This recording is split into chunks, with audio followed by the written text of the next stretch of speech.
Hello, hello, hello, hello. Check 1, 2. Hello.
Hello, hello.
उसके उसके पैसों में से पैसे कटे।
बिल्कुल।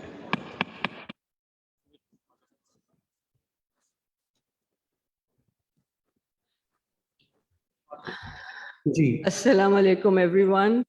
जी, पक्का। Can you please take your seats? Keeping our tradition, inshallah, we should be starting our program exactly on time. It is supposed to start at 9:30. And I have been, Kohar is constantly pushing me to start it before that. So I said, nahi, bhai, 9:30 tak hame rukna hoga. Okay, let's start the day's proceeding with the name of Allah, the most beneficent and merciful. And for that, I invite Dr. Farhan Hassan, a postgraduate trainee, for Tilawat.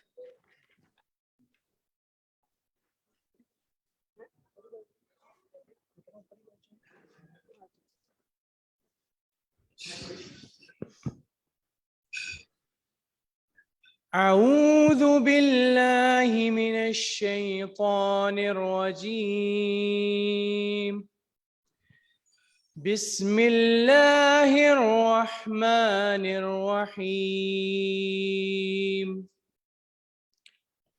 الحمد لله رب العالمين. الرحمن الرحيم. مالك يوم الدين.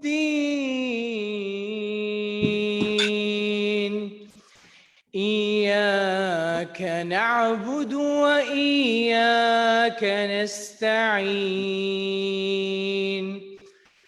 اهدنا الصراط المستقيم. صراط الذين أنعمت عليهم غير المغضوب عليهم ولا الضالين.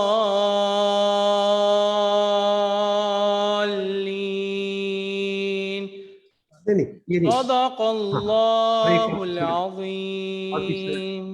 ये जला दे ऋषभ, बस ये सामने की जला दे। MashaAllah, Farhan, Jazakallah. So finally, after a gap of 2 years, we meet here together on the 40th annual conference being hosted by PSA Karachi. ये जला दे, ये सामने को। And we have succeeded. We tried a number of times in between as well. We tried in 2020 to start, and I even passed on the talks to everybody, but then we realized we can't go ahead with it. But they have all been sort of managed by the COVID surges rather than us. So before I hand over the mic to Dr. Nasir Ali Rahimijad, who will be conducting the scientific program this morning, I, on behalf of myself and Professor Fawzia Anis Khan as Chair Scientific Program Committee, and on behalf of the organizing committee of PSA Karachi as a whole, would like to extend an extremely warm welcome, especially to all those who have come from all over Pakistan. What a lovely response we have had from across Pakistan, from Peshawar to Islamabad to Lahore, Multan, Sindh. The answer was yes. I did not have a single no from anybody. I mean, I'm just overwhelmed. I think we should give a big hand to everybody for being so positive. So we see the bouquet of anesthesiologists sitting here today from all over Pakistan. It is not that guldasta of chores, but a bouquet of anesthesiologists.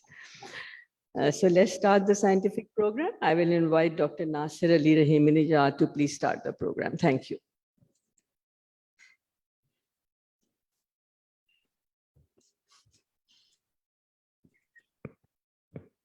Thank you so much, madam. And Assalamu alaikum and good morning, everyone. My name is Dr. Nasir Ali, and I'm working as a senior registrar in Indus Hospital and Healthcare Network, Karachi. And on behalf of the Pakistan Society of Anesthesia, I welcome you all to our 40th annual conference. Before moving forward, I would like to summarize today's session. The session 1 is anesthesia post-graduation at Crossroads. Session 2 is minimal mandatory standards of anesthesia in Pakistan and how to enhance the workforce. Session 3, we have a guest lectures. In this session, we are fortunate to have Professor Ravi Mahajan, who is immediate past president of Royal College of Anesthesia, UK. He will be with us on Zoom. Then we will have a break for lunch and prayer. The last session, session 4, is a clinical refresher for practicing anesthesiologists.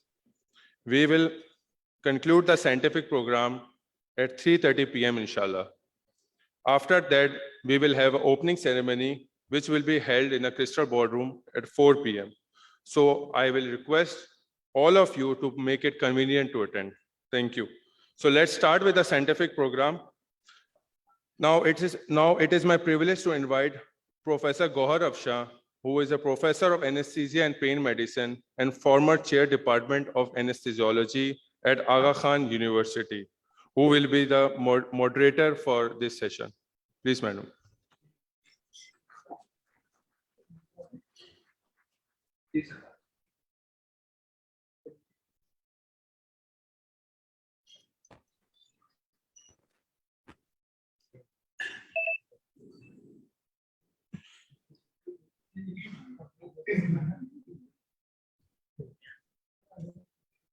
So thank you very much, Karachi. Thank you very much, Nasir. And thank you very much, Scientific Committee, for this very interesting session. And certainly it's majority of people sitting here, the supervisors or faculty or residents. So I hope they enjoy this session. The session, we made like 2 presentations, initially a brief presentation, and followed by a vibrant panel discussion. So for the first presentation, I will call Dr. Amin Khwaja. Dr. Amin Khwaja is a professor and head of the Department of Anesthesiology and Surgical ICU, NICVD. He's also a member of Faculty of Anesthesia at CPSP. Dr. Amin Khwaja.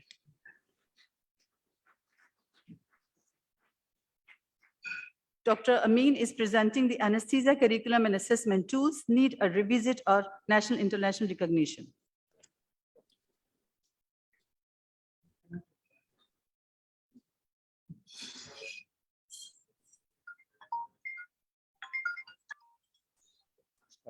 Ji sir, I'm online. जी मुझे आपकी screen भी नजर आ रही है, मैं अपने आप को भी देख रहा हूँ. Okay, sir, thank you. Sure, thank you, sir.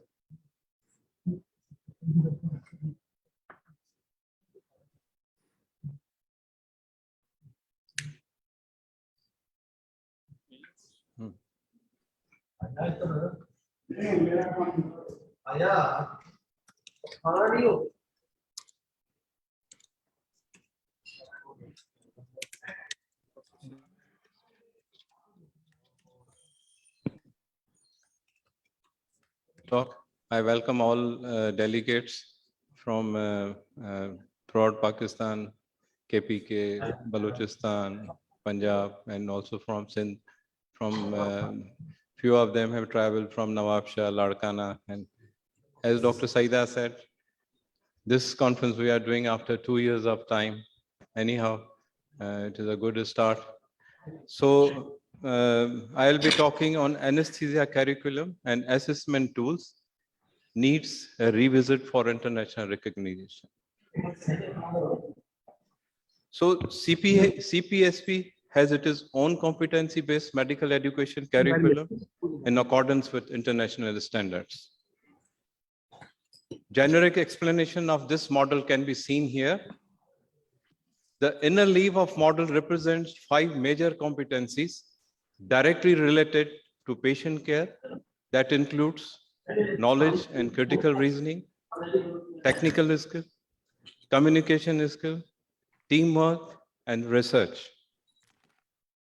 While the outer circle showed mega competencies that includes advocacy, professionalism, pedagogy, they all are also related to patient care, incorporate education, professionalism, leadership, and support population health. By the end of residency program, residents are expected to acquire mentioned competencies. So before talking to current FCPS anesthesia curriculum, I checked Royal College of Anaesthetists UK curriculum. This was updated in 2021. Initially, General Medical Council brought this document in 2017 and was revised in August 2020 and presented for implication in August 2021. The purpose of this revision was to emphasize generic professional capabilities, teamwork, patient safeguarding, education training more on clinical learning things, and reduce assessment burden to trainees. So assessment and training program is multifactorial assessment process, contain both summative and formative structural learning events, and all assessment should be reviewed annually to see competency progression. Now the formative assessment is assessment for learning. The main formative assessment used in curriculum are structural learning events that includes mini clinical evaluation, clinical exercises, and DOPS. These are the studies for the formative assessments. In the formative assessment, there is no grade or marks, no pass or fail. The formative assessment must provide good quality feedback to trainee for trainer. Without this, the process loses its purpose. Now, the summative assessment is assessment of learning and results in the marks, grades, pass or fail. The goal of summative assessment is to test knowledge or performance against set criteria to meet the key capabilities. In order to complete unit of training, the trainee should undertake workplace-based assessment. The workplace-based assessment contribute to evidence showing the care clinical learning outcome have been achieved. The purpose of workplace-based assessment is to demonstrate engagement of trainers and trainee in professional educational conversations. Tool used for the workplace-based assessment includes clinical evaluation exercise, direct observational procedural skills, case-based discussions, anesthetic list, clinics, ward management assessment tools, logbook, anesthetic quality improvement project assessments, and multiple consultant reports. I requested Department of Medical Education to provide anesthesia curriculum status of FCPS 1, intermediate module, post-intermediate module, and MCPS from 2000 to 2022. This was the I got from the Department of Medical Education. Even the FCPS curriculum was published before 2010, but they provided me from 2010. So it was published in 2010, 12, and then updated in 2020. IEM and FCPS was published in 2002, 5, 8, 10, 13, and last was published in 17. MCPS was published in 2003, 10, 12, and 2017. Now in this 2017 curriculum, workplace-based assessment tools were mentioned, but they were not in a formative assessment. There was not in a formative assessment. Current CPSP anesthesia faculty has revised intermediate module and post-intermediate module syllabus, and that is under process. The changes includes formative assessment is being introduced, will be available in supervisor, and the trainee e-portal will be mandatory for supervisor to mark number of individual assessment tools. I will show you those topics also in the coming slides, and the forms, how the faculty has formulated in the coming slides. The whole syllabus has been updated. FCPS 2 clinical exam format revision has been proposed that includes long cases, table viva, and the talks. The format assessment tool for mini-sex and the DOPS and the topics formulated by the current anesthesia faculty are. So you can see in the mini-sex, there are few tools to be done in the first 2 years and the few in the last 2 years. And each topic has to be assessed by the supervisor that will be uploaded on the e-portal of the candidate. You can see in the first 2 years, Interpretation of laboratory investigation, ABGs, X-ray, CT scan. In the last 2 years, you can see pre-operative management of advanced surgeries, counseling of critical patients, ICU nutrition, ICU selection of appropriate modes. They all will be done in the last 2 years of, and each tool will be assessed by the supervisor that will be uploaded in the e-portal of the candidate. This is the topics you can see. Few of the topics they have to be done in the first 6 months, 7 to 12 months, 13 to 24 months, and then the last 2 years also. Like you can see in the first 6 months, laryngoscopy, endotracheal intubation of Mallampati 1 and 2. Subarachnoid block that has to be done in the 7 to 12 months. In the last 2 years, you can see difficult airways, central lines, regional blocks, they all have to be done. And these are the forms which has been formulated by consensus by the faculty that will be available. So, and each tool will be assessed by the supervisor. Some of the competencies will be checked twice. Some of the competencies will be checked thrice. This is the DOPS form which will be available here. So it is a recognition of College of Physician and Surgeon and curriculum that anesthesia trainees are offered rotational training and scholarship in UK and Republic of Ireland. I have taken few slides from the College of Physicians website. So you can see training specialties offered by the College of Physician. Anesthesia is one of this. There is a junior and the senior fellowship scholarships. The junior scholarship is for those candidates who completed IM and they have to pass an English exam. And the senior fellowship scholarship is for those candidates who finish their FCPS Part 2. Again, they have to do their English exam. And this is also the slide which I got from there. You can see from 2013 to 2022, number of the anesthetists has been sent on rotation to the Ireland and the UK. So there is always a room for improvement. CPSP and Faculty of Anesthesia welcome suggestions to further streamline the training program. Thank you very much.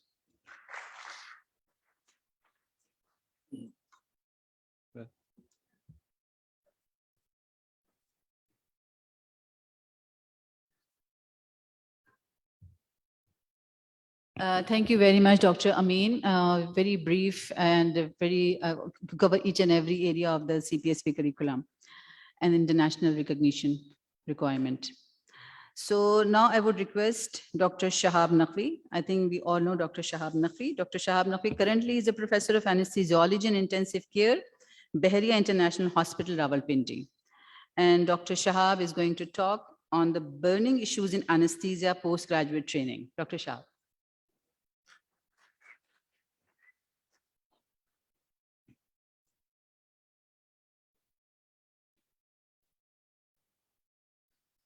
Bismillah ar-Rahman ar-Rahim and Assalamu alaikum and very good morning to all from Islamabad.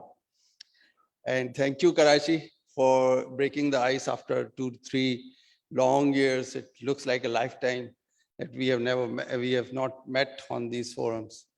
So it's so good to see, people all, blooming anesthesiologists, younger people, and our own colleagues. Topic allotted to me today is the burning issues in anesthesia, postgraduate training by Professor Saida. I don't know whether I'll be able to do the justice with the topic or not, but I have jotted down a few which I had in mind. And obviously everyone can, agree or disagree with those, and we can have the discussions. After, when the Professor Gaurav Shah starts the discussion program.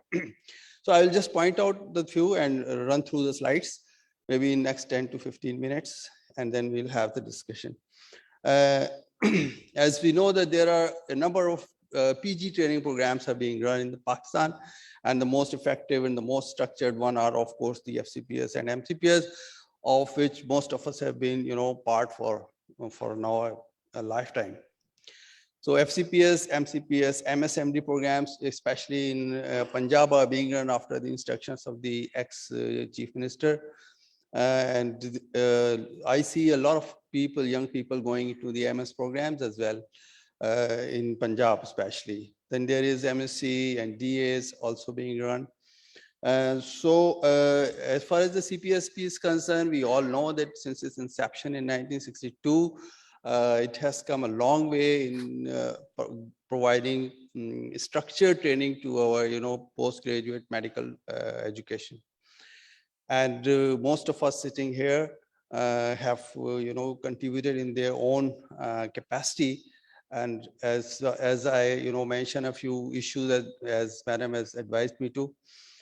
So these are all issues for us and to be addressed by all of us, and not to a certain body of people or to any organization. It is just for all of us to discuss and, try to improve the processes. So disciplines have, as I have written, increased to the 73 fellowships program domains and 22 membership domains. We have 273 training sites in Pakistan at the moment that CPSP has accredited, and out of their 29,000 slots. So they look a lot, but it includes all domains, including the anesthesiology.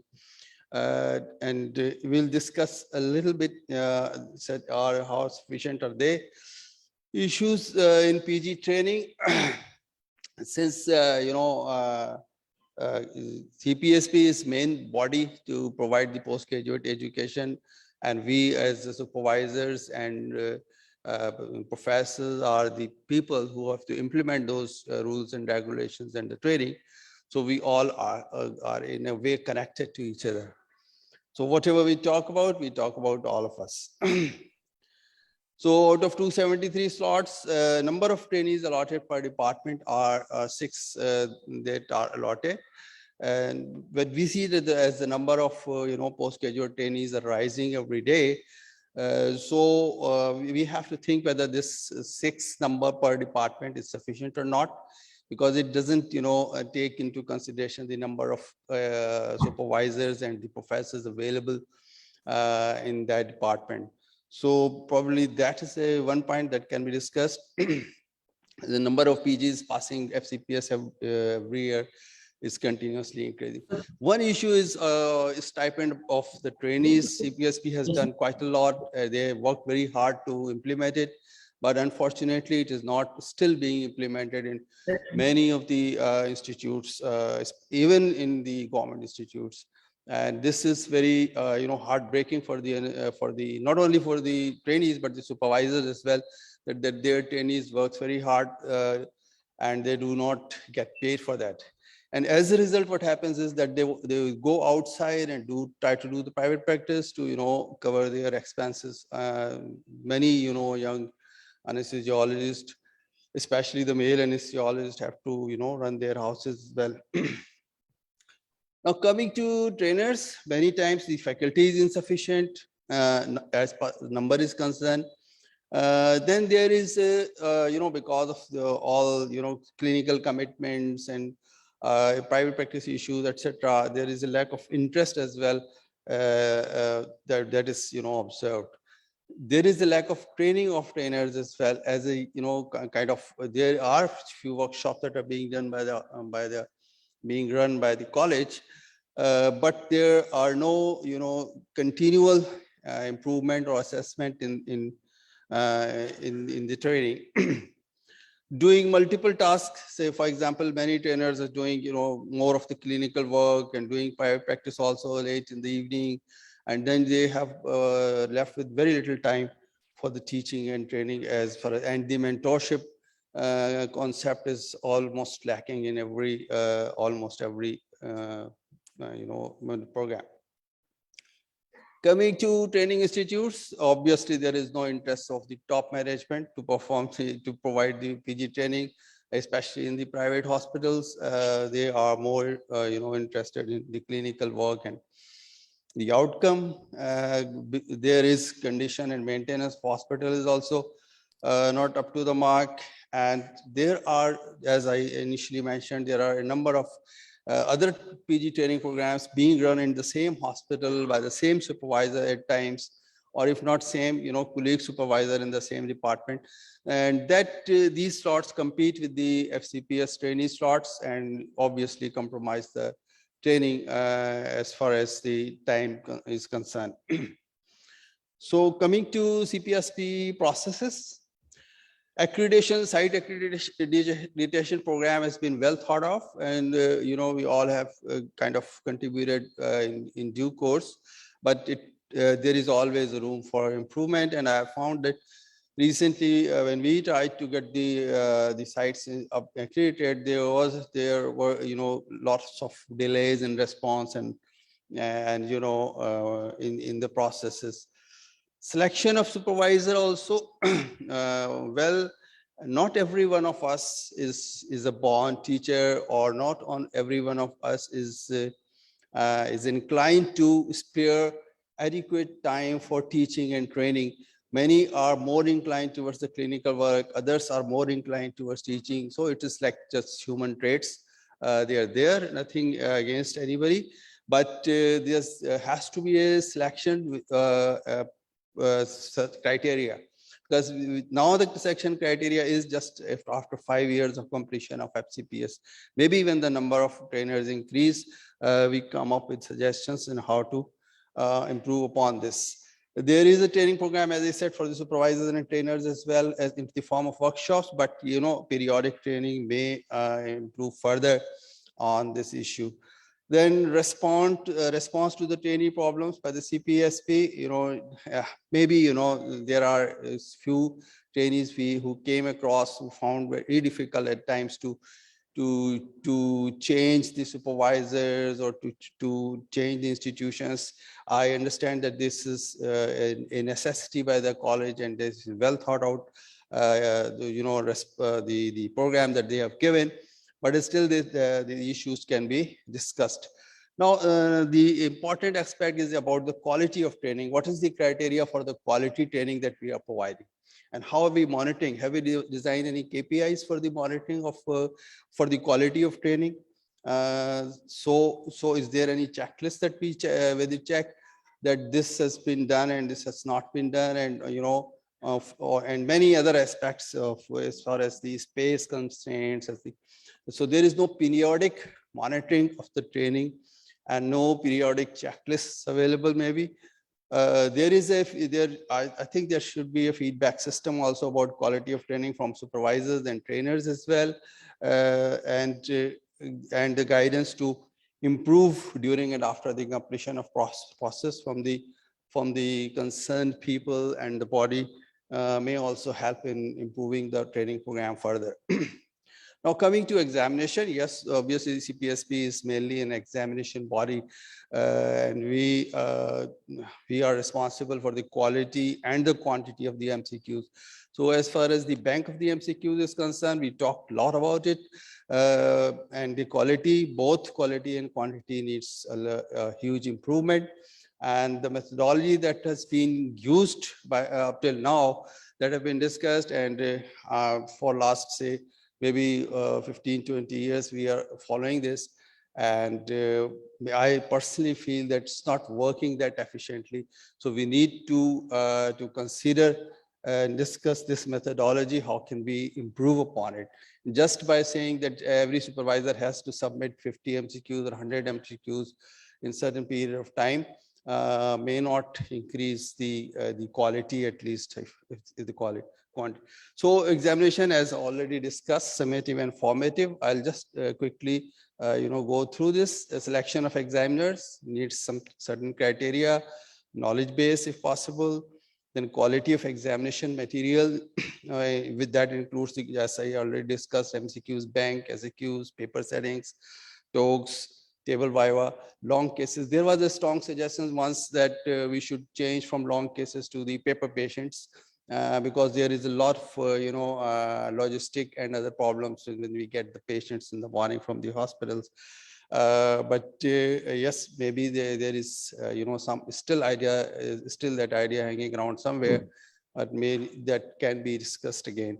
Formative examinations may workplace-based assessment. It was introduced to ensure continual improvement in the learning process and change the paradigm from assessments-based learning to learning-based assessment. This was designed to assess top tiers of Miller's pyramid.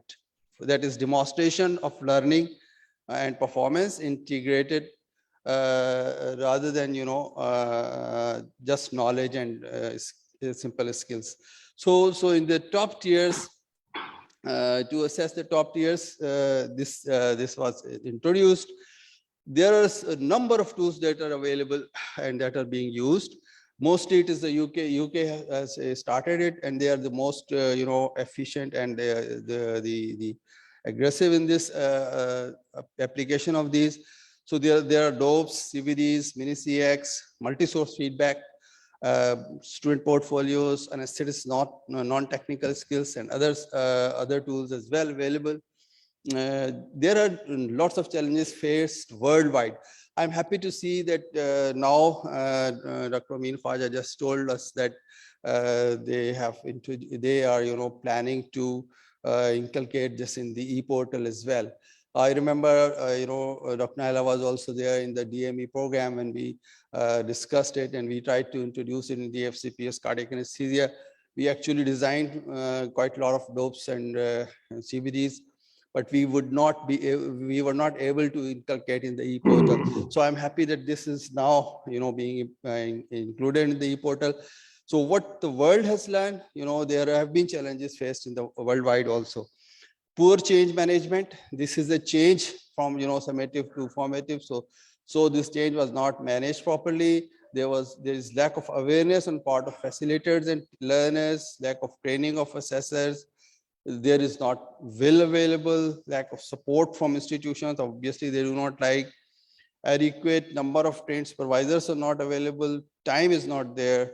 And then similarly, the most important of all may be that the quality of multi-source feedback is not that. We are too, gentle people to talk straight as far as the multi-source feedback is concerned. So we have to be as methodical as possible. So just the two studies, and I will try to conclude. Satisfaction of there are two studies published in BMJ, one in BMJ in 2010, and they mentioned that about 50% showed satisfaction with this DOPes and mini-CX, whereas 50% were those who actually liked. But majority liked actually multi-source feedback as the most commonly accepted tool for the improvement. And in another, study, two studies rather, of 1,065 people and 215 people, they said that WBAs are some moderate or great values. So there is always a room for improvement, and it's good that we start this with the WBA programs. So as far as suggestions, training of trainers, again, I said on the WBAs is important. And secondly, since I tried to manage this in the initial days in the cardiac anesthesia, so I think that the development of a smartphone or a tablet app could be an idea that could improve the involvement of the trainers, because the print work and all, shows burdens on the trainers as well. So number two be increased after essential. Trainers ke mandatory training commitments ho sakti hain. For example, there are number of percentage of consultants in a certain institution who should be designated to be as the trainers or trainers come clinicians. So they should perform their at least 40 to 50% of work as the mandatory clinical mandatory training. Because generally we see that there is 1% or 2% in the whole department who are more interested in the teaching, and others are more interested in the clinical work, and he doesn't get or she doesn't get any special advantage out of it. So by the government regulatory bodies, we can make it compulsory. There could be incentives in the form of CPD points as well. And there should be assessment of the trainers as well, performance-based assessment and multi-source feedback, including institution admin, HODs, peers, and trainees themselves. So this will, start at 360 feedbacks of both trainers and trainees. Training sites may, there minimal hospital standards, जैसे कि Punjab Healthcare Commission ने start किए हैं KPIs. College can also, start the KPIs, and for every 250 bedded hospital it should be compulsory that they should have a training slots for the training programs. Stipend must be enforced as much as possible by the government bodies. Examination material, essential need to improve quality, MCQ banks. जैसे कि हमने कहा voluntary work अभी तक हम practice करते रहे हैं, but I don't think so it's working quite well. So it has to be incentive based, and it could be, जैसे कहते थे monetary, उसमें कुछ add होना चाहिए, as the other institutions are. They pay respectfully for making the MCQs and for assessing the MCQs. So these are a few suggestions that I have made, and I leave the forum open for the discussion. I'm sure Professor Gaurav Shah will, start the discussion. Thank you so much.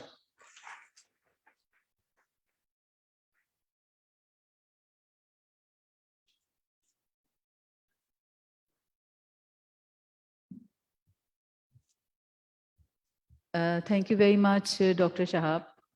Really burning issues.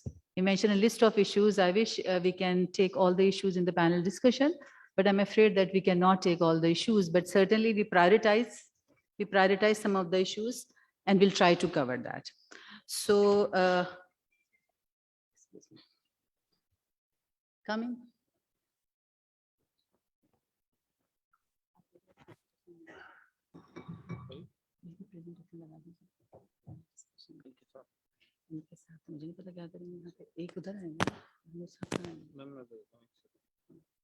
So we are waiting Dr. Mahmood Ayaz. He's already on the Zoom link.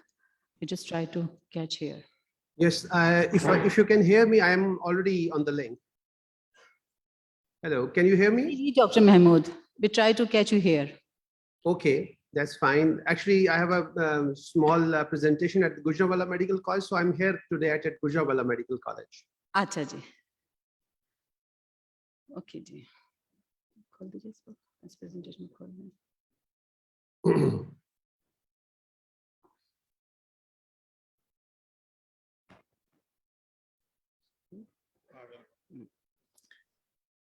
Okay, so as you know, the session title is Anesthesia Post-Graduation at Crossroads. And we are very fortunate that we have a group of experts from CPSP, the Faculty of Anesthesia, the Dean of Anesthesia. We have PSA representative, the senior faculty of the PSA, and we also have a representative from PMC. So I would like to call upon my worthy panelist. Dr. Tipu Sultan is not here because he is not well today. So I would request Dr. Fauzia Anis Khan to join the panel. Dr. Fauzia Anis Khan, she is a professor of anesthesiology and the former chair department of anesthesiology. She has a special interest in pediatric and neuroanesthesia. She's a member of Safety and Quality Practice Committee of WFSA, World Federation Society of Anesthesiologists, and also the member executive committee of Pediatric Anesthesia Society. Dr. Fauzia. Then I would request Dr. Arshad Taqi. Dr. Arshad Taqi, he's a president of PMC, Pakistan Medical Commission. He's also the very well-known figure in anesthesia discipline. He's a consultant anesthetist and critical care physician, special interest in thoracic anesthesia and critical care medicine. Thank you, Dr. Arshad Taqi. So I would request Dr. Khalid Bashir. Dr. Khalid Bashir is the Dean of Faculty of Anesthesia at CPSP. He's a professor of anesthesiology, postgraduate medical institution. He's a former chair. And currently he is working as a professor consultant, call associate department of anesthesia and pain medicine. We are very fortunate that we have today the CPSP Director General National Residency Program, Dr. Mahmood Ayaz. He's joining us online. Dr. Mahmood Ayaz is also the counselor of anesthesia, as counselor of CPSP. We also have Dr. Naila Khan. Dr. Naila Khan is a coordinator, National Residency Program, College of Physician and Surgeon, Pakistan. Dr. Naila Khan, come please. I would also request Dr. Shahab Naqvi and Dr. Amin to join the panel, please.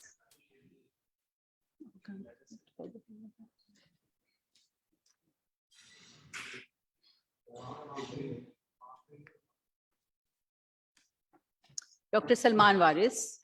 Dr. Salman Waris, again, a very well-known figure in anesthesiology. He's a professor of anesthesiology at Mishtar Medical and Dental College. He's also holds the status of Professor Emeritus, a really prestigious title, Medical University, member faculty of anesthesia, CPSP currently, Dr.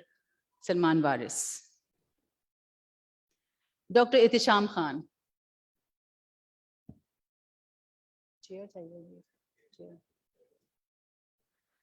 So Dr. Ihtisham Izhar Khan, he is a counselor member of College of Anesthetists Ireland. He is a chair credentialing committee and the past vice president of committee counselor of Education Ireland Society, board member of National Office of Critical Audit in Ireland.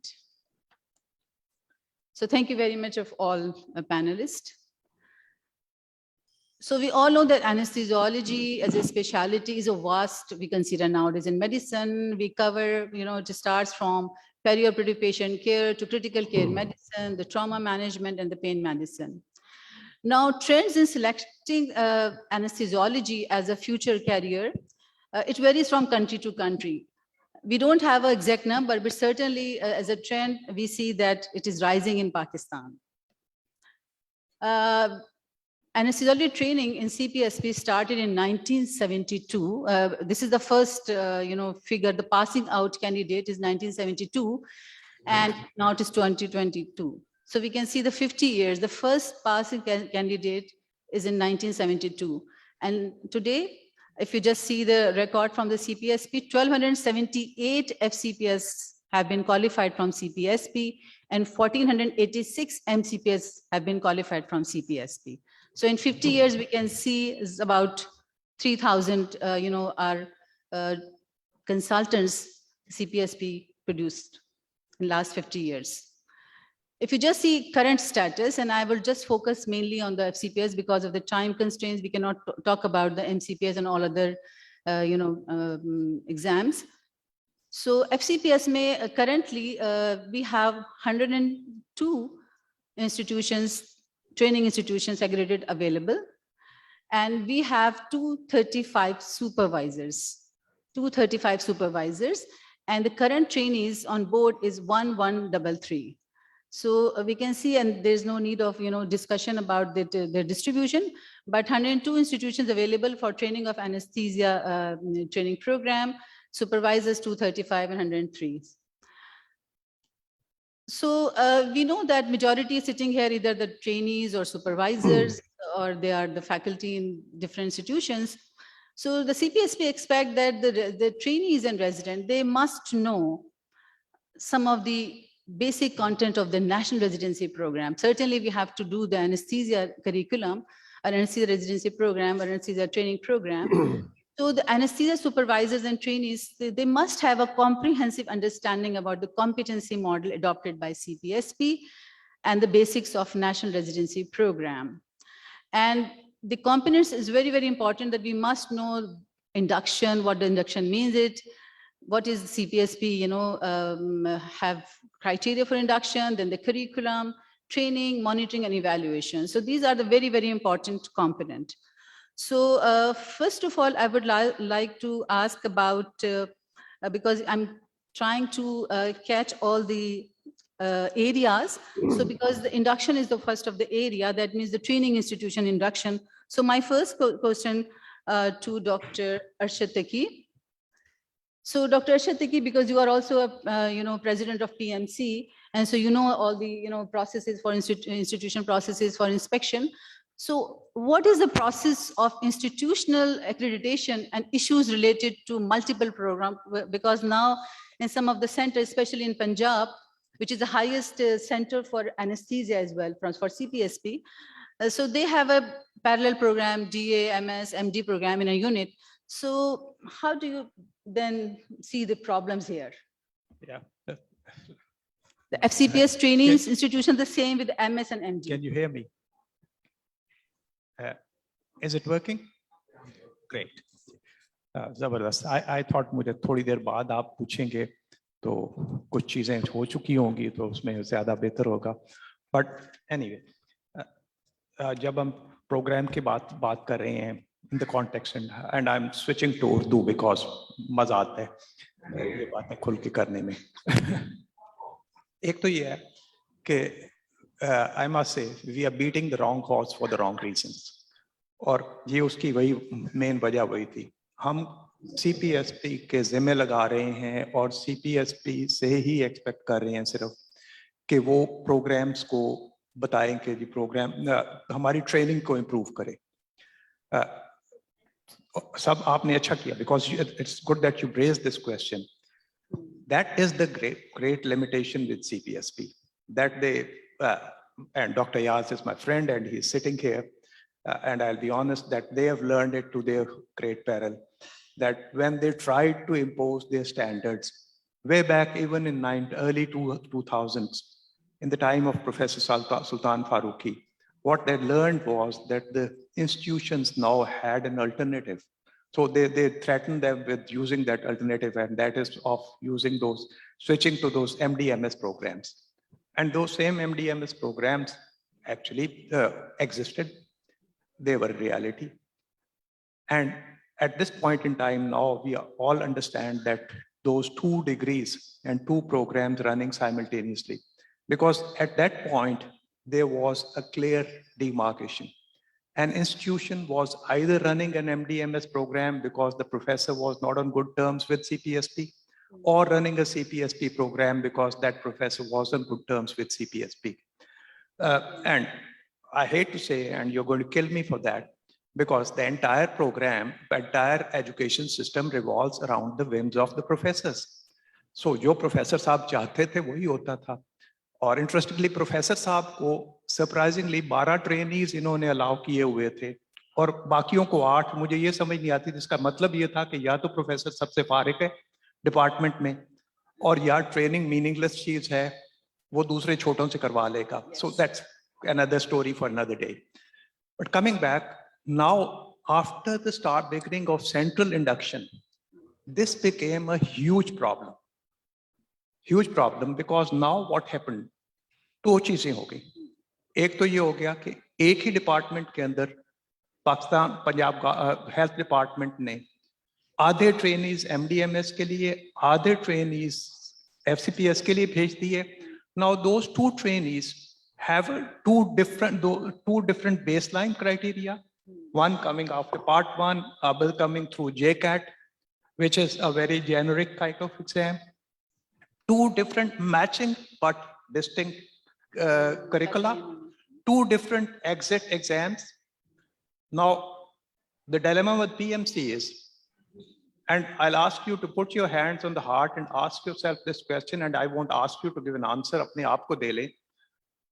You've got a close relative, ASA3, with a slightly difficult airway.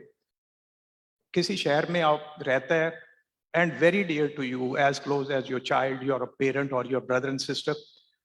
और पता चलता है कि जी वहाँ पे एक उनको acute cholecystitis हो गया है, he's got ASA3 है और उनकी सर्जरी होनी है और एक FCPS MDMS जो फ्रेश था वो एनेस्थीसिया दे रहा है.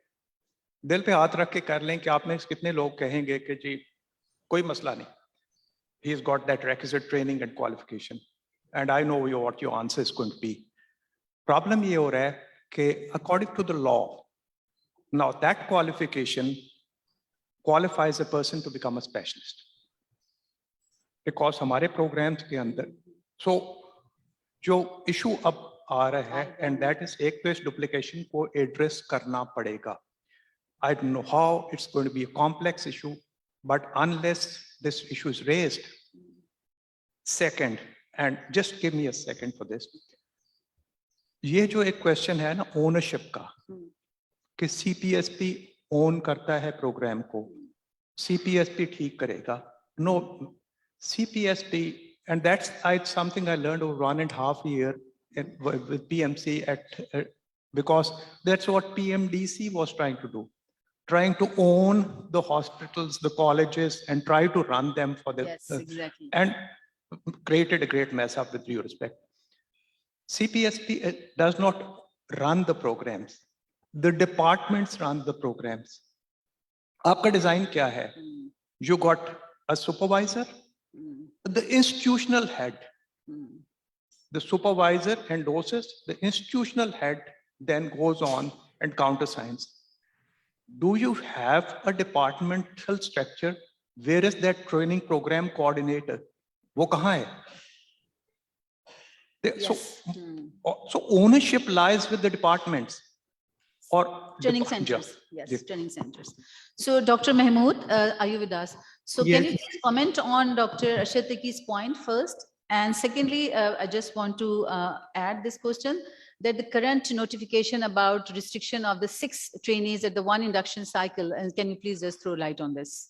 Okay, first of all, let me just thank each one of you as a whole group that you've invited me for this very prestigious event to share my thoughts with you.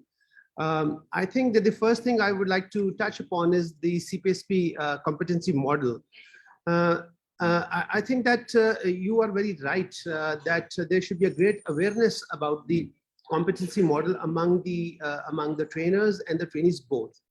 So what we have done is that if you just open up the e-log book, which every trainer or a supervisor or a trainee is supposed to have with us with a CPSP ID and password, you can see that the dashboard, when the dashboard opens, there are 14 rectangles or blocks which they open up. And on the 4th block, it is written DME, that is the Department of Medical Education. Now, if you click that, it will open up the workshop material and the prospectus. And if you further click that, it will open up, which will tell you about that specialty's particular curricula and the competency and all the prospectus, they have been loaded there. So what we want is that every supervisor who becomes a supervisor gets a CPSP ID and e-log, should open up this portal. There he will find all the curricula, all the competencies, everything which has to be done by that supervisor.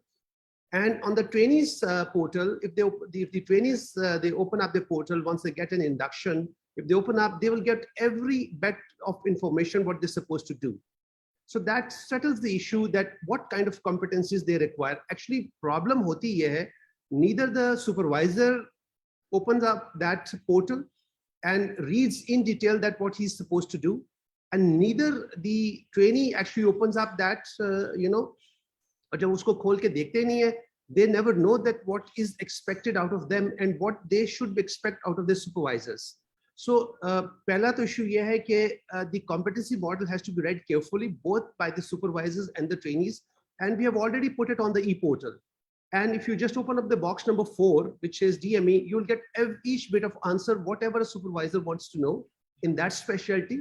अगर मैं surgeon हूँ तो मैं surgery का खोलूँगा तो the prospectus of surgeon, the curricula and the competency model, the surgery will open up. And the same will be for the trainee as well, and same will be true for every specialty. So that is very important to understand, number one. So usko to aapko dekh lete hain. Dusra, yes, the topic which Professor Ashitaki, a very long-time friend, has just touched upon. Yes, as CPSP, we are affected by these dual training programs because unfortunately the university teaching programs, that is the MS and the MD programs, they have yet to provide us with their supervisors. So the supervisors are the same. Now we have got a limitation that we will allow a certain amount of inductions with one supervisor or a unit in a training unit. But at the same time, if an MSMD candidate also comes, he has or she has to be trained in the same unit or the same institution.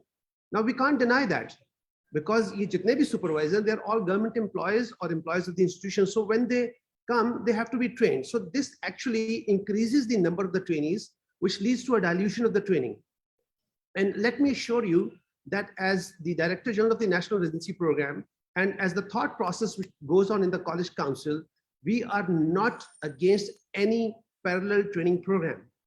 We rather want to have a very good competition. जितना हमें competition मिलेगा, हम अपने residency program को उतना ही बेहतर करते चले जाएंगे. So at the moment, we don't see a competition. So we want that competition to be built up by the university. So we don't have got anything against any parallel training program. But हमारी ख्वाहिश यह है parallel training program से कि वो अपने standards को improve करें. We have achieved a certain so-called standards, and we want that standards to be maintained or enhanced. We don't want that the other parallel training programs should be pulling us down to come up to their standards. So they should raise their standards to compete with us. So that is what they want, what we want. So it is very important for us to understand that we are not against any parallel training program. We encourage the parallel training programs because उन parallel training programs के इस वक्त supervisors सारे CPSP के ही supervisors हैं. So we encourage, but हमारा problem ये है कि हमारी इसके साथ ना training dilute हो जाती है. So और दूसरी बात ये है कि हमारा जब हम जिस standard जिस level पे हम train करते हैं, शायद उस standard उस level के ऊपर उनकी evaluations नहीं हो पाती. There is no system of of e-log with them. And I've been approached by the University of Health Sciences in Lahore to build up their e-log program, and I very happily joined. और मैंने उनको उनका जो है ना उनका आधे से ज़्यादा e-log program बना भी दिया, but then they suddenly stopped it. And I really do not know the reason, because I was there to, it's part of education. जब आप किसी education को promote कर रहे होते, you don't care much about the कौन सा training program आप run कर रहे हैं.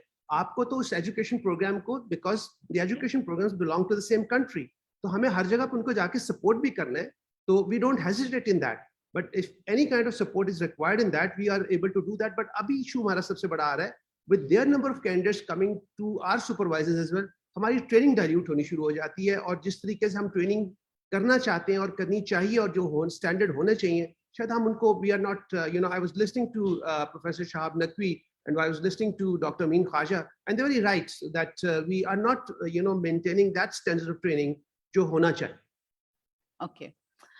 Thank you very much, Dr. Mahmood Ayaz, for a clarification and certainly reasoning behind this whole issues of induction. So now I would like to skip another question, which is to Dr. Khalid Bashir. Dr. Khalid Bashir currently is the Dean Faculty of Anesthesia. So Dr. Khalid, what is the role of Faculty of Anesthesiology in improving the standards of training and assessment, considering the National Residency Program requirement? Role of faculty in assessing? Yes, role of faculty of The whole anesthesiology. process. Yes, at the CPSP. Yeah, role of faculty तो बहुत ज़्यादा होना चाहिए, जितना इस वक्त है, it's very limited role. Ideally, we should be involved in accreditation of centers. जो कि नहीं है. There have been examples that we went and we deferred the recognition, but CPSP recognized the institute. ये हो चुका है. तो faculty should be empowered to decide. Secondly, जो curriculum हम revise कर रहे हैं, periodically होना चाहिए, every 3 to 4 years it should be revised, जो कि हम कर रहे हैं और applicable हो जाएगा. Next point है कि application of that curriculum, जो changes हैं वो implement भी होनी चाहिए. कौन करेगा, supervisor ने करनी है. तो हमारा रोल यही है कि हम जिस तरह कॉलेज करता है, हम उसको उनके जो गाइडलाइंस हैं उसको फॉलो करें और करिकुलम चेंज करते रहें अकॉर्डिंग टू द नीड, जो हम कर भी रहे हैं. और क्या पूछा आपने?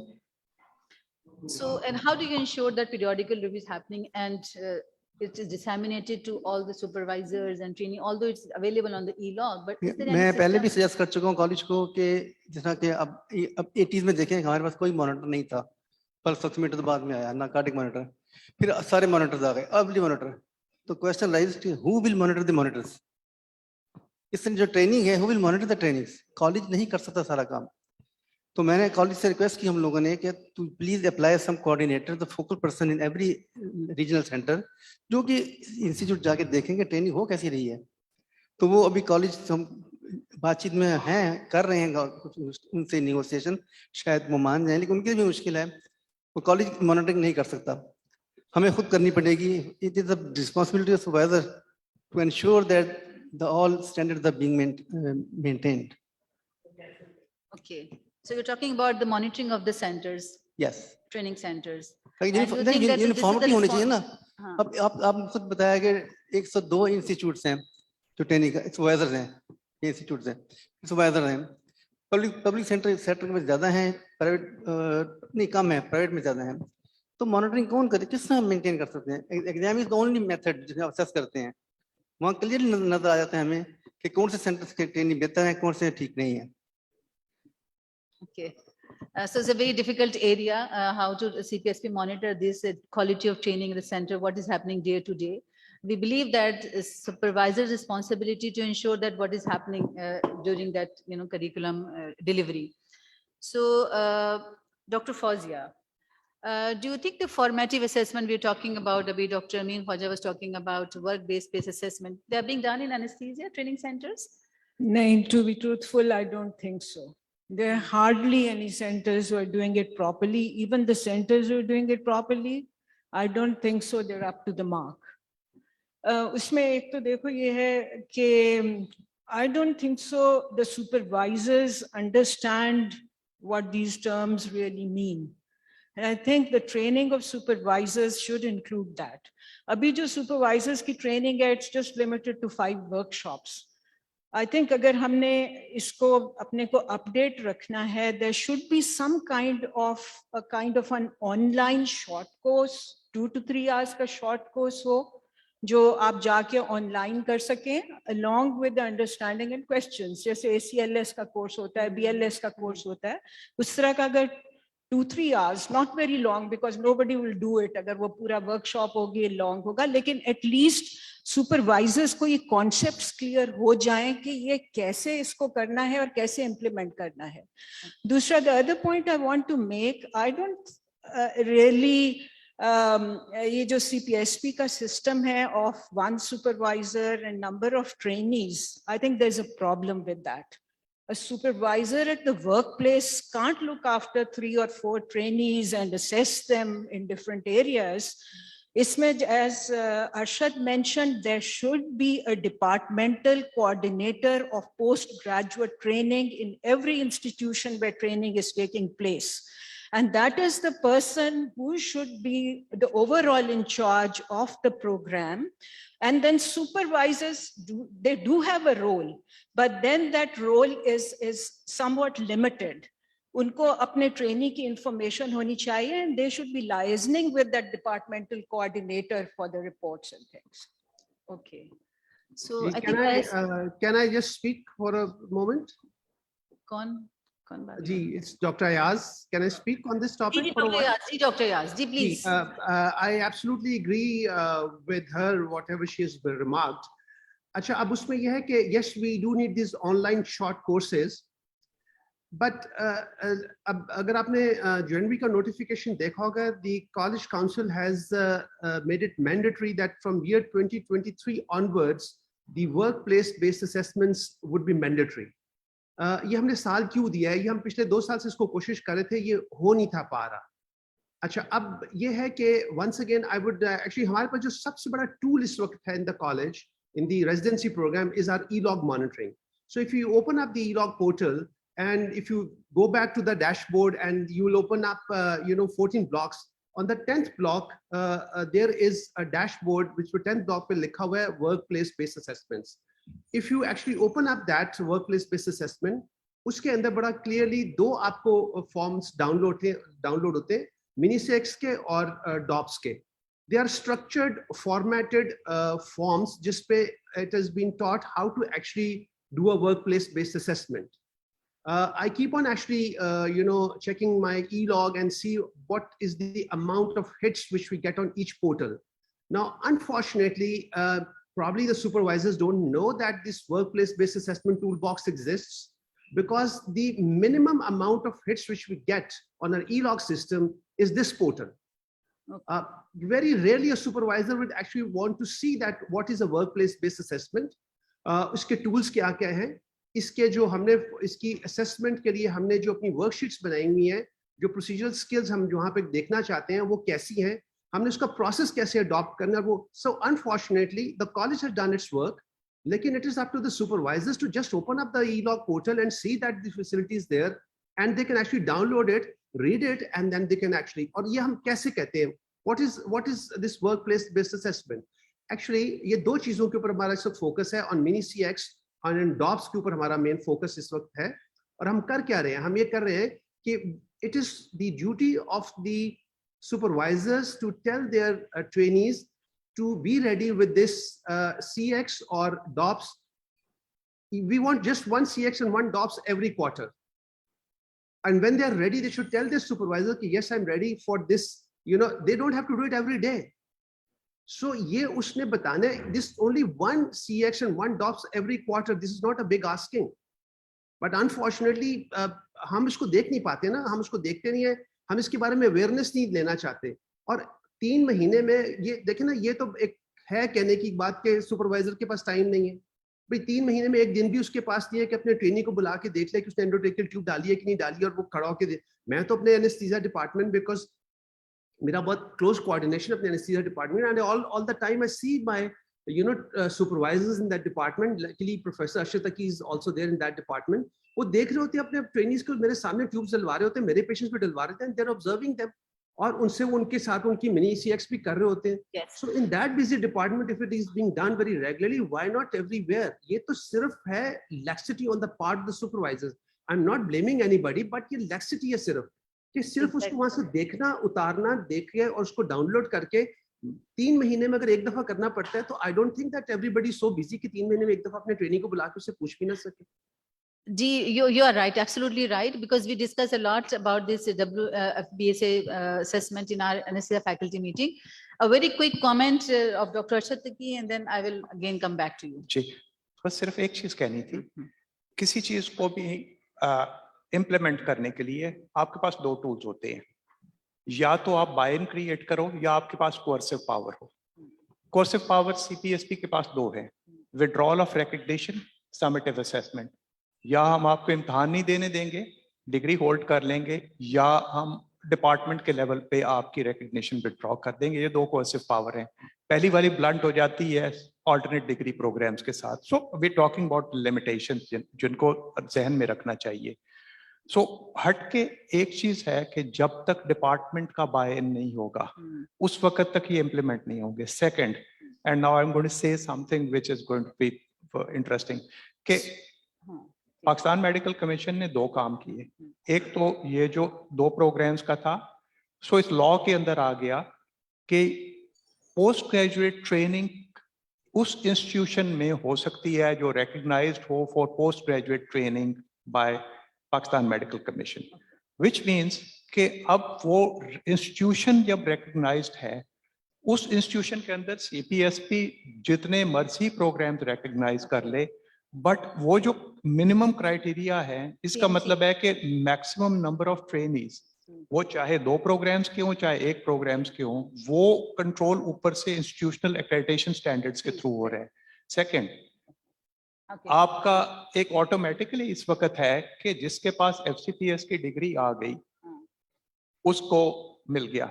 अब आप कह रहे हैं कि जी वर्क प्लेस बेस्ड असेसमेंट नहीं हो रही, तो आप कहें कि जी हम सब प्रपोज करते हैं कि जब तक ये वर्क, क्योंकि एक चीज होती है एनेबलिंग प्रोफेशनल एक्टिविटीज, वो एक कॉन्सेप्ट है कि this person can independently perform this which is certified by the department, competencies हैं. तो आप कहें कि जी जब तक ये एनेबलिंग प्रोफेशनल एक्टिविटीज नहीं होंगी, इसको स्पेशलिस्ट लाइसेंस पे नहीं आना चाहिए. और ये फैसला आप लोगों ने करना है. So I think maybe CPSP can think of putting this requirement as a prerequisite for sitting the Part 2 examination. Maybe that kind of things the council can think of. So now I would ask Dr. Ihtisham. Dr. Ihtisham, you are also doing in Ireland, you are also doing the formative assessment, work-based place assessment. So what is your experience? Are you facing challenges there in your training centers in Ireland? Yes, thank you, Dr. Kahar. I may have overheard, so apologies if I repeat anything what my previous panelists have said. We started this process of WPAs around 2018, and 18 and 19, we also looked into the other colleges, the Canadian College from anesthesia as well, and Royal College. And after that, we started discussing all the work-based assessments in the whole country. And we started to get information and what exactly it is. So by end of 19, we were able to have all our work-based assessment design. It went into the college. And in 2020, we started our work-based assessments. Now, pandemic hit, so we are still in the process of going through. But what we have done, and I think what I think the College of Physicians and Surgeons should do, the document which we have, it's an e-curriculum and it's a live document. And what does live mean?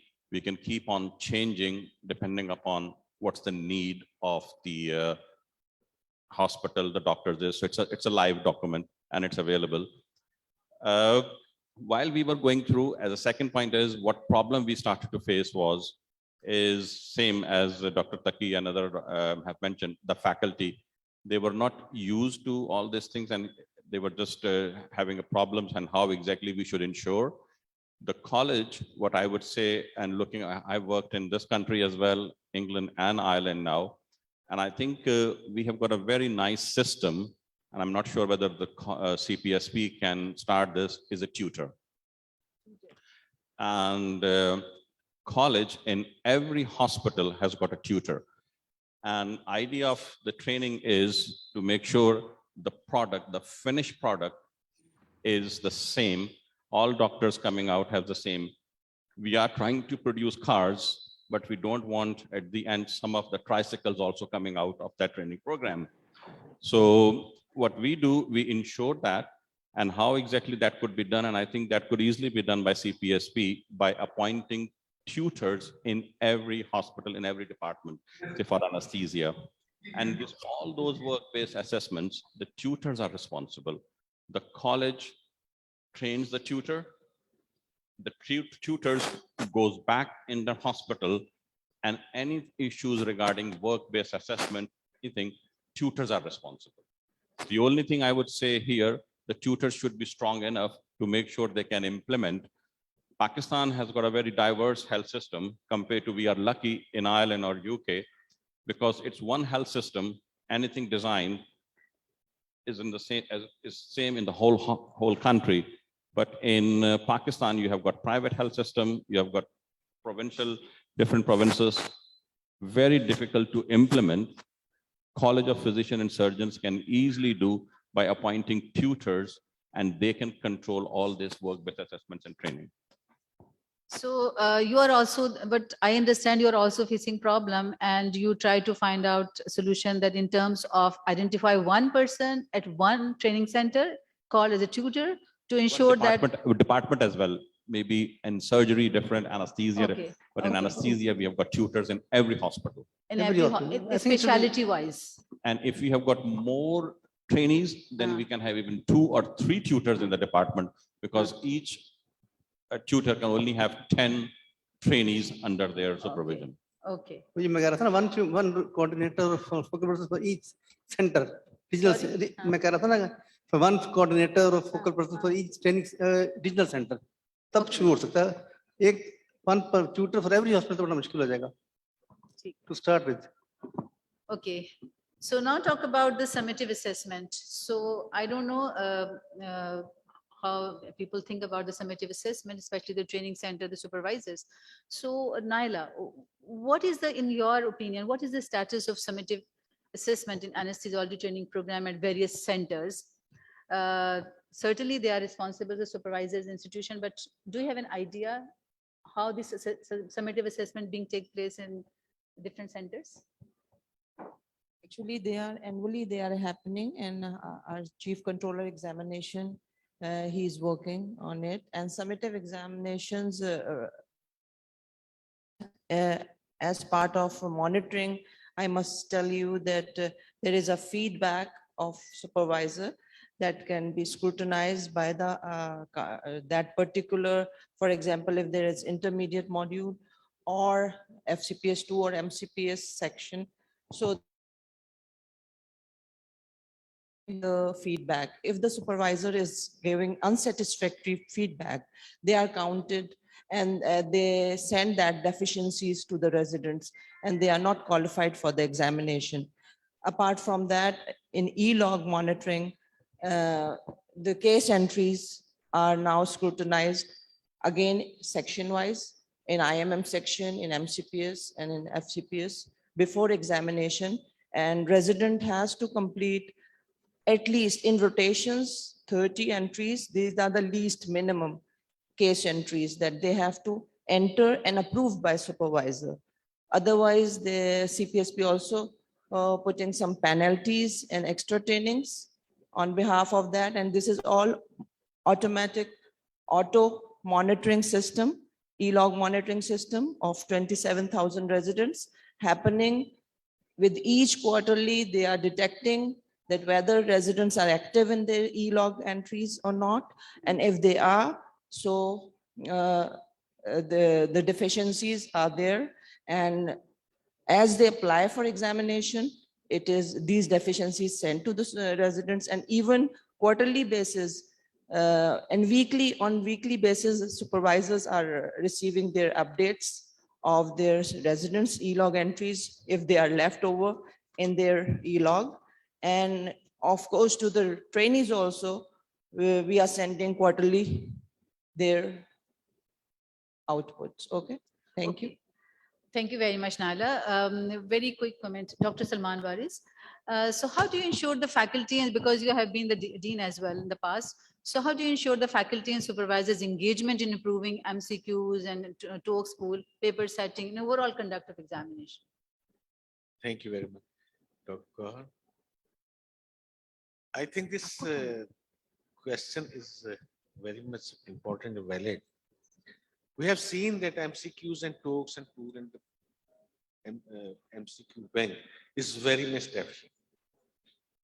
And we are constantly just reviewing the questions which are sent by the supervisors, who are going to be the supervisors. They are mandatory questions.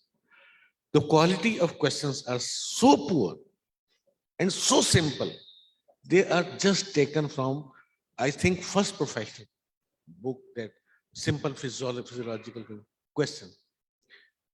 When a person thinks that he should become a supervisor or examiner, they are only interested, sorry if I'm hard, in becoming a supervisor or an examiner.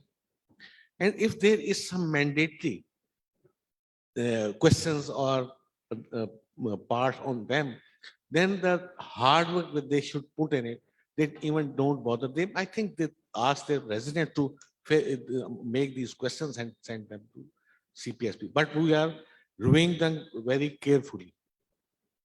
Number two, as we decided in the faculty, that every supervisor will remain supervisor as a good standing when he will put effort to contribute in MCQs and the talk pools every year, 5 questions or 10 questions. So not only the faculty, all the supervisors and the examiners, they will contribute to that. Unless they will contribute, this pool is very much deficient on one end. And if we want to improve this pool or a standard of examination, this is the exit examination, then the college must give incentive and special care for special meetings for making these exam questions and reviewing before putting them in the bank. They should arrange special meetings or in the CPSP and give the examiners incentive to review the questions and finally put them into the bank. Thank you. Okay, thank you very much. Dr. Saida wants to say something quick.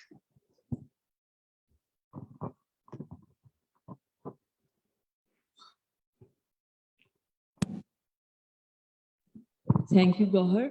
Actually, when we decided to hold this session, the reasons were to start with, हमें induction से problem था. The present policy of the CPSP is to take 6 trainees per institution or per unit. Anesthesia units are single units because they are service providing units. They are not kind of surgical 1, surgical 2, surgical 3. They are service providing units and they are central units. So our problem was that now every institution, now AKU has mashallah got maybe 40 or 45, I don't know, a large number of supervisors. and they have a workload as well, but they cannot induct more than 6 trainees. And I have just 5 supervisors and my workload is much lesser than them. And I can also induct 6 supervisors. So this was one of our anxieties as supervisors or as trainers. Secondly, during the training, my question is— Dr. Saida, can we ask Dr. Ayaz to comment on Yes. your? Can I finish all 3 Acha. and then he can comment, because Okay. all 3. Are we training our supervisors to be mentors or are they just supervisors? They need to be mentors, not supervisors. They need to be mentors. And the third thing is we just concentrated on the formative assessment, like the workplace-based assessment. We did not touch upon the summative assessments as much as I think we should have, which like we have turned all MCQ. Now what the trainees are doing is they are just doing the MCQ books. Their knowledge base is going down to, I don't know what, to the boots, and they're just doing those MCQ books and they're all passing. And eventually they don't turn, agar unse sawal karo, there is no comparison in an FCPS that we passed out like अपनी तारीफ नहीं करनी चाहिए, मगर जैसे हम लोगों को छान छान के इन लोगों ने निकाला था और जो आज ट्रेनी निकल रहा है सिर्फ MCQ की किताब पढ़ता है, पास करता है और exam. I don't know, we should look into our summative assessment. My three queries. Okay. Dr. Ayaz, can you please comment on? Let me respond to the, first of all, to Professor Salman Waris. He raised a very pertinent question that how to go about the MCQs. Once again, I would request all my supervisors to go back to the e-log portal. And if you open up the block number or the rectangle number 11, there is an MCQ bank. If you click upon that, the MCQ bank will open up and it gives you number one, it will tell you about the guidance how to make an MCQ.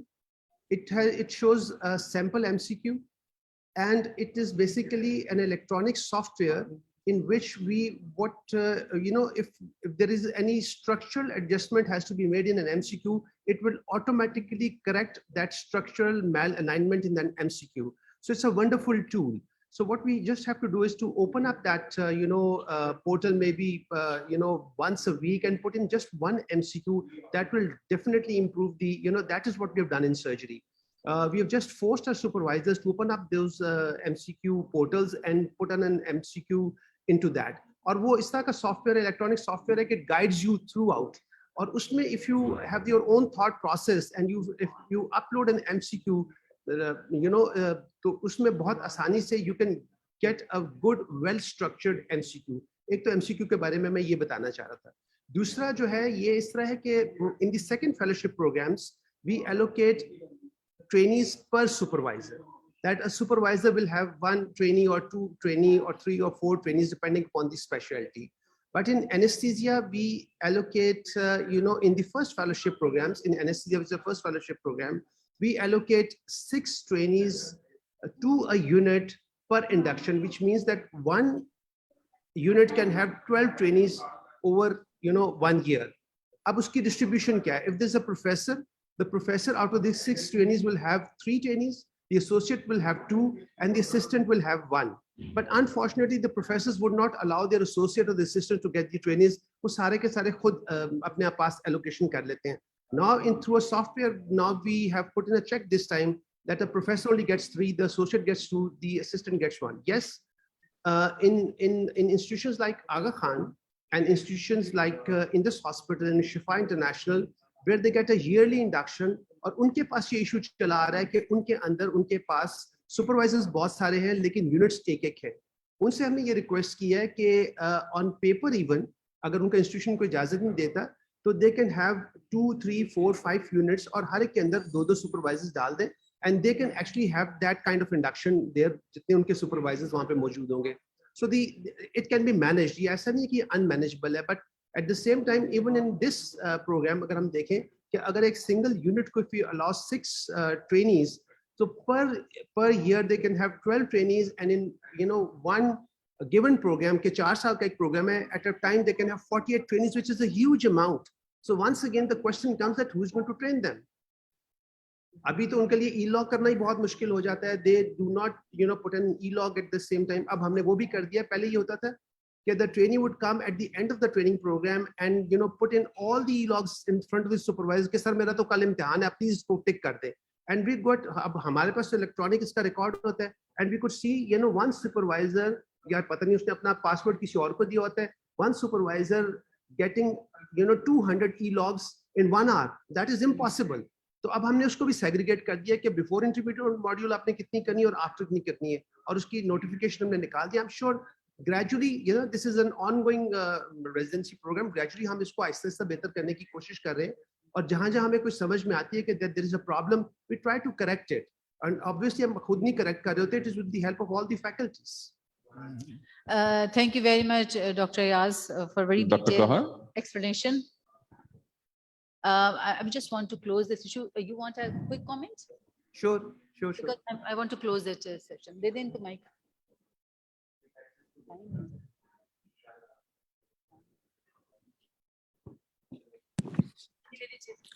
Dr. Gohar, on what basis they have decided 6 trainees per institute?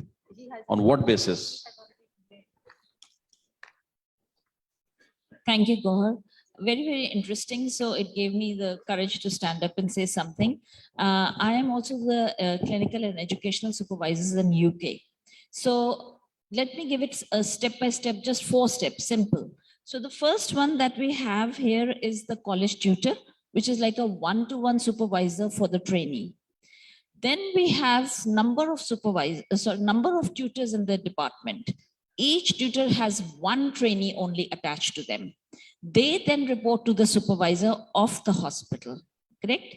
That goes to the deanery, the representative of the dean. So each trainee has a regular weekly meeting with the tutor, which then has a monthly meeting with the supervisor, which then has a representative coming from the dean on a 3-monthly meeting.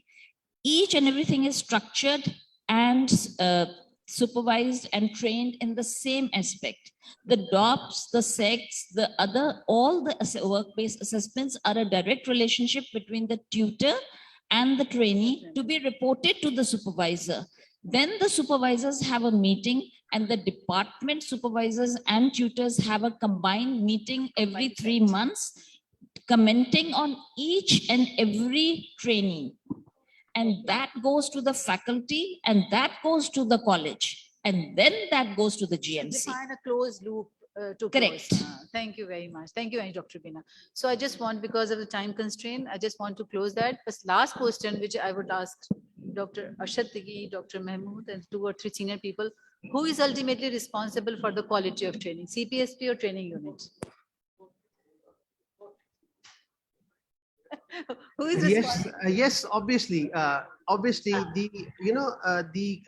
the training has to be imparted by a training unit under the supervision of a supervisor. It is the main job of the supervisor to actually be very much aware of the curriculum and the training program and the competency model, and he should be able to impart that training to his trainee. Now, the problem is that जो सबसे बड़ी problem आ रही है हमें अपने training program में कि this training program is not uniform all over Pakistan. कुछ जगह पे you will find absolutely brilliant training models. मतलब आप खुद देख के हैरान हो जाते हैं कि यार ये पाकिस्तान में इस लेवल की ट्रेनिंग हो रही है. And some places you just go and you just get utterly disappointed क्योंकि जो हमारा जो feedback mechanism है, हमारे जो supervisors है, roughly 33% of the supervisors are giving us a feedback. But the trainees, they are very, very elaborate in their feedbacks. A staggering 96% of the trainees will give a feedback. और वो अपने जो supervisor के बारे में feedbacks देते हैं, हम quietly supervisors को communicate तो कर देते हैं, हम उसको public नहीं करना चाहते. और जहां पर आ गया कि force किसने करना है इसको इस training को कि supervisor को कैसे force किया जाए. Actually ये तमाम के तमाम supervisors employees होते हैं of that medical institutions or that department. या सरकार के employee होते हैं या private अदारे के employee होते हैं. और सरकार तो हमारे पास हमारे जो Secretary Health of Punjab, they are after us. वो कहते हैं कि जो आपके पास जो e-log जो आपके पास आती है वो तो इतना robust mechanism है कि काइंडली हमें लिंक कर दें अपनी लॉ के साथ, ताकि हम इनको इक्वेट कर सकें इनके कि हमने इनको कैसे रेट करना है.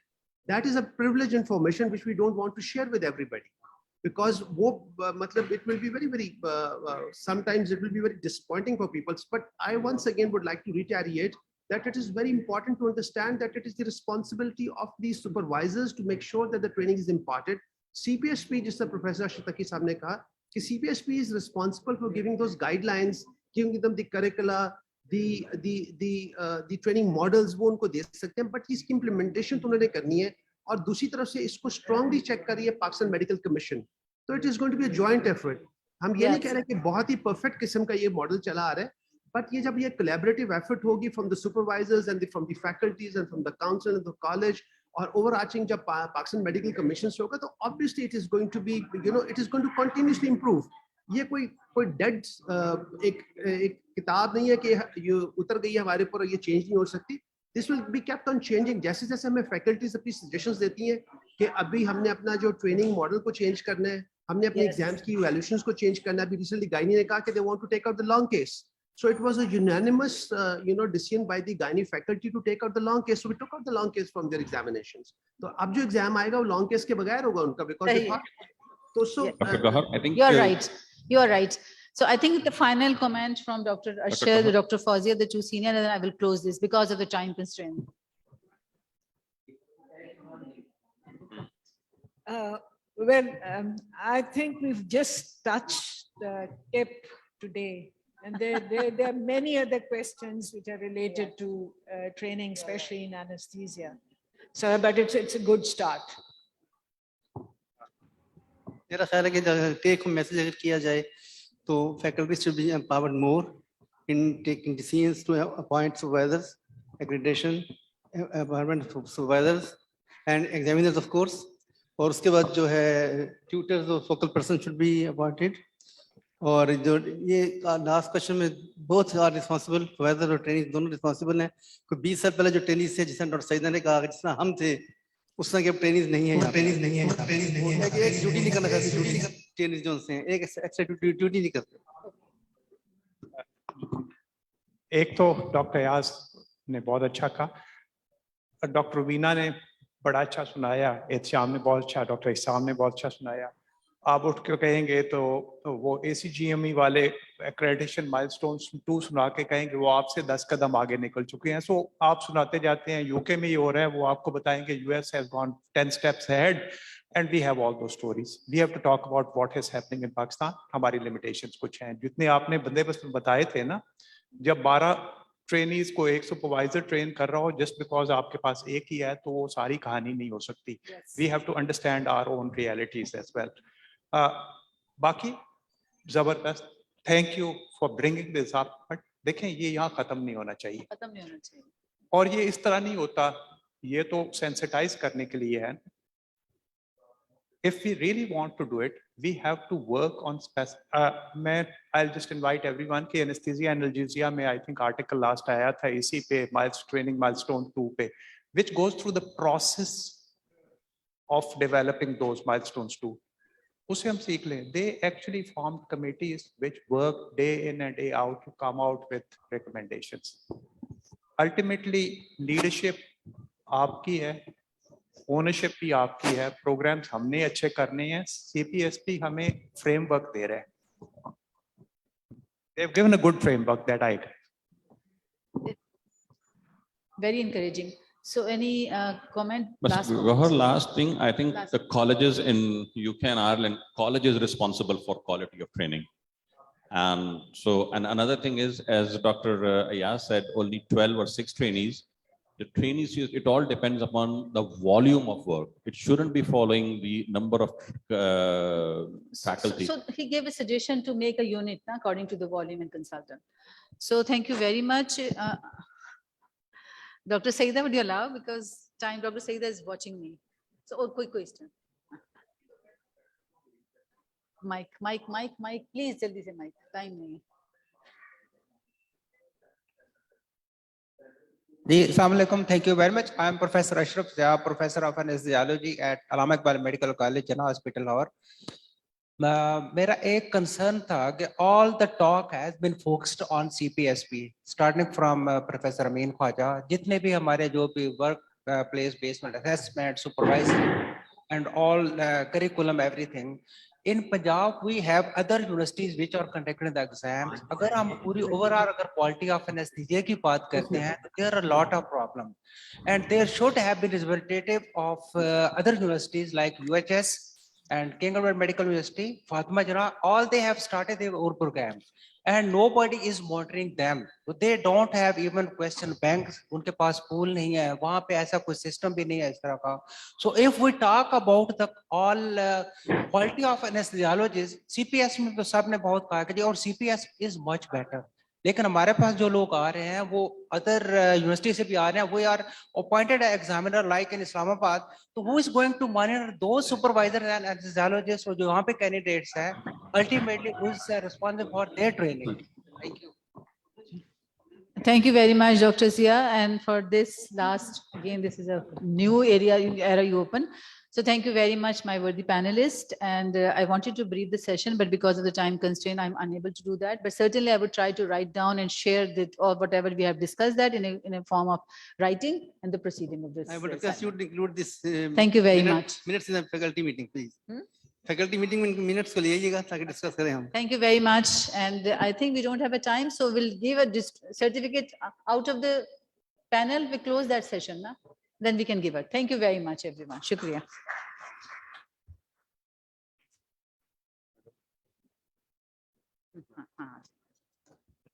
Thank you so much, everyone. Now we will have a short break of 15 minutes. Before that, we have a short cake cutting ceremony. So I will invite B Brown representative to come over. I request all of you kindly to assemble again after the break. Thank you.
If anyone has lost his or her phone, kindly contact stage.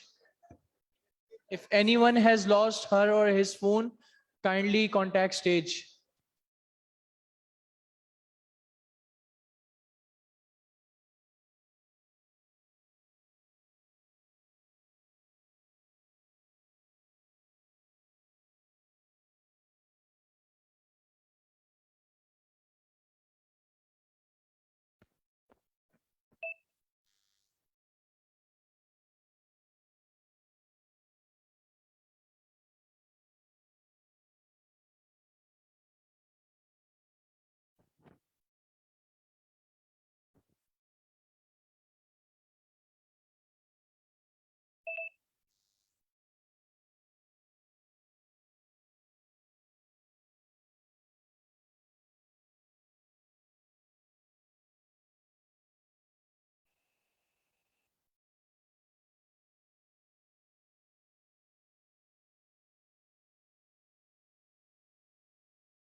Hello, everyone. Kindly assemble again for the second session, please. We are already short of time, please.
If you kindly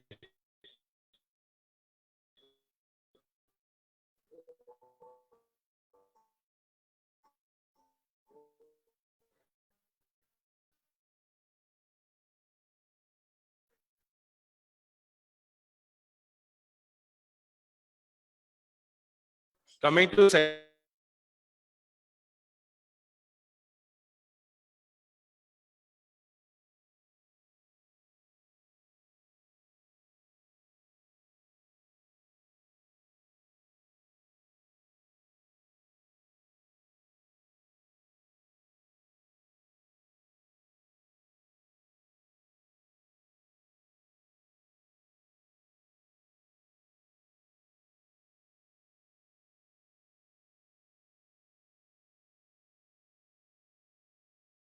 PSA Lahore.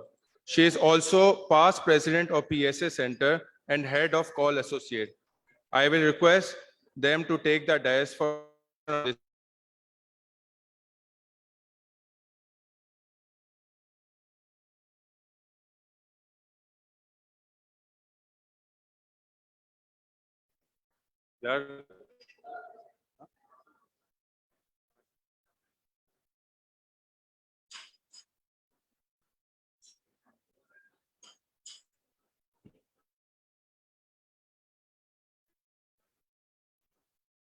Yaar, यहाँ start करवा दो।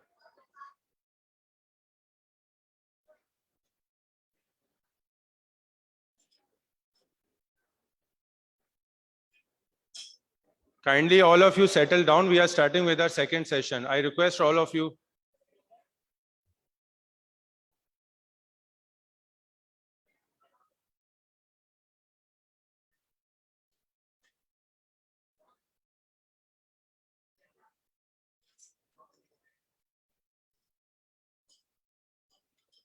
Kindly, all of you settle down, please. Just a already getting late.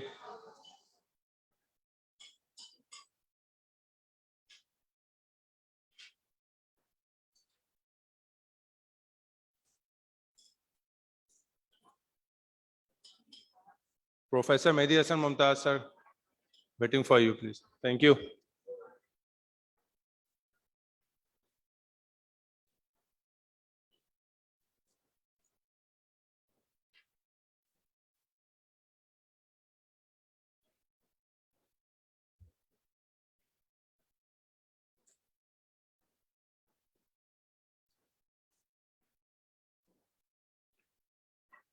I will request Professor Mehdi Hassan Mumtaz and Professor Shaida Khwaja to take dais for conduction of this session.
Bismillahirrahmanirrahim. We are going to start the session 2 of the day 1 with the permission of Professor Mehdi Hasan Mumtaz, who is the chairperson with me in this session. I would like to invite and introduce Dr. Wayne Morris, who is President-elect, World Federation Society of Anesthesiologists. He's Associate Professor and he is working as a practicing anesthesiologist in Christchurch, New Zealand. Dr. Morris is the current President-elect of World Federation of Societies of Anesthesiologists and a member of the WFSA Board and Council. He served as chair of the Education Committee from 2012 to 2016 and director of programs from 2016 to 2020. Dr. Wayne Morris, please come to the dais for your presentation. He's online, sorry. Thank you very much for inviting me to speak at this important session during the 40th Annual Congress of Anesthesiologists organised by the Society of Anesthesiologists. I'm sorry I can't be there in person. I'm just going to start my PowerPoint presentation.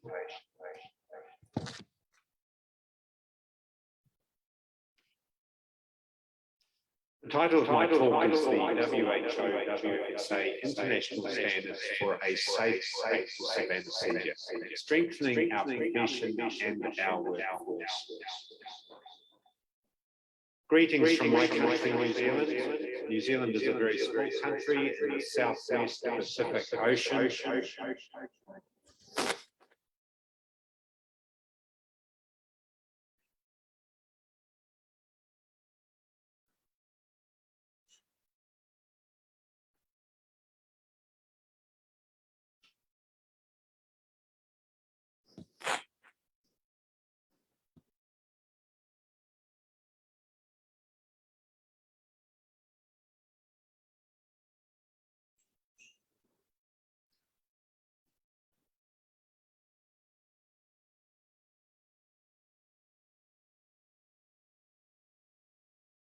Thank you very much for inviting me to speak at this important session during the 40th Annual Congress of Anesthesiologists organised by the Pakistan Society of Anesthesiologists.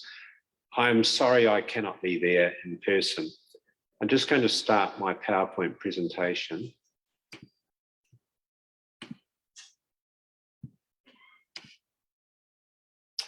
The title of my talk is the WHO-WFSA International Standards for a Safe Practice of Anesthesia, Strengthening Our Profession and Our Workforce.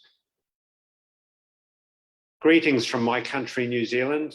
New Zealand is a very small country in the southwest Pacific Ocean. I live and work in Christchurch, which is a city on the east coast of the South Island. When you're listening to this presentation, I will probably be somewhere between New Zealand and Singapore on my way to a series of WFSO meetings in London. Greetings also from the WFSA, the World Federation of Societies of Anesthesiologists. The WFSA is made up of 135 member societies, and we represent anesthesiologists in 150 countries from all around the world. Our vision is universal access to safe anesthesia. We believe that every patient in the world is entitled to safe anesthesia. During the next 18 minutes, I'd like to answer 3 questions. Why do we need standards such as the international standards? I'd like to summarize or make a few points about what the international standards say. And then I want to explore how the standards can help anesthesiologists all around the world. Many thanks to Professor Adrian Gelb, who's the current president of the WFSA, and Adrian was the lead author of the international standards document. The first question is, why do we need standards? And we think it's very important to set a universal standard of safety. So we're striving for safe anesthesia no matter where we work in the world. And these standards give a template, a blueprint to allow this to happen. The standards also provide a framework for improvement. So there are many facilities around the world where the provision of anesthesia care is less than it could be and less than it should be. So these standards allow a framework for a graded approach to improving provision of anesthesia care. The standards can also be used to allow benchmarking and monitoring. So with these standards, it's possible to measure current capacity, then to institute changes and measure later on and to see what improvements have been made. This is also a key reason why we need standards. A study in 2019 showed that post-operative deaths are the third leading cause of death worldwide. Traditionally, we didn't separate out post-operative deaths as a separate category. But this study did this and found that the deaths were the third leading cause after ischemic heart disease and stroke. We also know there is a global anesthesia workforce crisis, and this map was taken from the WFSA Global Anesthesia Workforce Study or Survey, which was published a few years ago. It shows very low numbers of anesthesiologists in sub-Saharan Africa and many parts of Asia, including Pakistan. The scale on the top shows the density of physician anesthesia providers or anesthesiologists per 100,000 population. The red corresponds to less than 1 per 100,000 population, and the orange corresponds to 1 to 3 per 100,000 population. The dark green, which is the shade of many of the richer countries in this map, corresponds to more than 20 anesthesiologists per 100,000 population. But it's not just about the number of anesthesiologists and access to healthcare. A study by Crook and others in 2018 found that there are more deaths due to poor quality care than lack of care. In this graph, the blue parts of the bar showed the number of deaths due to poor quality care. The pinky parts of the bar shows the deaths due to non-utilisation or lack of access to care. And you can see that for most of these disease categories, there are more deaths due to poor quality care rather than non-utilisation of care. The WFSA has an official liaison role with the WHO, and this is important because it allows us to speak in an official capacity at WHO meetings. The international standards document was developed by both the WFSA and the WHO. It is therefore an official WHO document, and it has correspondingly significant weight. The WFSA represents you at WHO meetings. So when we go to WHO meetings, we are representing anesthesiologists all over the world. WHO is aiming for universal health access by 2030. And one of the key messages that we make at these WHO meetings is that universal health coverage will only be possible if there is safe surgery. And safe surgery is only possible if there is safe anesthesia. So anesthesia, our profession, needs to be recognised as being an essential component that is adequately resourced. So what are the international standards? The full title of the standards is this: the World Health Organization, World Federation of Societies of Anesthesiologists, international standards for a safe practice of anesthesia. The standards were based on the previous 2010 international standards published by the WFSA. We revised the standards in a number of ways, and these revisions were approved by the WFSA General Assembly in 2016, and then the revised standards were published in 2018 in both Anesthesia and Analgesia and the Canadian Journal of Anesthesia. The international standards are divided into 5 parts. The first part is professional aspects, and this includes training. The second part is facilities and equipment. We then look at medications and intravenous fluid. Then there are monitoring standards. What are the minimum monitoring standards for a patient undergoing anesthesia? And finally, there are standards relating to the overall conduct of anesthesia. The WHO uses standardized language when there is a standards document. So there are 3 levels of standard. The first is highly recommended, the second is recommended, and the third is suggested.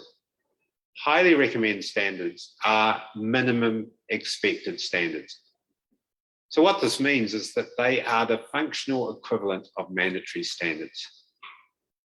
Recommended standards and suggested standards should be practiced when resources allow and if appropriate for the healthcare being provided.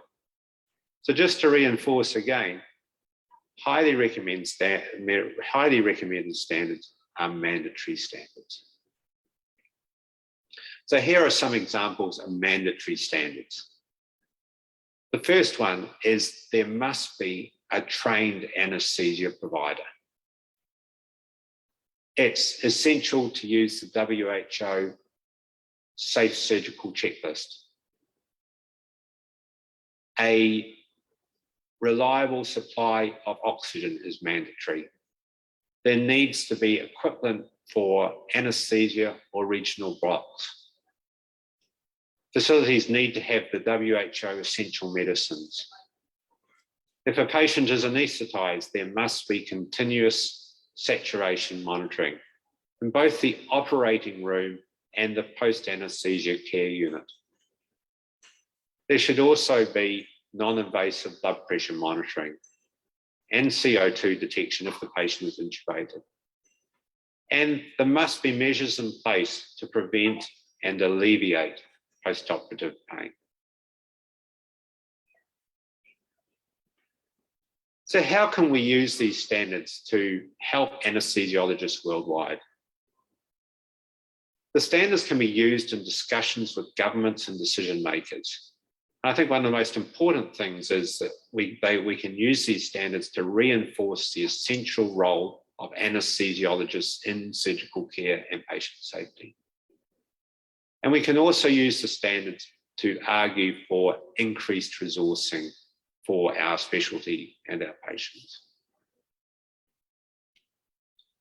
The scope of the standards is very wide. These standards are relevant to any healthcare facility anywhere in the world in which general anesthesia, deep sedation, or moderate sedation is used, or any facility where regional anesthesia is administered. So the scope is very wide. So again, these standards apply to any facility anywhere in the world.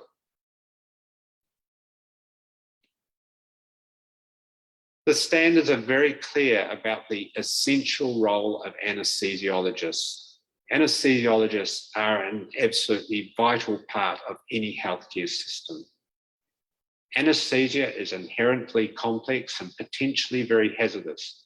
Therefore, the WFSA views anesthesiology as a medical practice. Wherever and whenever possible, anesthesia should be provided, led, or overseen by an anesthesiologist. When anesthesia is provided by non-anesthesiologists, these providers should be directed and supervised by anesthesiologists.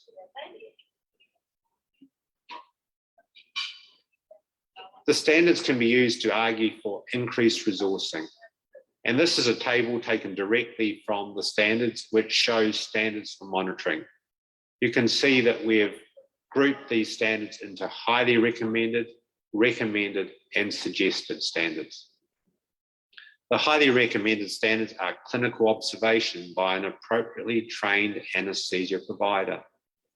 The other highly recommended or mandatory monitoring standards are audible signals and alarms at all times, continuous use of pulse oximetry, intermittent non-invasive blood pressure monitoring, and carbon dioxide detection in patients undergoing intubation. As resources improve, then it's possible to also add recommended standards and suggested standards. And for higher level facilities, especially referral hospitals, the appropriate standard will be highly recommended plus suggested. But in summary, this table can be used to provide a graded framework for improving monitoring standard, and the actual monitoring provided will depend on the level of the facility.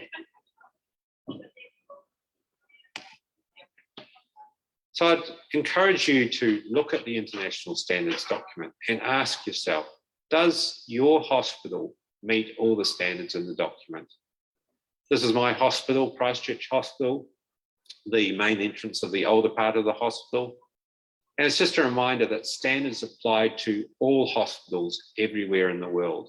So they apply to my hospital, they apply to a hospital in Philadelphia in the United States, they apply to a district hospital in sub-Saharan Africa, and they apply to a rural hospital in Pakistan. The standards can be used for benchmarking and monitoring. In other words, they can be used to measure current capacity, that's benchmarking, and then they can be used over time to track improvements, to monitor progress as standards improve. In the WFSA website is this anesthesia facility assessment tool. So this tool is based on the international standard, and it can be used for both benchmarking and monitoring. So have a look at the website, and this tool is easy to find, and consider using this as a benchmarking and monitoring tool in your facility. So in summary, the WHO WFSA international standards for a safe practice of anesthesia. The standards document is an official WHO document. It therefore carries considerable weight. We and you can use this document in discussions with governments and decision makers to reinforce the essential role of anesthesiologists, and to also argue for more resourcing for our specialty and our patients.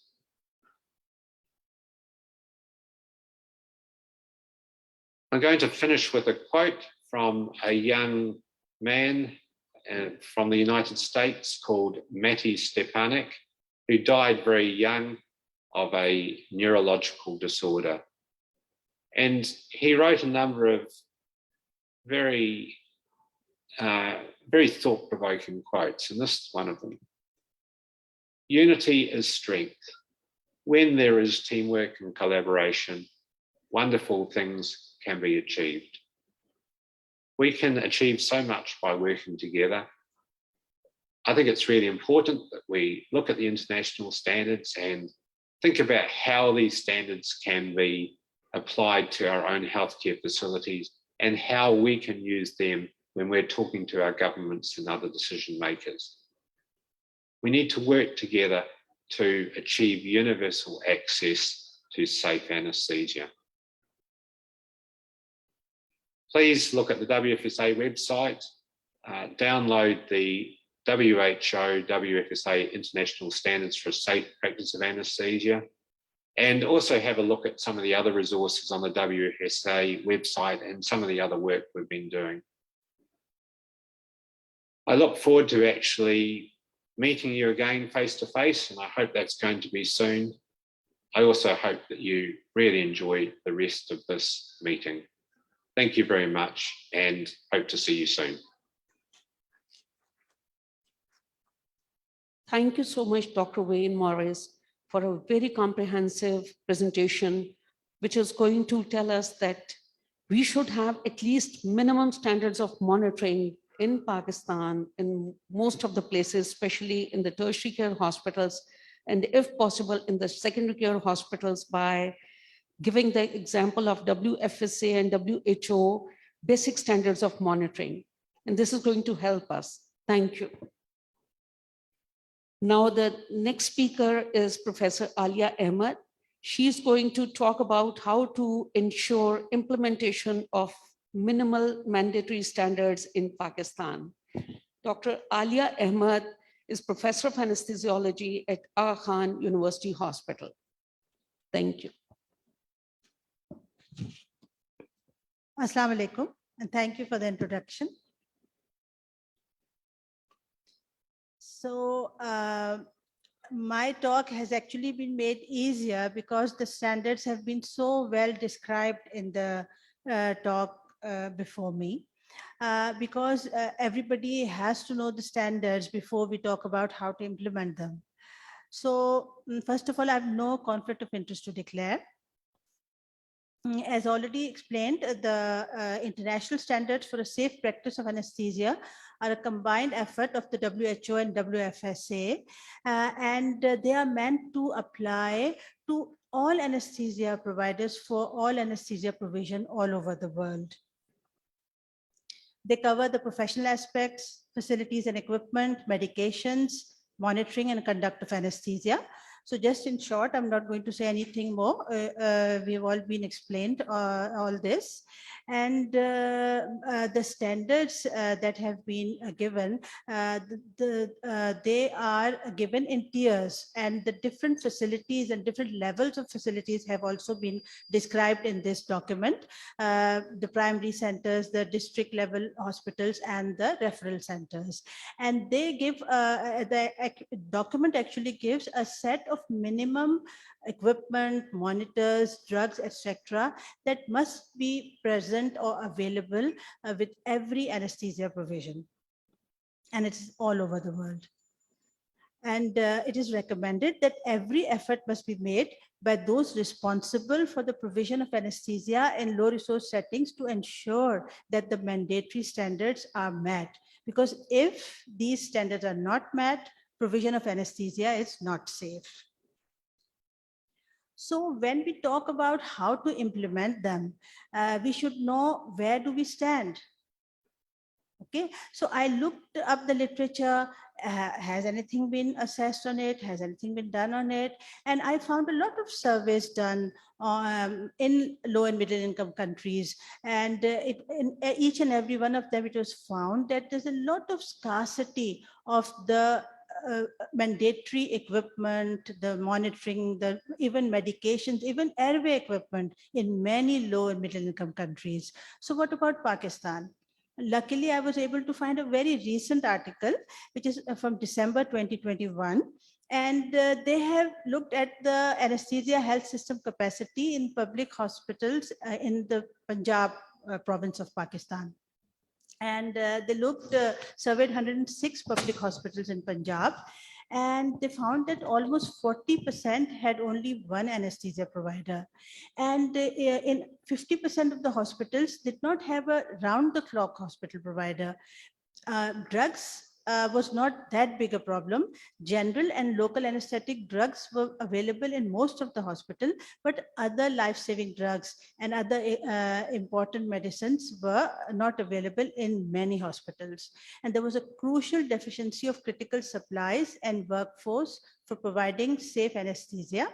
And the surveyed healthcare facilities also were found to have an uneven division of resources, because some had quite adequate equipment, monitors, and drugs, while others had very low availability.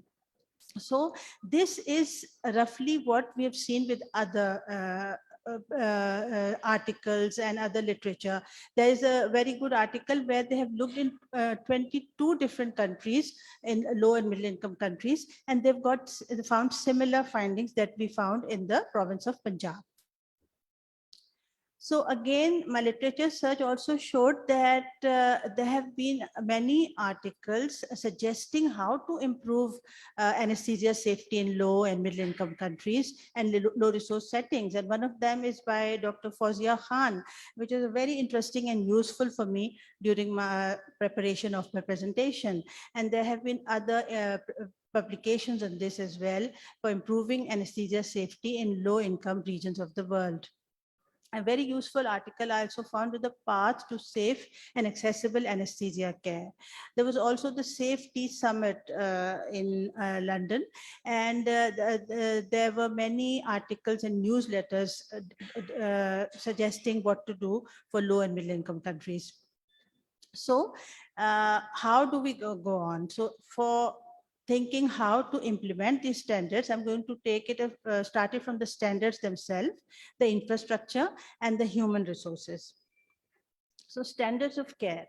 Now, whatever we do, and I really like the quote that ended the last presentation about teamwork and collaboration. Because for implementation of these standards, we need teamwork and collaboration, and unity is our strength. So there is a big major role and responsibility of our national society, of Pakistan Society of Anesthesiologists, on each and every step. Okay, so first of all, for standards, we need to work towards developing our own national standards and guidelines for safe quality care, because we know our local context and our standards should be according to our local context. Many low and middle income countries have also endorsed the WHO WFSA standards, so we could do that also, but we need to endorse some standards and then take them forward for advocacy to administrators, governments, and other authorities, relevant authorities, and petition for resources to meet the safety standards and requirements. Medicines, the infrastructure, including medicines, equipment, workforce, etc.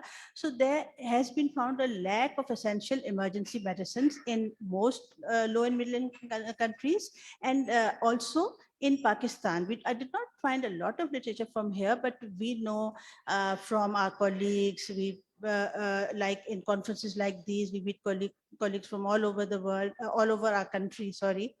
And we know that there is a lack of essential emergency medicines, and there is lack of access to opioid. Pain management is an important aspect of perioperative care of a patient. And how do we manage that? Now, we have learned to use multimodal analgesia like all over the world, where we can use the resources that are available to us. If we use the resources available to us, the drugs available to us in an appropriate manner, we can overcome it. And another important thing is to use more and more regional techniques.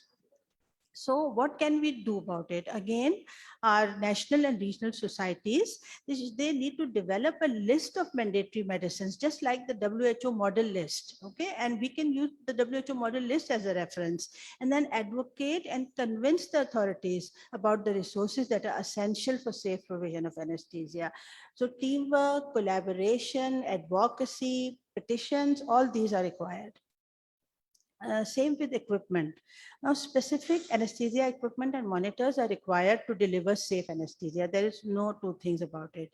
So here there are centers where even anesthesia machines are not up to the mark, airway equipment are not properly available. So, and there are so many other things also, the monitors, oximeter, capnography.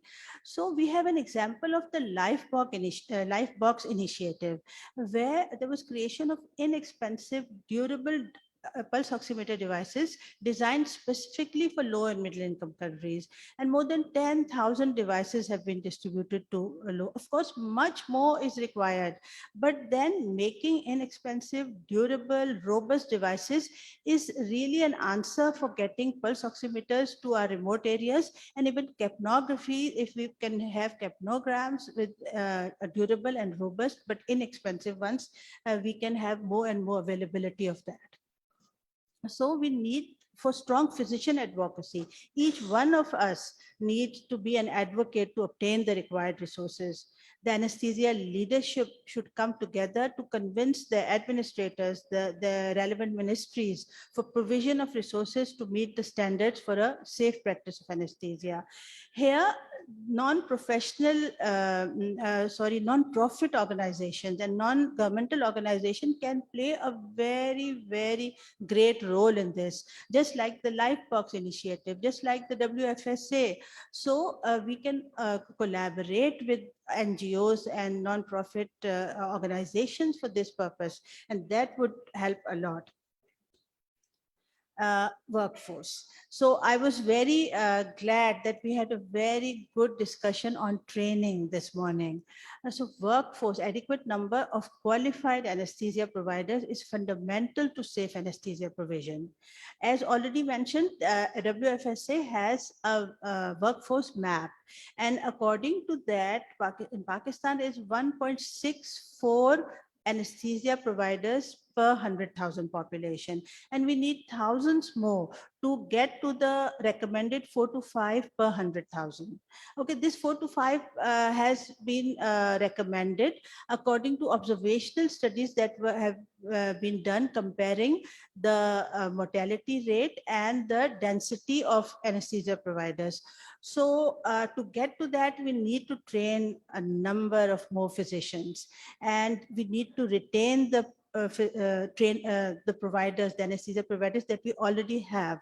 And of course, there is a segment of patient education as well who need to be aware of the importance of safe anesthesia.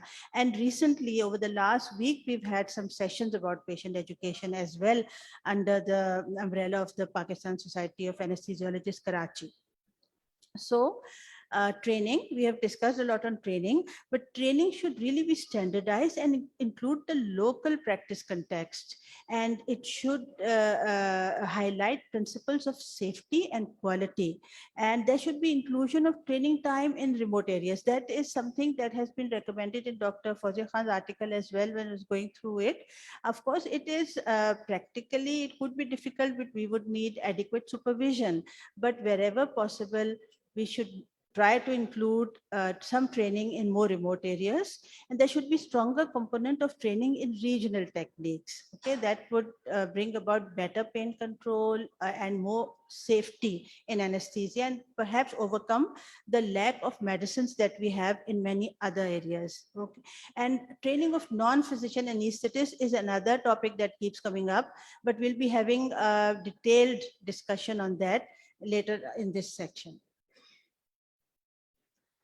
Another very important thing is continuous medical education for us, for the anesthesia providers that are working in our country now. And do we have resources for them? Here again, our national society needs to hold more and more CME sessions, symposia, conferences. There should be short, focused education courses.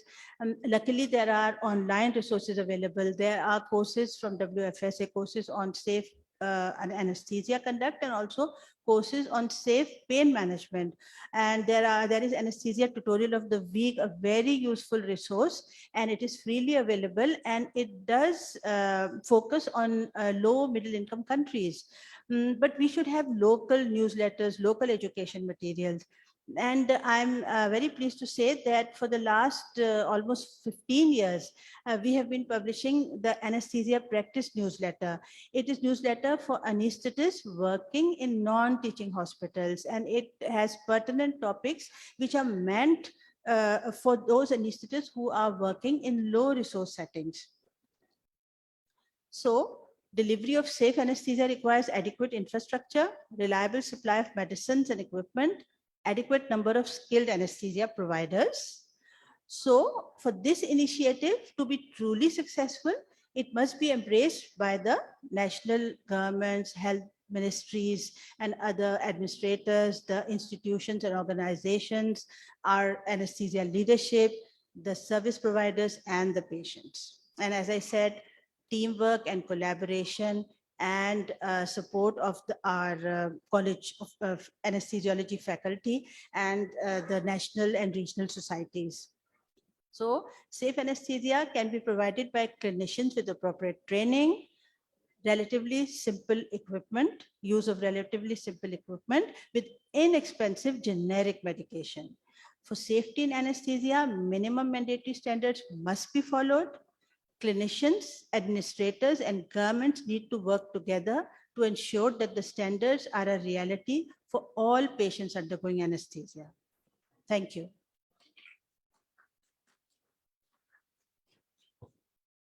Thank you so much, Dr. Alia, for such an awesome presentation, starting from the international standards to the local improvised techniques for the safety of the patient. Thank you so much.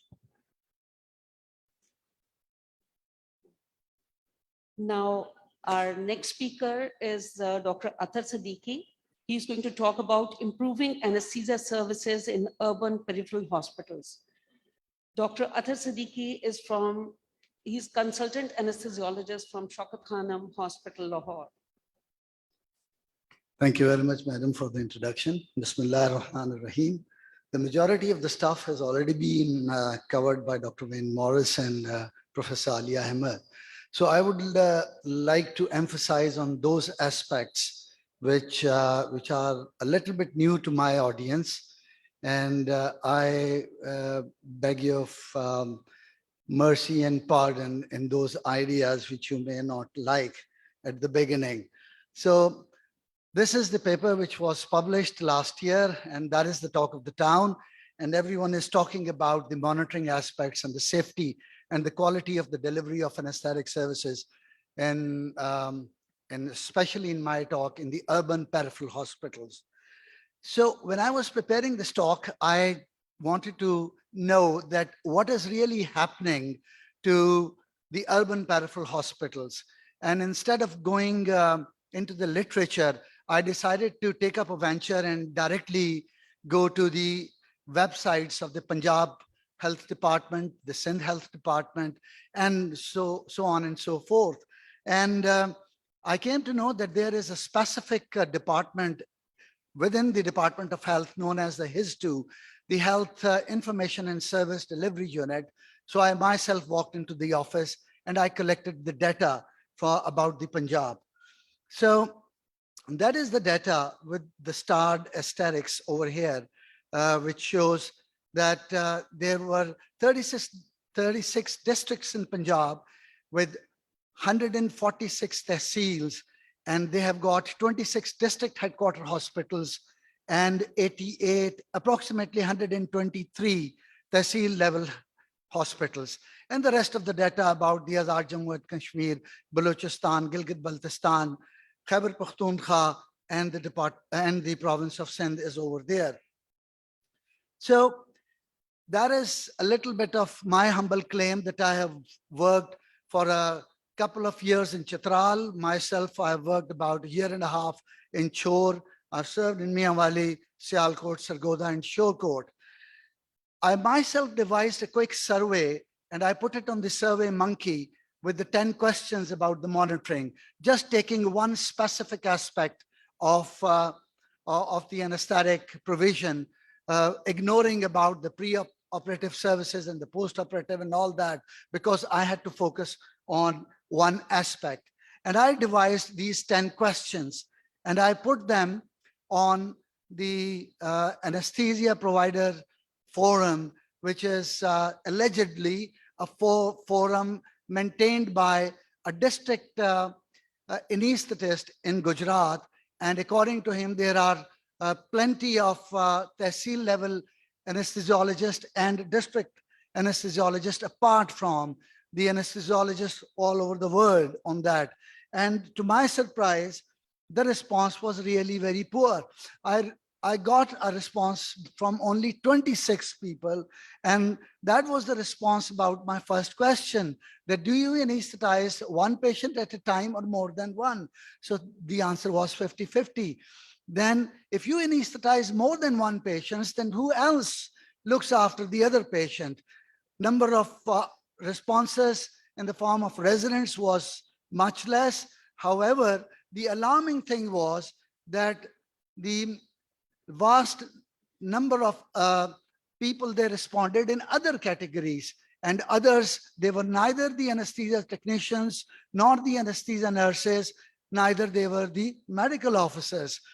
Then does every patient having general anesthesia is monitored with, well, very heartening to see pulse oximeter to everyone, cardiac monitor to majority of them, non-invasive blood pressure monitor to everyone, capnography to just above 40% of the people, of the patient, and the temperature monitoring among the least.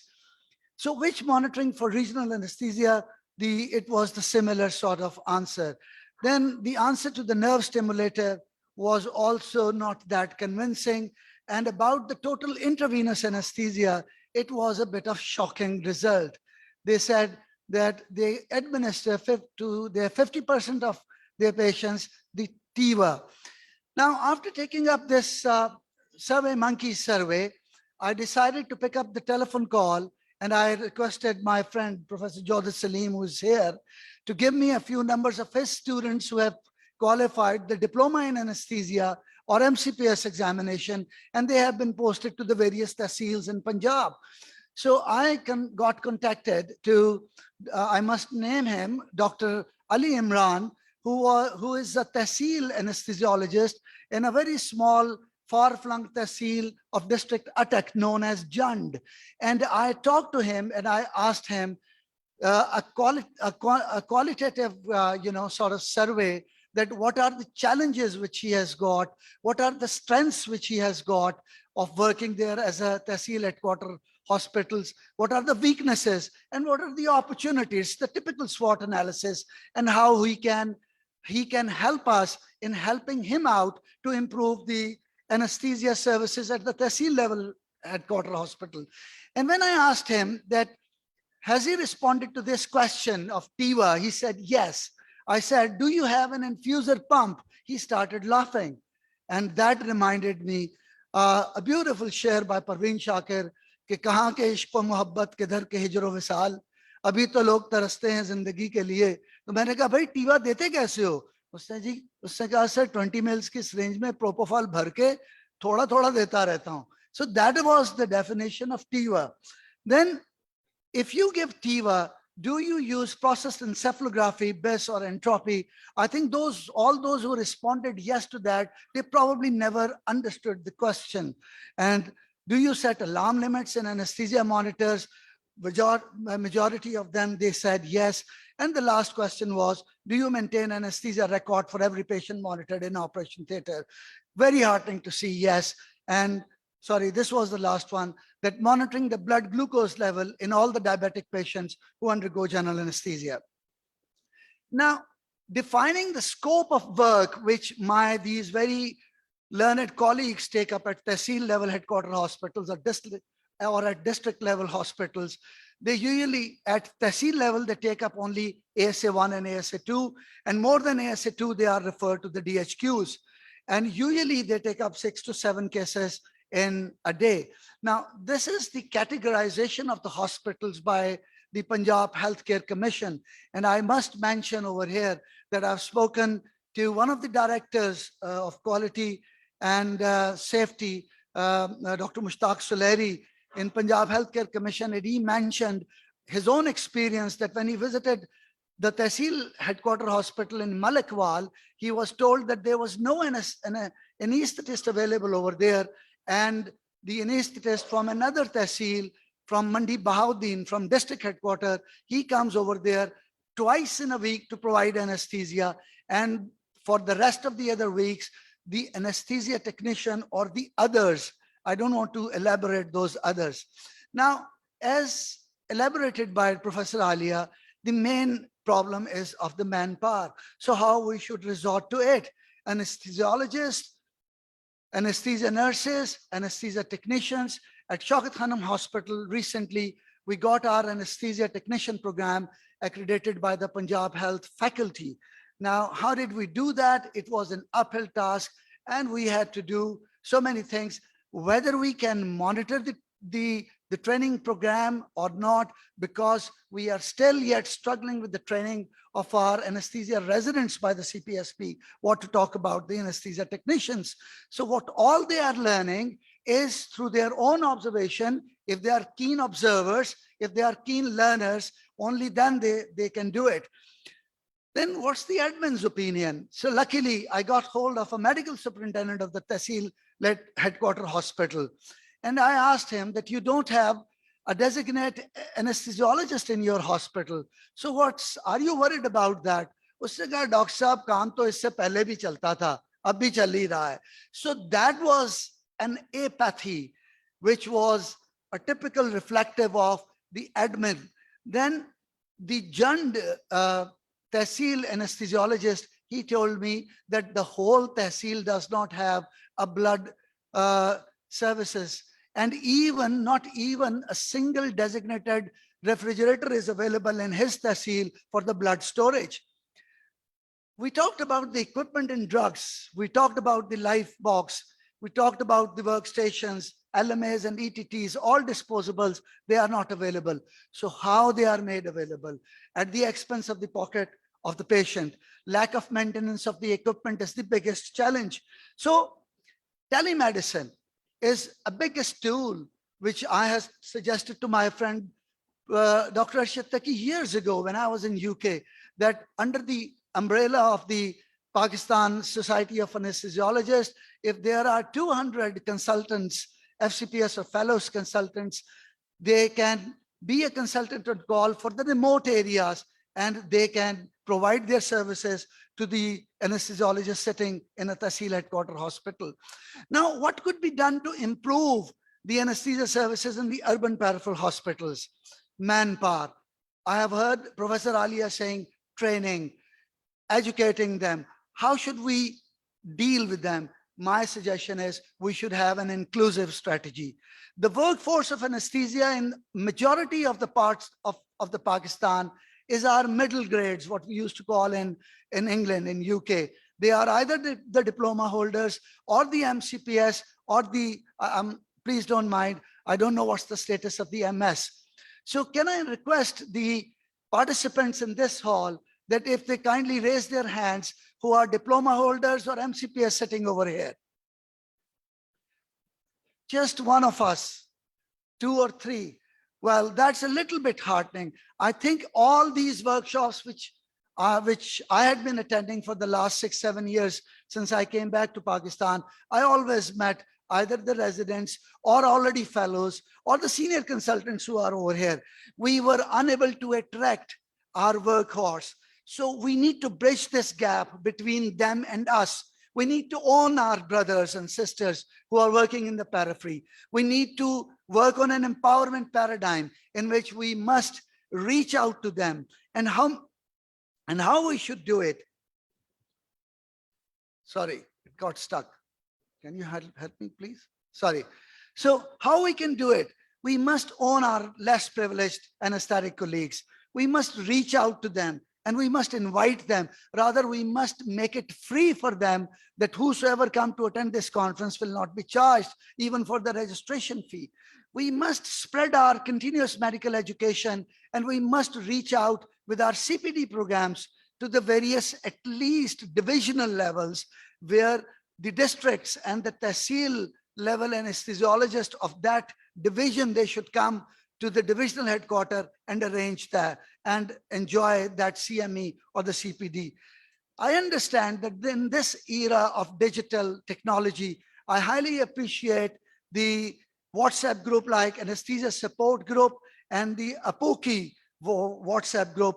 But in that, I hardly see anybody from the Tehsil or district level hospital raising the questions or posing the scenarios and getting the answers back.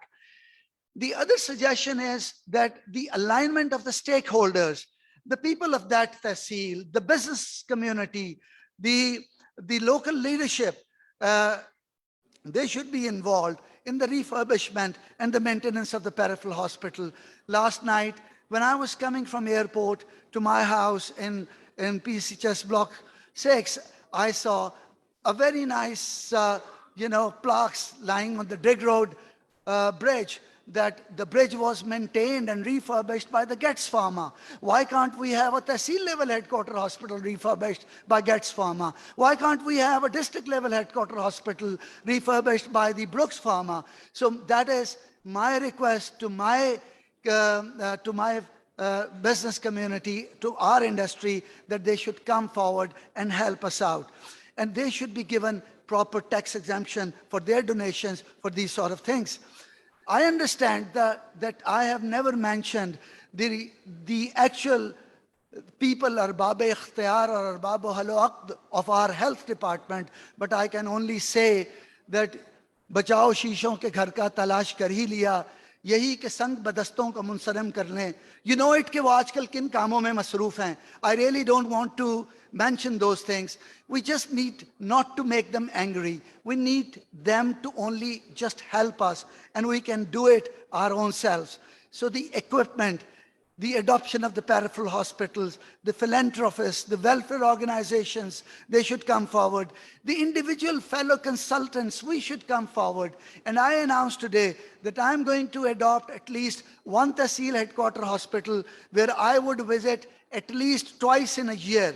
And I would give my 1 week on my every visit over there so that I should be able to provide the so-called, according to my standards, the ideal anesthesia services to the Tehsil headquarter hospital.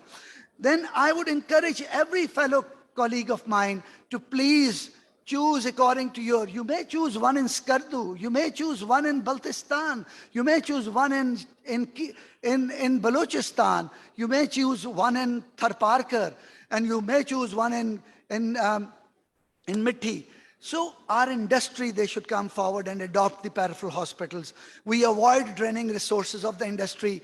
In the big conferences like this, please don't mind it. I have already sought your apology about it.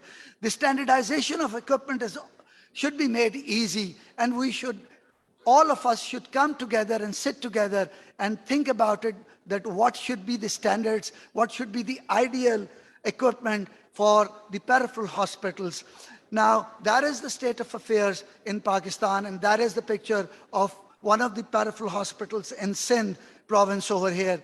So how we should arrange such gatherings where the people like me can come over and talk about their weird ideas, our alma maters, our own medical colleges who made us like this, what we are today. And we should be proud about that.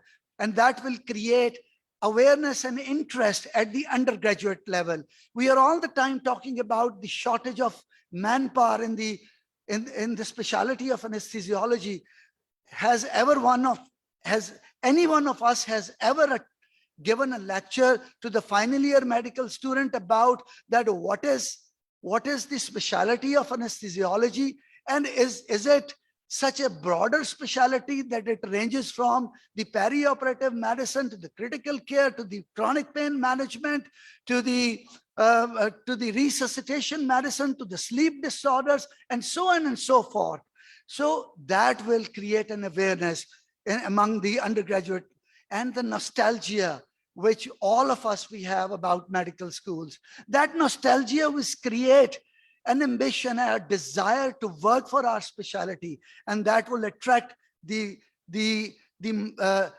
brighter minds, the intelligent people who can be the future of our specialty. And even I don't mind that even if they get trained and if they get educated and if they move to the greener pastures, one day they will come back. And that is the nostalgia which I have shown over here. And even the private sector is no exception to that. We had been successfully running the basic courses of ICU in a private hospital in Lahore.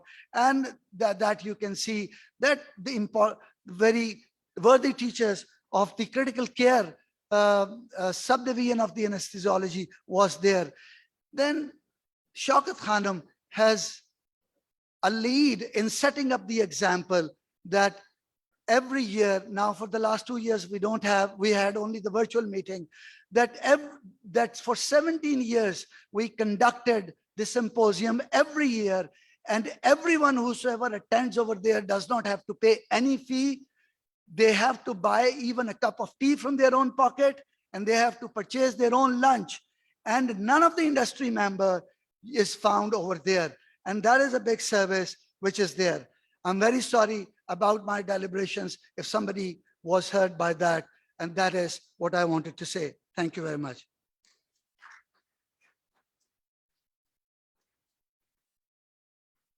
Thank you so much, Dr. Athar, for a very comprehensive situation in the urban areas. I would only add one point to Dr. Athar's presentation, because he said increase in the manpower is by introduction of 2 years diploma course of the anesthesia technicians. I think probably they don't have anesthesia technologist, which is a 4 years degree program run by different universities in Punjab.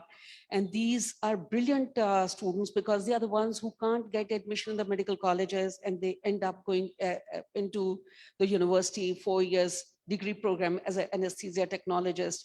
And now recently they have been registered with the government as well for their qualifications. They are a very good addition to the manpower for providing anesthesia, because we have got quite a few anesthesia technologists working with us in different hospitals, and they are brilliant people. Now I would request Professor Mehdi Mumtaz to finally wind up the session by saying his comments. Over to Professor Saab. Thank you.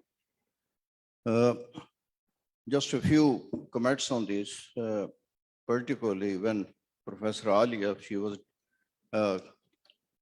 reading her paper, she stressed on this, that anesthesiologists should be qualified and vigilant. And vigilant word is very important. When I went back to England in 2004, I was anesthetizing one patient, and there was ODP. He was sitting in one of the corner and filling one form. I went to him, I said, what are you doing? Against the anesthesiologist, he said, there were 2 words written, A, then NA. Like, what does it mean? A means attentive or not attentive. So I was monitoring the patient, he was monitoring the whole theater. Not only about the anesthetist, but about everybody, they were filling the form. So you're always under the, they're always controlling you. So the vigilant is very important. It's not only the qualification. Now this morning, we had this panel discussion also. I couldn't get the time that time.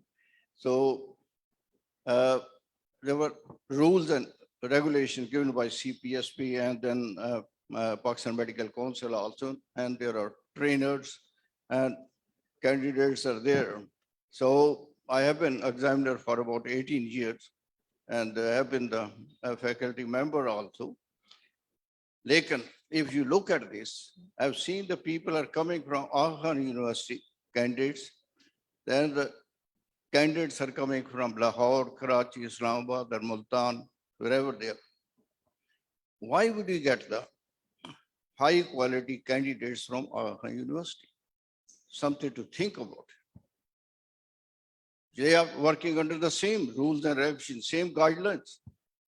Why their candidates are, number of candidates, I'm not considering individual candidates, number of candidates are comparatively better who are coming from there.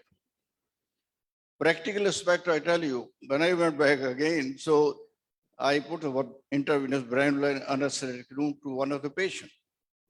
I asked my nurse assistant that you fix it. She said, I can't fix it. Like, why can't you fix it? I think I'm not trained. Like, how would you get the training? She said, I have to watch 15 cases being fixed by the senior nurse. Then I'll do 15 again under supervision. Then they will give me a certificate. Now I'm fit to fix a brainula. That is the vigilancy. No, that is the training they are getting. So these are just few things to think about. There's a beautiful article which has come in 2021 about these standards of anesthesia. And this is for the people who are preparing for their exam. They must read it. It's about 22 pages. in detail. But as there is some session here, I'm sure the examiner will ask you definitely about those who are appearing it. Otherwise, the papers are beautiful. It's very nicely explained by everybody. Thank you.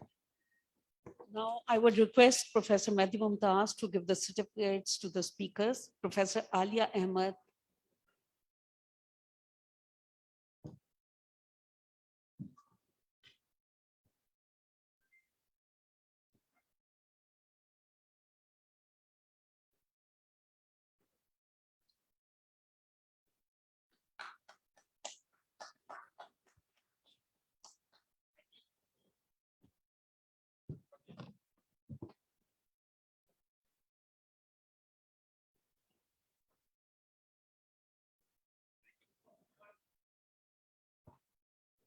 Dr. Athar Siddiqui, please.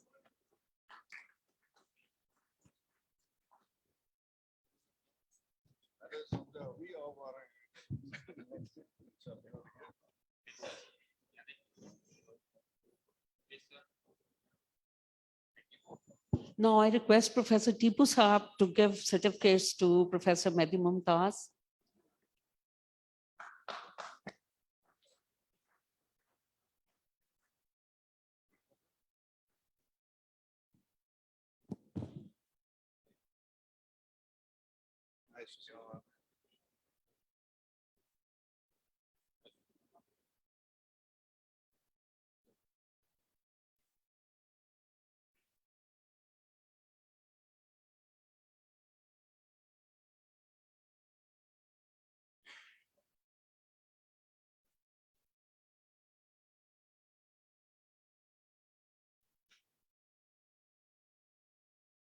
Thank you so much. Now over to the next session, please. Thank you. Thank you so much, Professor Mumtaz and Professor Shaida Khwaja for conducting such an informative session. Now we are coming back to our third session. I will like to invite chair of this session, Dr. Hamidullah, who is Associate Professor at Aga Khan University, and Dr. Rubina Iftikhar Ahmed. She is consultant anesthetist and lead pain medicine, Brighton Sussex University Hospital NHS Foundation Trust, clinical education supervisor, Kent Sussex Surrey, examiner, World Institute of Pain, London section. I will request them to take the dais for conduction of this session.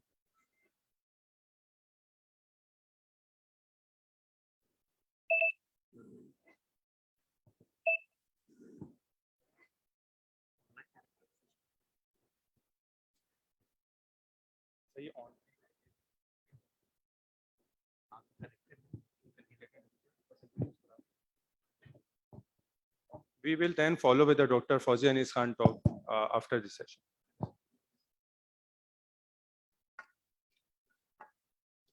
Assalamu alaikum. It's my pleasure to invite Professor Ravi Mandan Mahajan, who is the Director, Critical Care Integration and Transformation, Apollo Hospitals Group, India. He's also the Professor Emeritus, University of Nottingham in UK.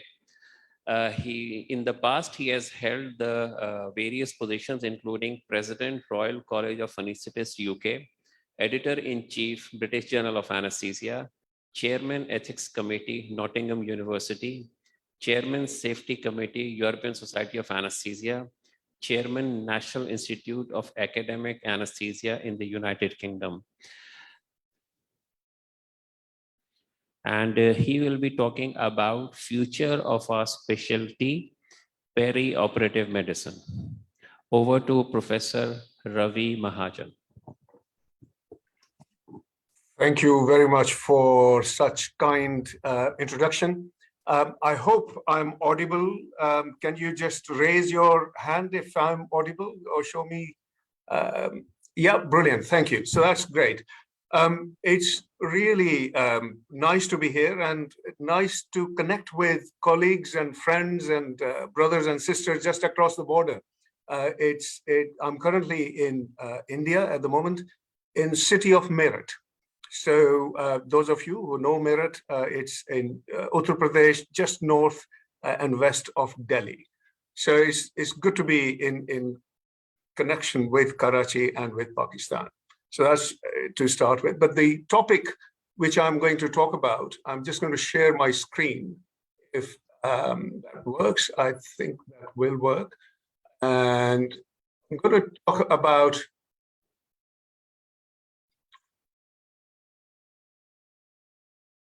just go on slideshow.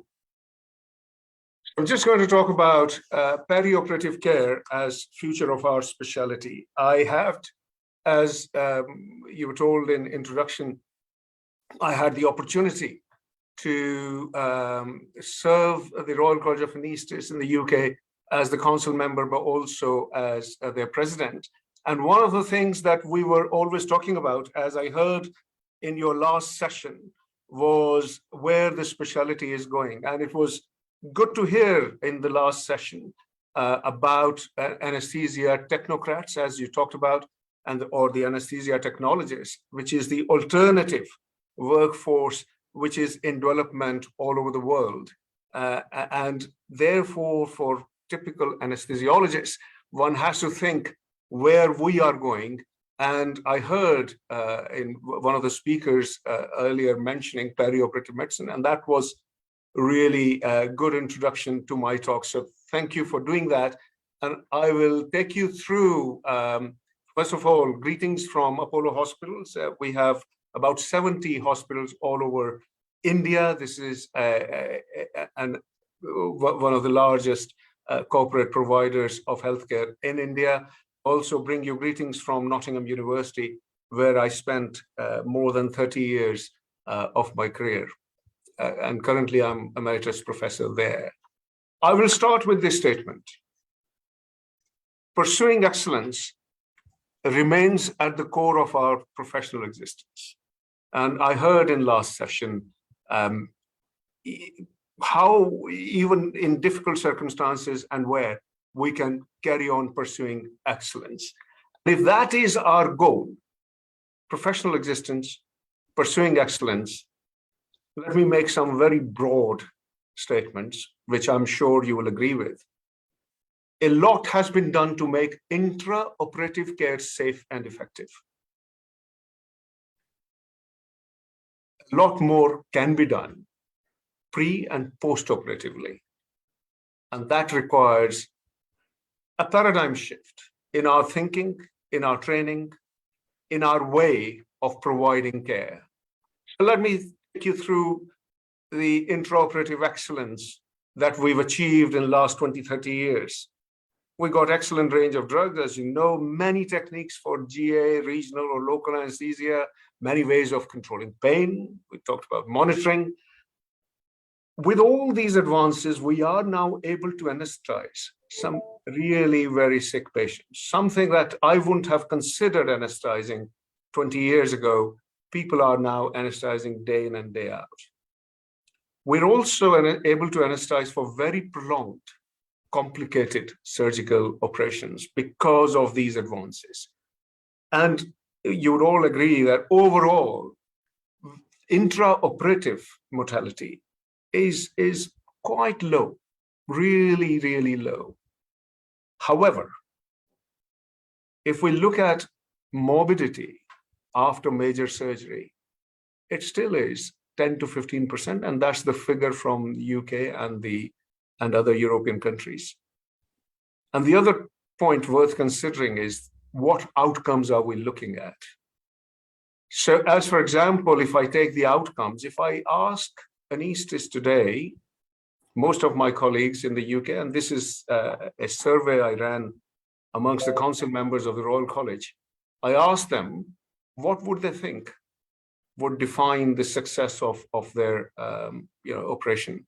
And they talked about emergence from anesthesia, and the anesthesia was free from any critical incident. And the fact that patient's pain and nausea and vomiting were controlled after surgery, they would consider that they performed their work successfully. If you ask the surgeon, what outcomes do they consider important? They will talk about, again, critical incidents or bad incidents that shouldn't happen. They'll talk about bleeding, they'll talk about post-operative infection and wound healing. And if all these things work to plan, they would think that the operation that they did was successful. But let's think, ask patient, what do they want from their operation? They will, of course, want a successful operation, but they would not want to stay in hospital for very long. So they will be worried about length of stay. They will actually like to get back to normalcy. And they would like to be in condition which is better than their preoperative condition. That's why they're having the surgery. They would like to go back to work if they were working a normal pattern of life as soon as possible, which means staying in hospital for minimum amount of time, not coming back to hospital for repeated operations or repeated, dealing with the complications, getting back to work, getting back to normal pattern of life. So how three different people who are working on same thing have three different outcomes? I think that's something we need to think about. Why length of stay is important. So this is data from PQIP, or Perioperative Quality Improvement Program in the UK. I'll talk about that later today. The gray, so on the left, there are all different kinds of surgeries, abdominal, head and neck, whatever we call it. And the gray square, the gray circles have figures or numbers, which is days that people spend on an average after those operations, major surgeries in those regions. So about 7 to 8 days people spend after major surgery typically in a hospital. However, if one of the patient was to get a significant complication after operation, their length of stay increases by 3 times. Now, this is important. So your length of stay, one complication, you go by increases by 3 times. So you, rather than 8 days, you spend 24 days in the hospital. Let's look at these figures. So these figures are slightly old. 10 million surgeries happening per year in the UK, costing 16 billion pounds. Okay, 10 million, 16 billion pounds. Let's just fix on those figures for the time being. It has been shown that 10% of surgical operations actually may be unnecessary. So if you think in terms of savings, it's a huge amount of saving. And those who undergo operation, 10% suffer complications after surgery. So their length of stay goes up by 3 times. If we reduce those complications by half, there's going to be significant saving, not only in the money that you spend in healthcare, but also in terms of patients' improved outcomes. So if you think about it, there is scope for making our services better. Not only just save money, but also for patients' outcomes. These are the patients we are increasingly seeing nowadays. Elderly with comorbidities. 50% of our patients will have one comorbidity by the age of 50, and 65% will have multiple morbidities by the age of 65. So quite a significant comorbidity. And these are the kind of patients we're seeing day in and day out. And what we need to then think about is how can we further reduce post-operative morbidity, bring it down from 15% to, let's say, 5%. And we need perioperative approach for that. Quality in healthcare, as we know, is doing the right thing at the right time for the right way, for the right patient, for best possible outcome. Now, if we carefully select our patients, which is the right person, at the right time and do the right thing, we will probably have the best possible outcome. So we can't just fix ourselves during intraoperative period only. We have to look at the whole of the pathway, because we have to pick the right person, plan the right thing, do it in the right way. So when we talk about preoperative period and postoperative period, tagged along the intraoperative period, that's our perioperative pathway. A number of things can be done preoperatively and postoperatively to improve the outcomes. And I'll take some of those are listed here. I'll take some of those which are really significant and which are relatively easier to implement in my subsequent talk. So there is growing evidence, of course, that if you are stratifying the risk, picking up the right patients, and reducing the risk by optimizing their hemoglobin, as for example, blood pressure, blood glucose, stopping smoking, going through an exercise program, which is prehabilitation. And then being careful and vigilant, as has been mentioned earlier, intra and immediate postoperatively, we will have long-term benefits in terms of not only survival, but also reducing chronic pain, reducing postoperative cognitive dysfunctions and other complications, which means that patients can go back to work earlier, they can go back to their normal care or status of life much earlier. So when I was a president, one of the things that I did was we opened up a center of perioperative care, perioperative care in the UK. And that center, one of the first things it did was commission research on impact of perioperative care on health care resource use. We wanted to know whether this would really work. And we went through all the data search that we can find and consolidate that. This table summarizes it.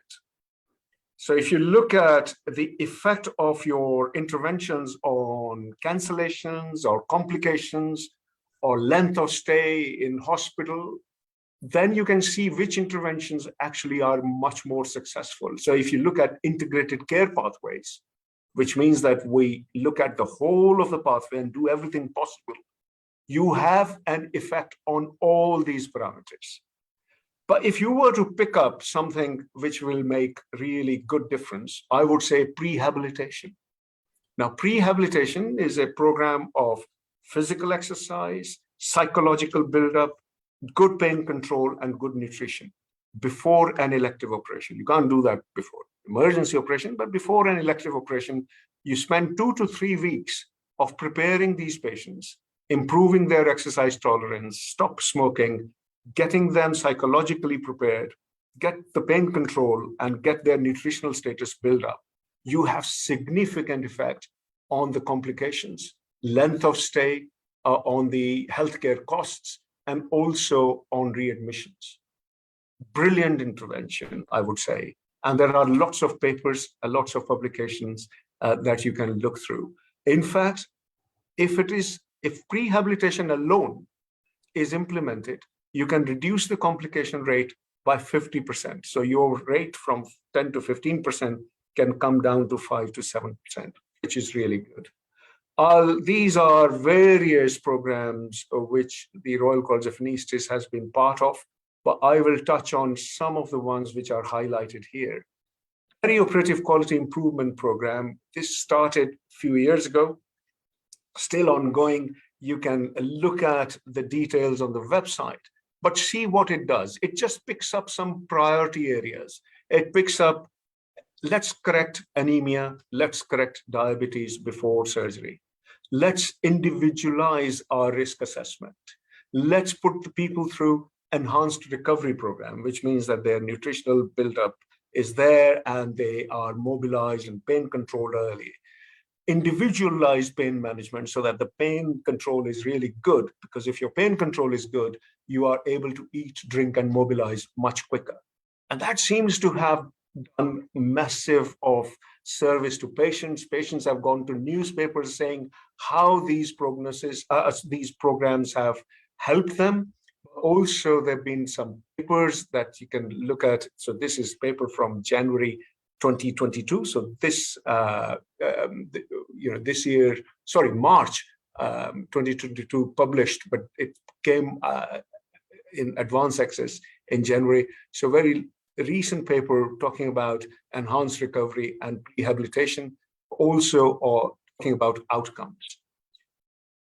So those 5 things that I showed you in PQIP program have made huge difference. I give you another example of integrated care pathway. Now, we looked at mortality after emergency laparotomy in the UK, and that was about 7-8 years ago, and it was around 20%. And that was considered to be quite high. We found that the increased mortality was associated with surgery performed out of hours, so in middle of night, critical care bed availability, and lack of consultants for really sick patients. And what improved the survival was early assessment and resuscitation, early antibiotics, prompt diagnosis and early surgery, goal-directed therapy or optimization, and post-operative care, planned post-operative critical care. And since those data were already there, we thought, well, let's run a national emergency laparotomy audit program. We called it NELA, and see if we put processes in place, will that make any improvement? So it was completely led by professionals rather than anybody else. We defined the process measures which will make impact. So time between admission and consultant review, time between admission and antibiotics, decision to operate by consultant, presence of consultant, all those kind of things. And what we did was we collected data from various hospitals around the country and looked at the outcomes from those hospitals. We looked at not nausea, pain, vomiting as short-term measures, but long-term measures as 30-day mortality, unplanned escalation of care from the ward, unplanned return to theater, those kind of things which really mattered to patients and showed that there were complications. Now, this is what we got from different hospitals. So if you think all the horizontal lines are different hospitals and all the vertical lines are the process measures. So as for example, final case ascertainment or CT performed in time, the reds and yellow are not very good and greens are good. So what we found was that of all the hospitals, very few hospitals had all the processes which were working. And many hospitals would have processes which were either not working or not working effectively. So therefore they were either red or yellow. And we put these data without identifying the hospitals. Every hospital could go to the administrator and find out where they stood. But without identifying hospitals, we put this data on the website. Every hospital then, like ICNOC, they could go and see their own data and compare with other hospitals. We didn't do anything different. That's all we did. And that's how our minds work. The humans, we are very ape-like. We want to excel. If we see our neighbor getting good car, we want that car. If our neighbor builds good house, we want to build that house. If our neighboring hospital is doing well, we want to do well. And I think that kind of approach changed the whole picture. Now you can see many more greens and very few reds. And that is where we want it to be. And that picture is now improving without any coercion or any administration or any directive from anywhere. It's the peer appraisal process which has made huge change. So we reduced the length of stay, but we made huge savings. As you can see, mortality rate is coming down. This slide is from 2016. They did another work in 2019. Mortality is even further down, and the number of days spent in hospital is even further down. So you can see that from 20%, we had already come to 10%. So we reduced the mortality and we were reducing number of days. So those are the kind of things that you can do if you were to have a perioperative approach, which I think is future of our specialty. So how did they do this? NELA people, they defined the population, they defined unwanted outcomes. There was strong leadership nationally as well as locally. We were very keen that individual hospitals should not be penalized, individual consultants should not be penalized. It should be an anonymized data, and people should look at each other and then advance their own excellence in the way they wanted to do. We defined what good should look like so that you can compare yourself to what good should look like. And we defined the performance parameters across whole of the pathway, whole of the perioperative pathway. So we were achieving excellence through improving the quality of perioperative care, where you define quality measures, you define what steps to take, what good looks like. You can compare yourself whether you're good enough or not, and then make changes, do something. If it works, do more of it. And if it doesn't, do something else. I think pursuing excellence is no different. It is to keep thinking where the problems are, and every problem, every hospital, every microcosm, every country, every city has different contexts. So we didn't think it was appropriate for us to say, oh, you should be doing this. Let them find out what works for them, and we should be defining just the parameters. That requires team. And it's not just the anesthetists, it's the surgeons, the psychologists, the pain consultants, the physiotherapists, the nutritionists, critical care physicians, many others. And I think that is important to build that team.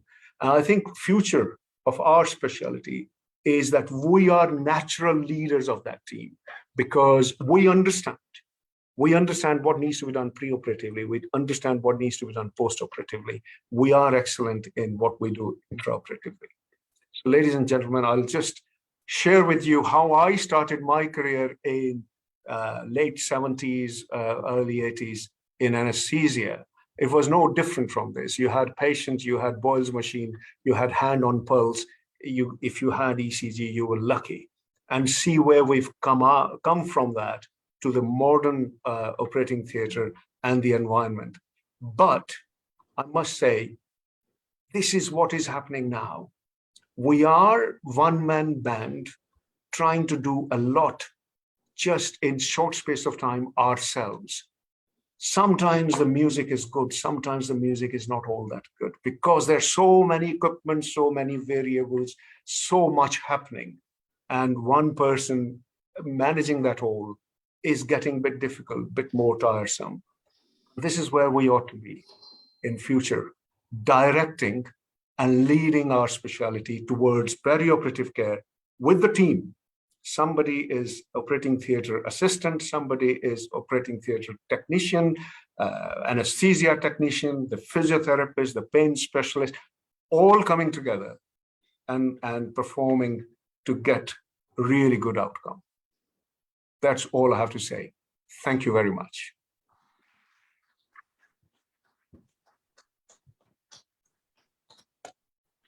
Thank you very much, Professor Mahajan, for a very enlightening talk. This is an area of care that needs real attention.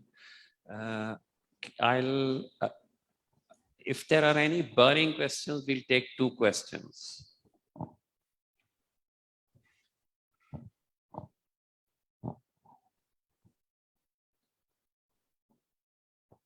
It seems that you have put up a very nice presentation and cleared up everything. Thank you very much.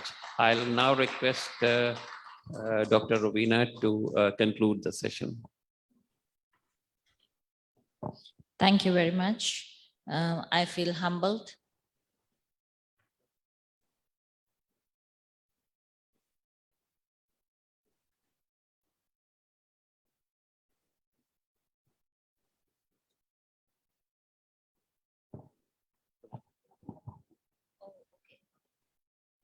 Sorry, there's another presentation before we conclude this session, which is on pros and cons, task shifting to non-anesthesia physician or non-physician. Is it a feasible solution? And I invite Professor Fawzia Anis Khan for this talk. She is the professor of anesthesia at the Aga Khan University Hospital.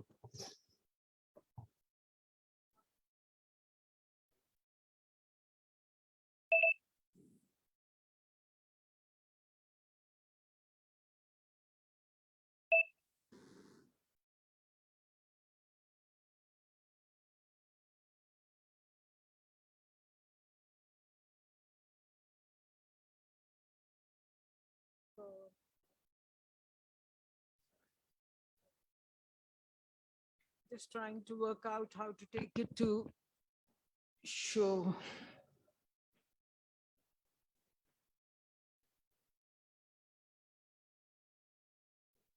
ये जरा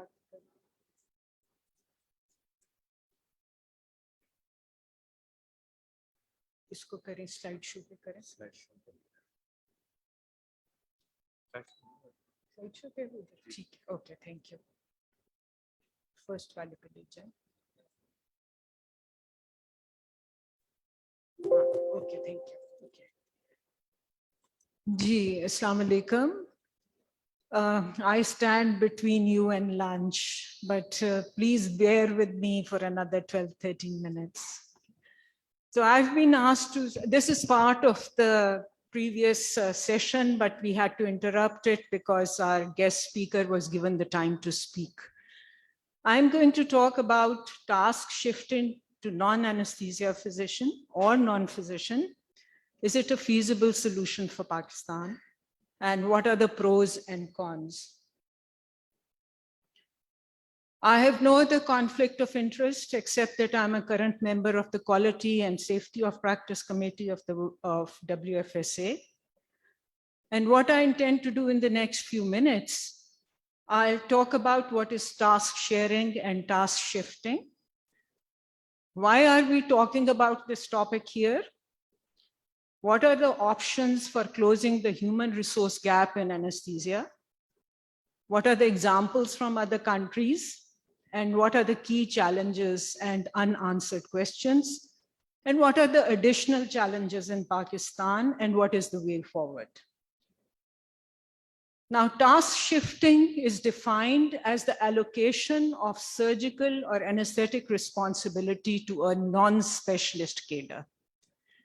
And task sharing is the sharing of joint surgical or anesthesia responsibility between specialist and non-specialist, but under the oversight of the specialist.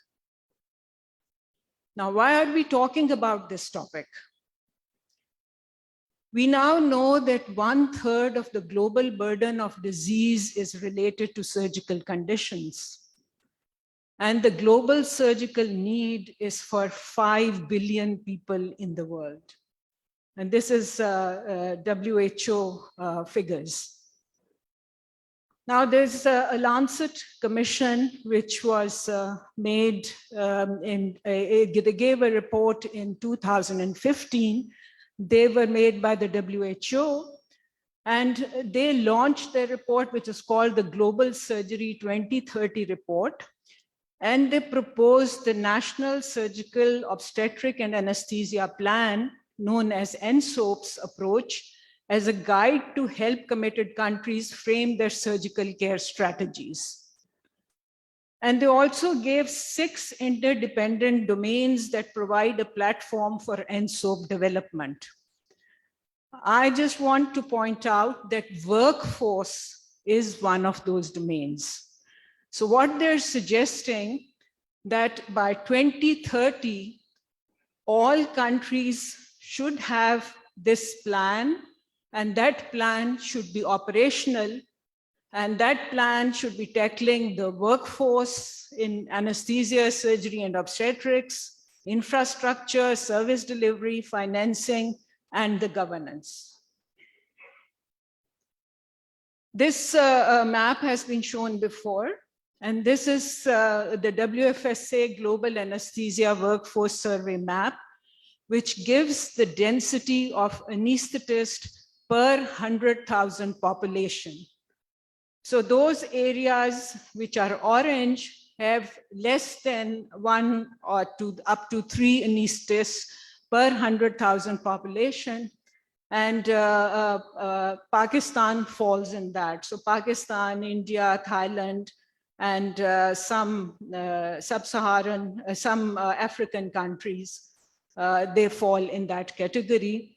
The recommendation by the Lancet Commission is that the minimum number of physician anesthesiologists per 100,000 population is 5.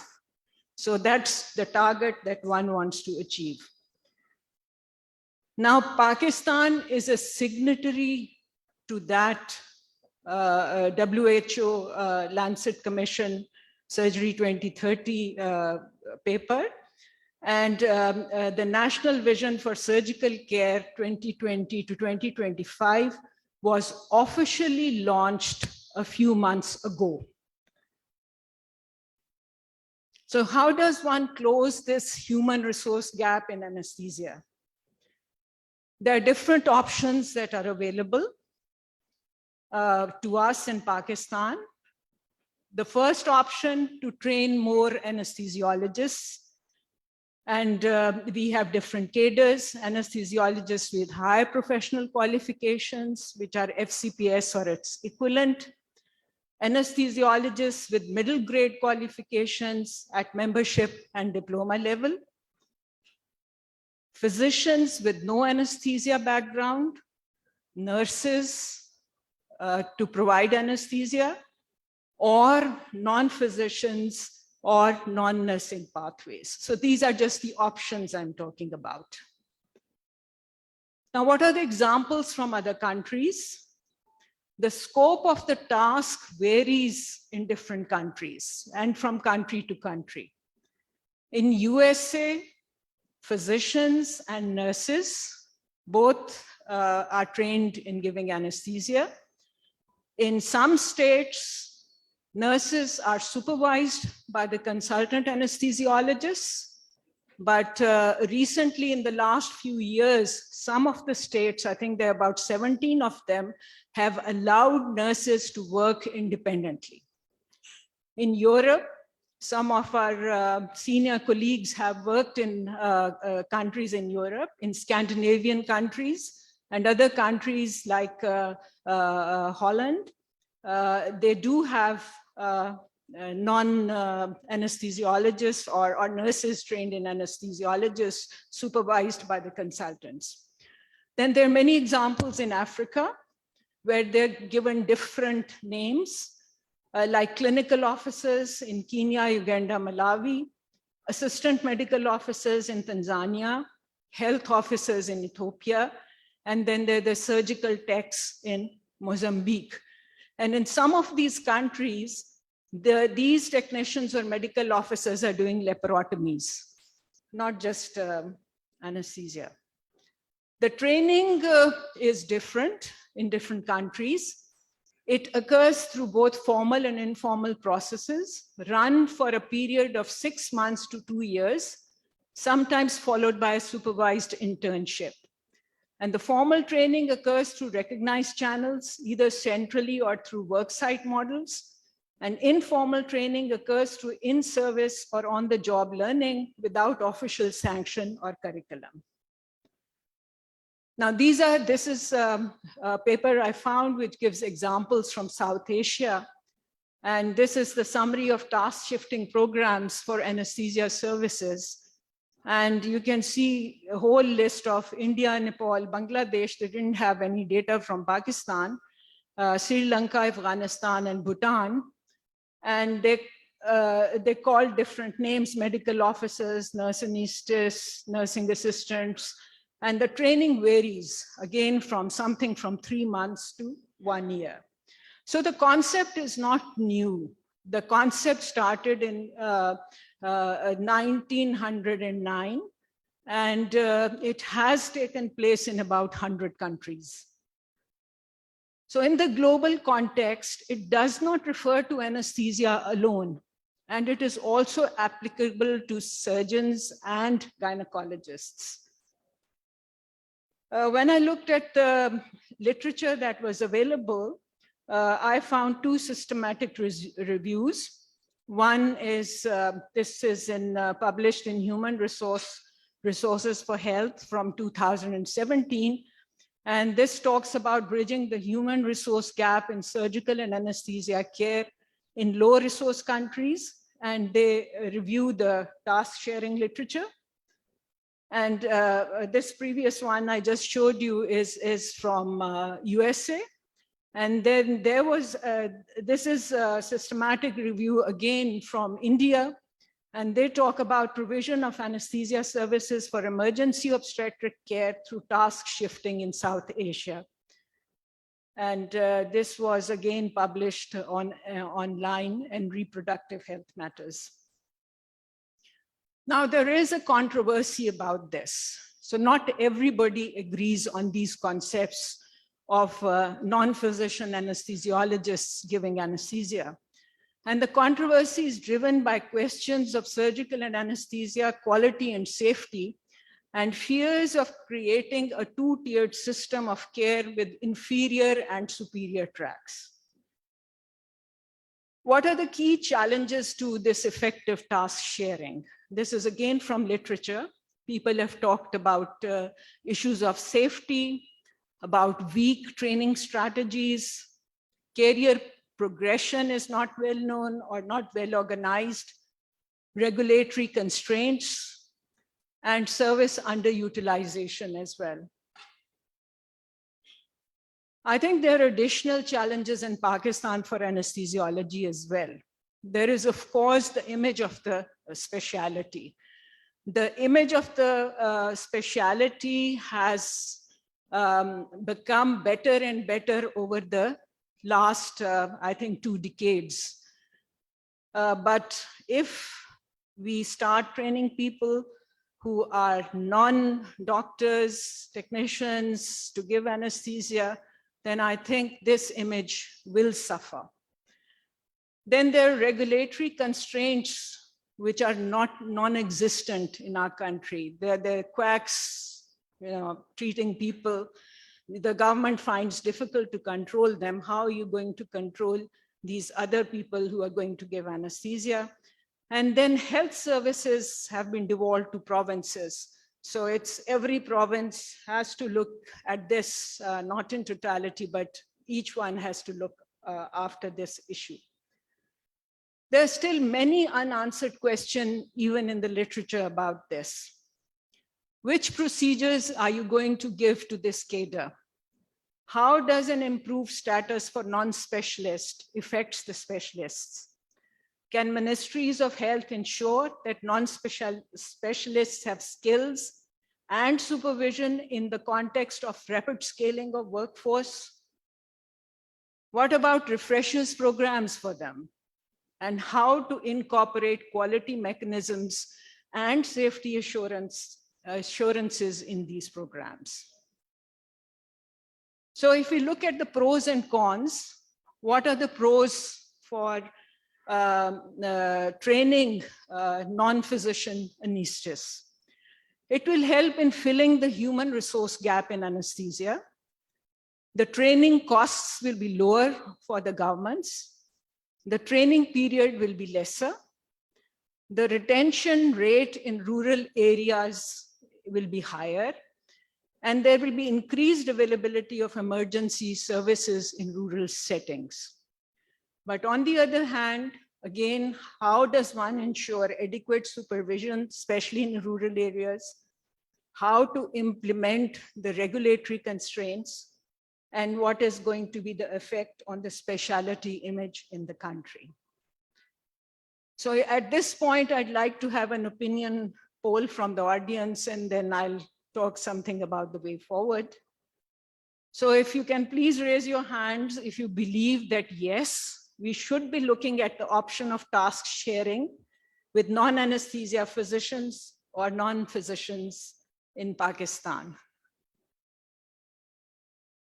I see a few hands, okay, about 10, 12, okay.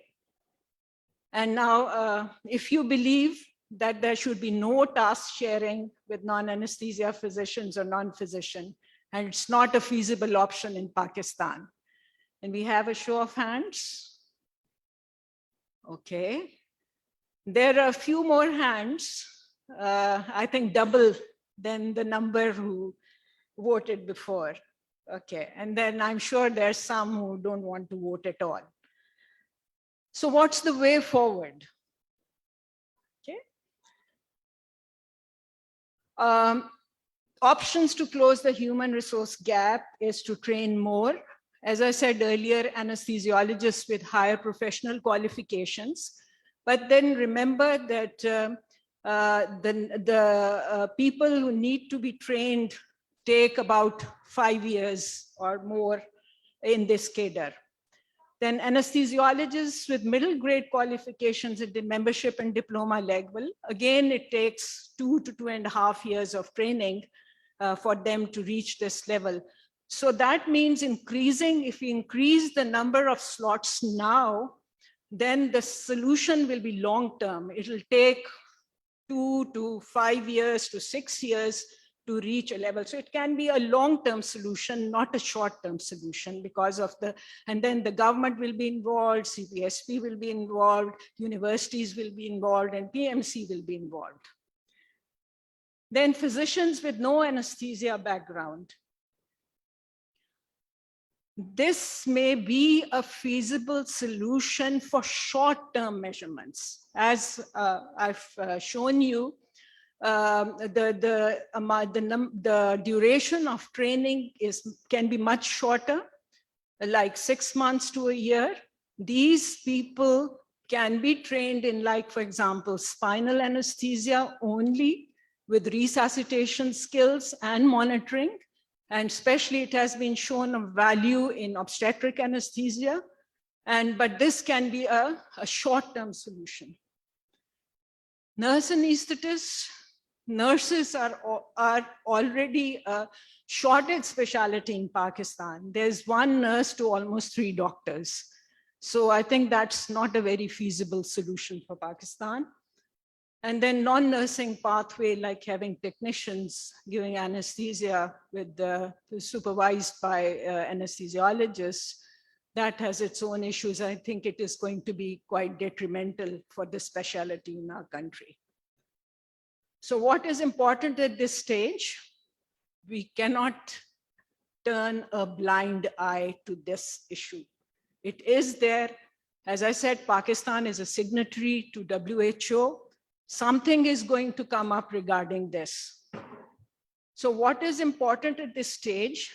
We should not leave it to the administrators and the government functionaries to decide the future of the specialty.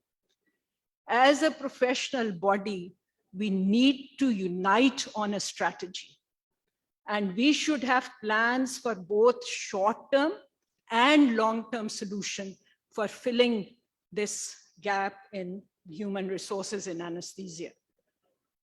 I think we should identify a committee with representation from all branches of PSA to liaison with the health services in each province on this issue. So with this, best of luck with your lunch. Thank you very much. Thank you, Dr. Fawzia, for talking on a very important subject. Dr. Tipu has a question.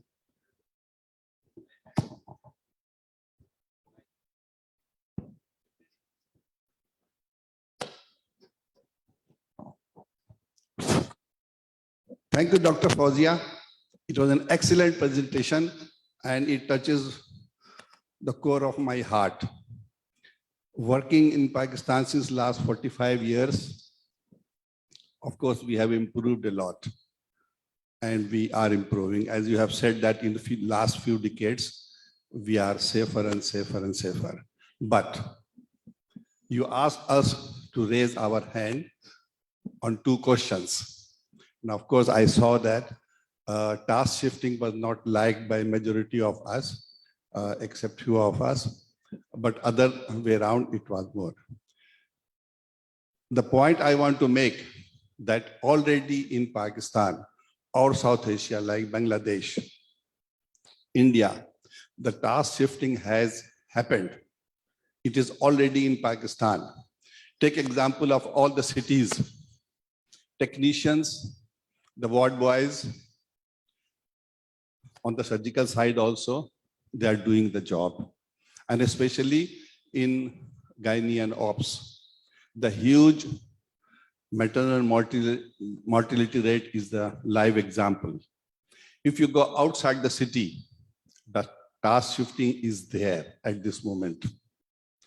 MBBS doctors, they got trained, not passed their exam or didn't bother for the exam.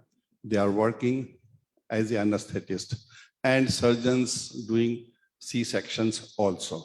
Just go 100 40 miles from Karachi. In Tata, it is happening, or in interior of Punjab also it is happening. So this is there already. Task shifting has happened, and we have got to, as you have said, that we have got to take it boldly, not closing our eyes, because the solution lies there, that we must train. The only question will be that those health regulators, known as PMC, known as Healthcare Commissions in Punjab and all these things, they have got to be careful that they manage the health of the patient in anesthesia and surgical. They should be under some sort of supervision. But at this moment, it will take about more than 200 years to have enough anesthetists in Pakistan the way we are producing at this moment. Thank you.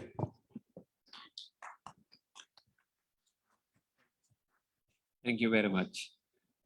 Any other question, comment? Thank you, Dr. Fosgate. Thank you. So I request Dr. Rubina to wind up the session now. Thank you very much, and feel humbled to be given this opportunity. Thank you, Dr. Saida Heather and Dr. Shahida Khwaja, for inviting me to this wonderful event. I won't take very long, I promise. Regarding Professor Ravi's insight into the perioperative care, where I believe that kindly this topic is very gently neglected during our events. I find that this is a journey starting from preoperative, where we need to build a relationship, a bond with the patient from the preoperative, perioperative, and to postoperative areas, so we can have a genuine outcome. I completely agree with Professor Ravi that we have to focus on what outcomes we are looking for every surgery, and that will help to reduce morbidity and mortality. Of course, the slightest of negligence increases 3 to 4-fold of complications and burdening of the hospital. So it is a bond, it is a journey between the patient and the anesthetist, which needs to be very critically evaluated. More importantly, I don't feel, and I have learned this during my training, that any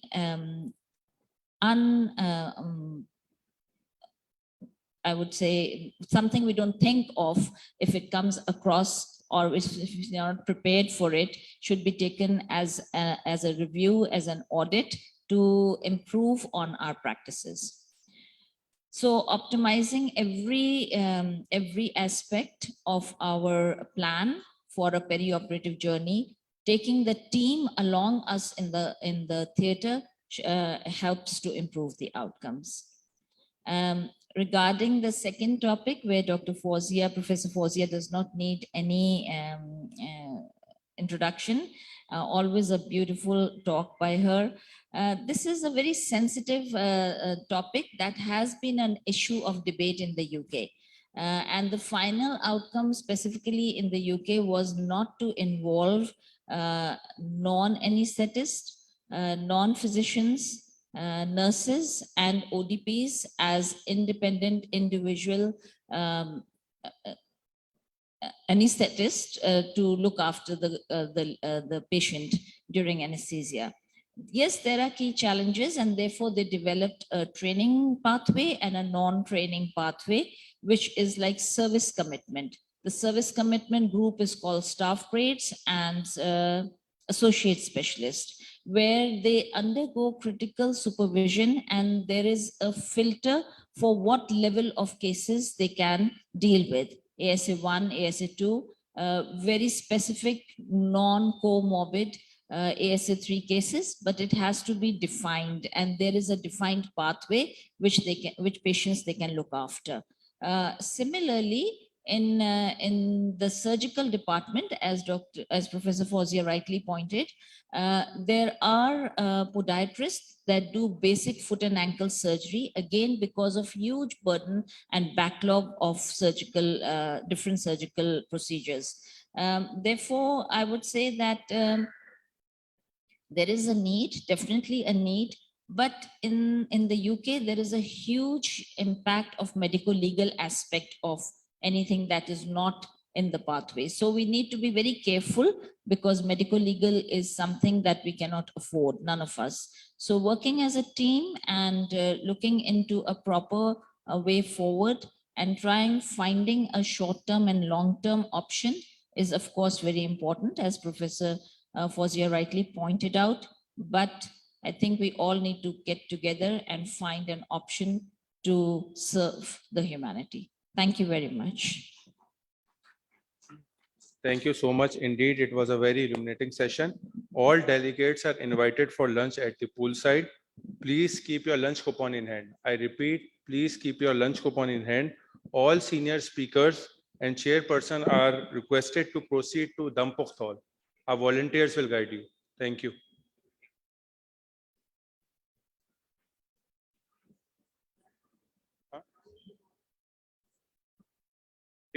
We will again start with our last session around 4 p.m.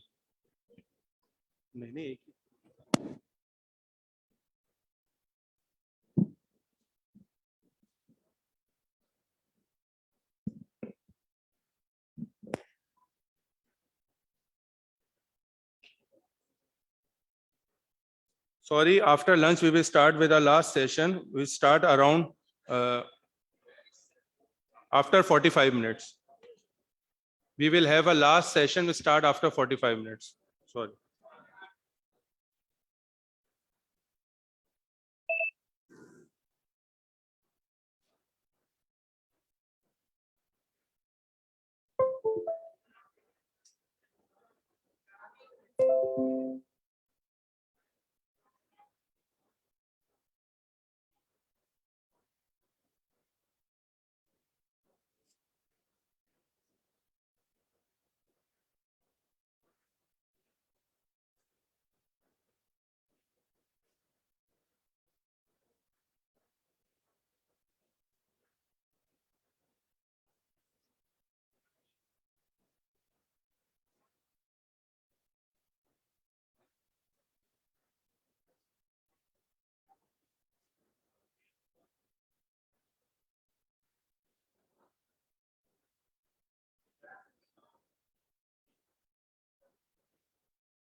Assalamu alaikum, everyone. I request all of you to assemble again so that we start our last session.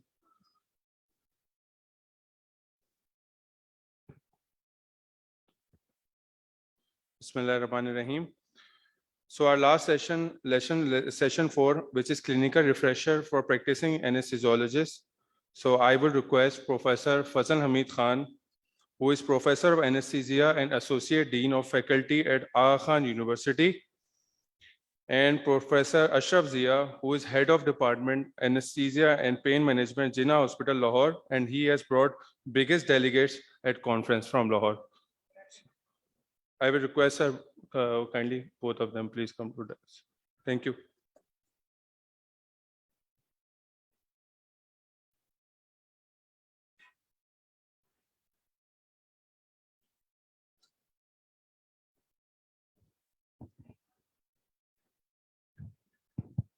So our first presenter is Dr. Afet Abassam.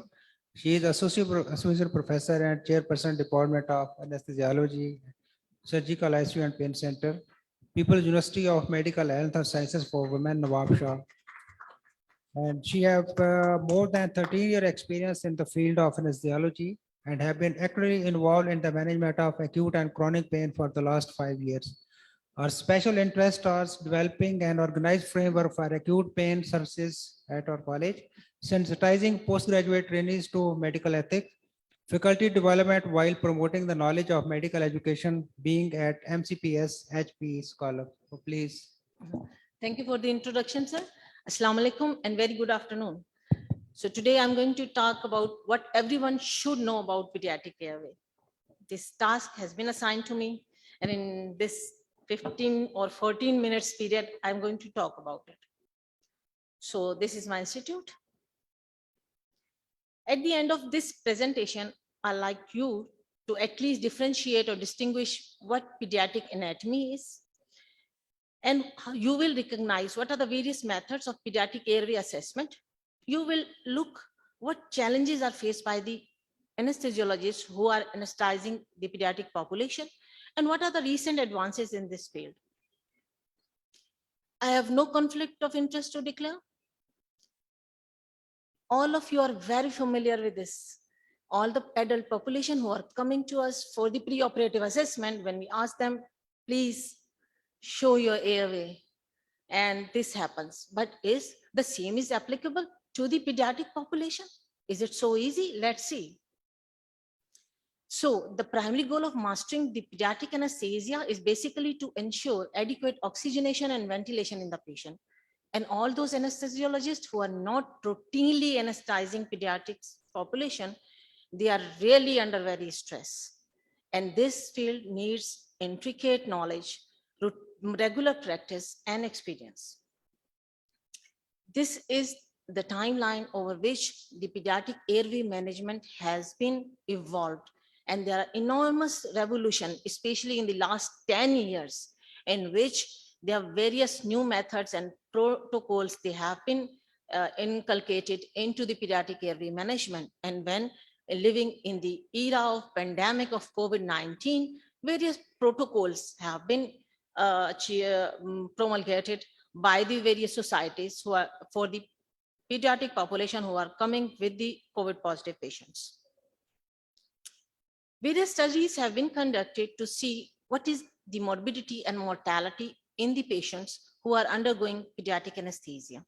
And they have seen that the majority contributor were respiratory complications. They ranges from laryngospasm, bronchospasm, stridor, and acute hypoxemia, along with that bronchial aspiration, followed by the hemodynamic complication. And they were hypotension and bradycardia. The last one was medication error.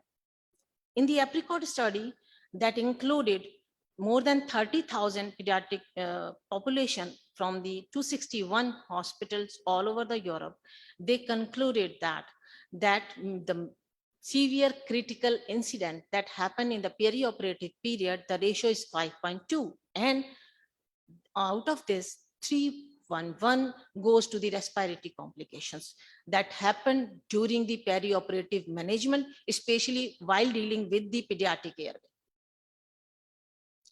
So how we will look into the matter? Pediatric airway assessment, basically it's a broad term, and under this umbrella comes the pediatric airway classification with various anatomical changes, because this age is revolving from day 1 till the person reaches to the adolescence. And the point of care ultrasound use, we will see how it is helpful for the pediatric airway management, what clinical examinations are required, and what investigation can be carried out. Basically, pediatric airway classification is based on 3 things. One is, first most is the comprehensive past history. It includes the age of the patient, what was the status when the patient was neonate, was there any admission in the NICU, and if so, whether the endotracheal tube or mechanical ventilation was instituted, and for how long, and was there any post-extubation complications. So past history is very important. Physiological changes, basically they are not uncommon in the pediatric population. We see in our daily routine practice that they are coming with flu and influenza, and there is tonsillar or adenoid hyperplasia, and this patient is very commonly encountered with obstructive sleep apnea.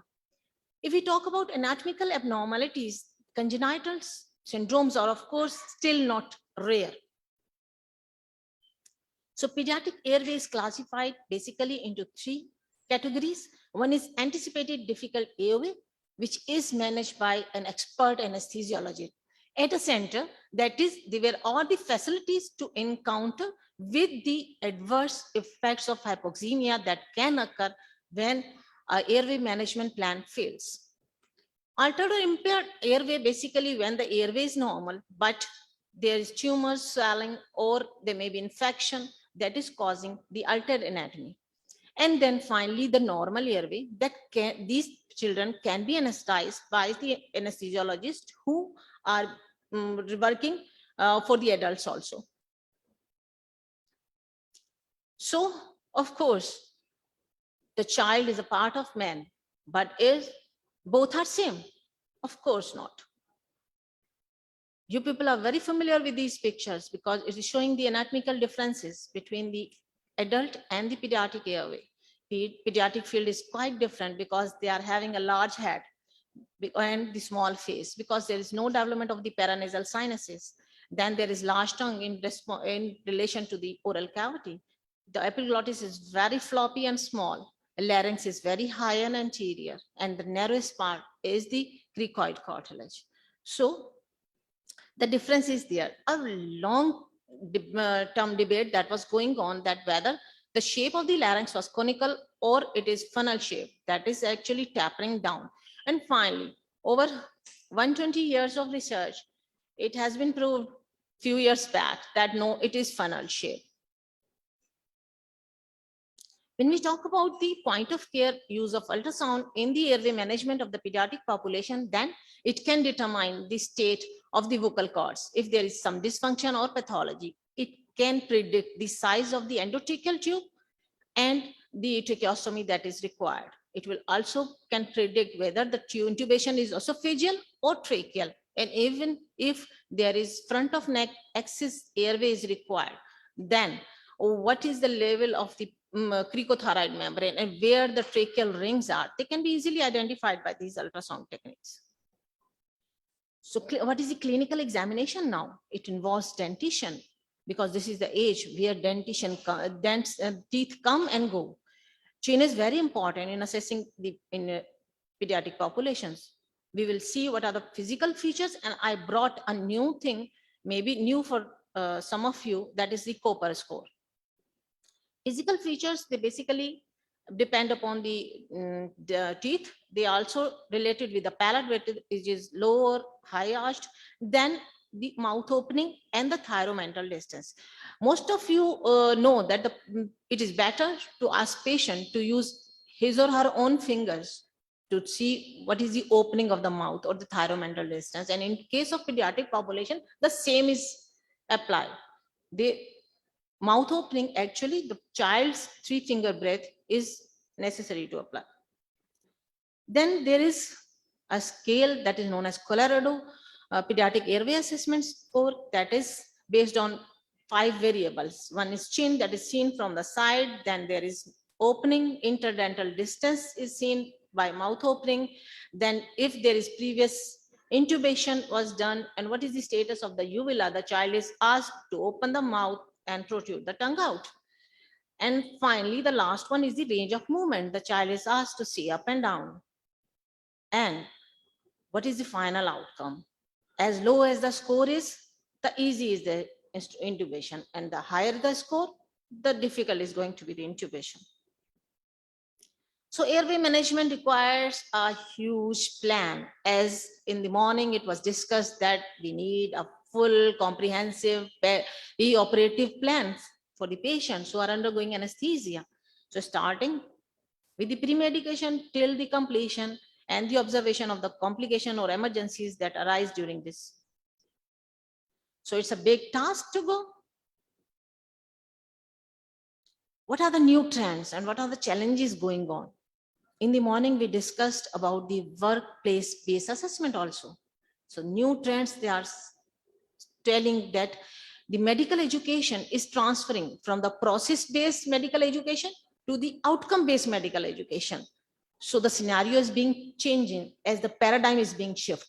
So now we are using simulators, and this actually improving the psychomotor skills of the trainees, and they are more accommodating the technical skill, and they are improving that. What approaches can be used? So basic first line devices, they are simple face mask. If you use simple face mask that is accurate for the size for that patient, it means it is going to cover the mouth and the nose. And the adjuncts like simple oropharyngeal airway or the nasopharyngeal airway, then it's enough if there is no anatomical issue with the pediatric patient. The intubation devices that are also helpful are the different laryngoscopes. We usually use the conventional laryngoscopes with the curved or the straight blades. And in pediatric population, the straight blades are preferred because of the floppy nature of the epiglottis that need to be lifted. We will talk about video laryngoscope in a while and the supraglottic devices. While endotracheal tubes, curved or uncurved, the issue has been solved that curved endotracheal tubes are more safer in pediatric population also, and there is less chances of the sore throat and other complications. Fiber optic bronchoscopes, we will discuss in a while, and front of neck surgical axis in an algorithm. So lots of video laryngoscopes are available in the market for the pediatric airway management. Are they so much successful for the pediatric patients also? They are more than 90% successful in the adult population. But when we attempt the first attempt in the pediatric population for the intubation, they are only 30% successful. And second attempt in the study proves that they are 70% successful in the second attempts. So they are provided with a camera, whether they are hyperangulated or they are non-angulated, the choice is actually depends upon the user and his expertise. Various kind of supraglottic airway devices are available, and mostly the second generation LMAs, they are preferred. And it is preferred that we use silicone rather than PVC, and the pressure or the cuff pressure should be less than 40 centimeter of water, so that to prevent the complication. This was all about the children. Now, what about the infants and neonates? Because they are not the same like children. They are again more different. And their management is actually depend upon the type of anesthesia, and decision making is basically contributed by the type of anesthesia given to those patients. And then if the anticipated difficult airways encountered, then the techniques can be changed, or a combination of various techniques can be used. All the postgraduate trainees, they are very much familiar with these formulas and devices. I think my presentation will remain incomplete if I will not include all these calculations and formulas in this. So what are the techniques that should be used during the anesthesia? The most popular is the apneic oxygenation while airway management, and this can be given by the high flow nasal cannula, or there are Thrive-like equipments available through which this apneic oxygenation can be maintained. Most of the anesthetics, they prevent spontaneous breathing of the patient while managing the airway, while the other who are expert in their fields, if until and unless there are contraindications, they use controlled ventilation along with the muscle relaxants. Again, depend upon their expertise and their experiences, they can mold their techniques. So different researches are going on the management of the pediatric airway, and they are saying that the less the weight is there, if the child is less than 10 kg of weight, the more there are chances of hypoxemia. And if the direct laryngoscopy has been failed for 2 attempts, please do not proceed. And you should make elective supraglottic airway device insertion plan before anesthetizing any pediatric patient. These are the various algorithms given by the pediatric airway management societies, but they are only emphasizing on the 1 to 8 years of the child and not the infants and the neonates. So no algorithms were available on the different websites, and they are focusing on the first algorithm, that is difficult mask ventilation. They are actually focusing on the use of oropharyngeal or nasopharyngeal airway. And when there is difficult tracheal intubation, the fiber optic intubation can be used, and it can be used for the nasal, oral, or even the placement of the endotracheal tube through the supraglottic airway devices. And that is very helpful. So 2.8 is commonly used for the placement of a 3.5 millimeter internal diameter endotracheal tube.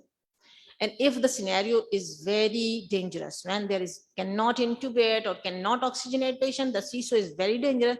In that case, of course, front of the neck axis is performed, but the open or percutaneous cricothyroidotomy is not indicated below the age of 8 years. In those patients, only open or percutaneous tracheostomy is done. And this all things, they are causing very much stress and mental and physical exhaustion among the anesthetists who are routinely dealing with the pediatric population. And that's why there are error traps are seen in the pediatric difficult airway managements, and that can be reduced by making a working airway management plan before anesthetizing any pediatric patient.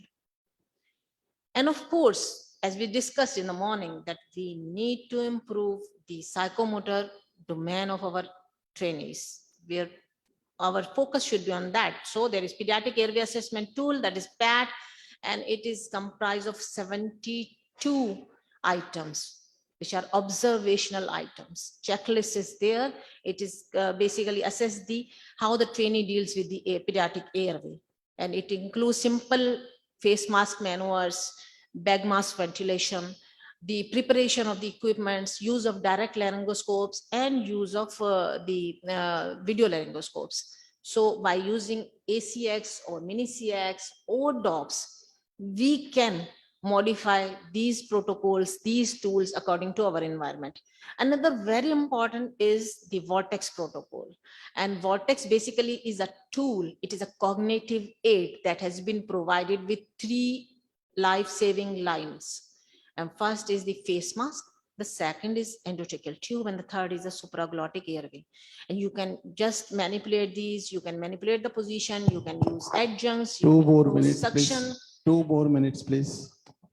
You can do suction, and this is a very successful plan that will be very helpful if we train our trainees for the pediatric airway management through this protocol, because it not only enhance their technical skill, but it will also teach them how to work in collaboration with the team in the emergency situation especially. So I'm going to conclude my presentation by this slide. Is it really so difficult? It is of course not difficult in the expert hands. And if the child is coming with the normal anatomical features, even the anesthetists who are not routinely anesthetizing the children, they can anesthetize them without any complication. And the basic factors should be, there should be pre-oxygenation, full preparation of a plan, and then there should be very vigilance. And even it is recommended that local algorithms can be formed by local experts, because they know what their resources are and how they can respond in the emergency situation. These are my references. Thank you very much. Thank you very much, Dr. Afia. I think the topic is such an importance that we can take one or two questions from the audience on this topic. Anyone would like to ask any question on this important area? Okay, no question. Thank you, Dr. Afia. So now we move on to the next speaker, Dr. Faisal Shamim, who is Associate Professor in the Department of Anesthesiology at Aga Khan University Hospital. He has got a special interest in, airway management.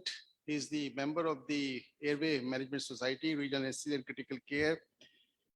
He is also founding director from Pakistan for International Airway Management Society. And he is a national coordinator for the COVID-19 Airway Management Project, Intubate COVID. And also, I would like to inform the audience that two of his case reports actually are cited in the most recent airway management guidelines. Dr. Faisal Shamim. Thank you, session chairs, Dr. Fazal and Dr.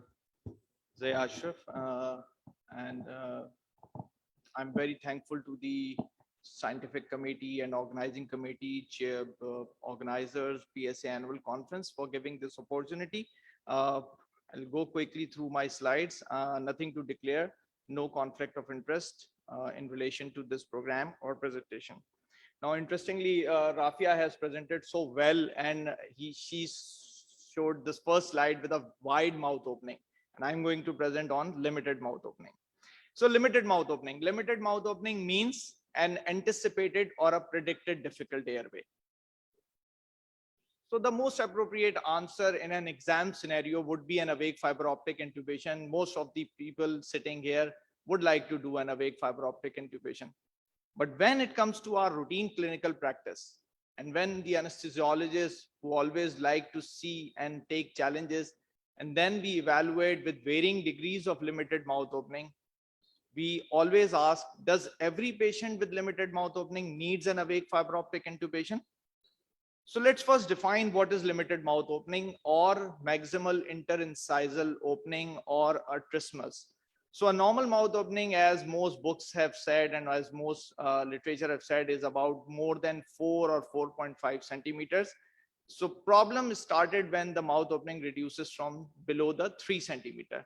And then it also, the gravity of situation increases with limited mouth opening of 2.5 centimeter, 1.5 centimeter. And the severe trismus is known as mouth opening less than 1.5 centimeter or 15 millimeters. So the trismus is not the alone indication of awake fiber optic intubation. So when we are going to decide that when the difficulty is predicted, there is an anticipated difficult airway. So how we decide that what to do now.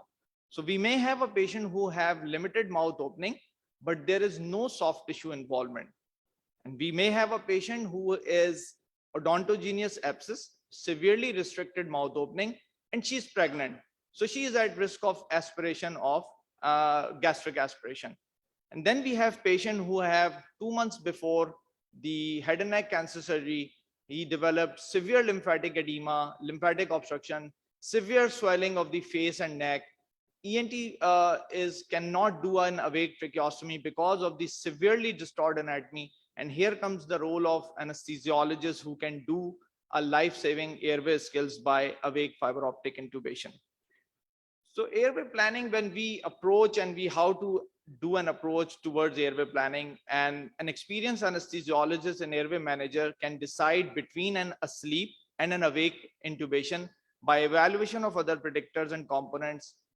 We can define acceptable limits early, we plan for failure, and we choose different options.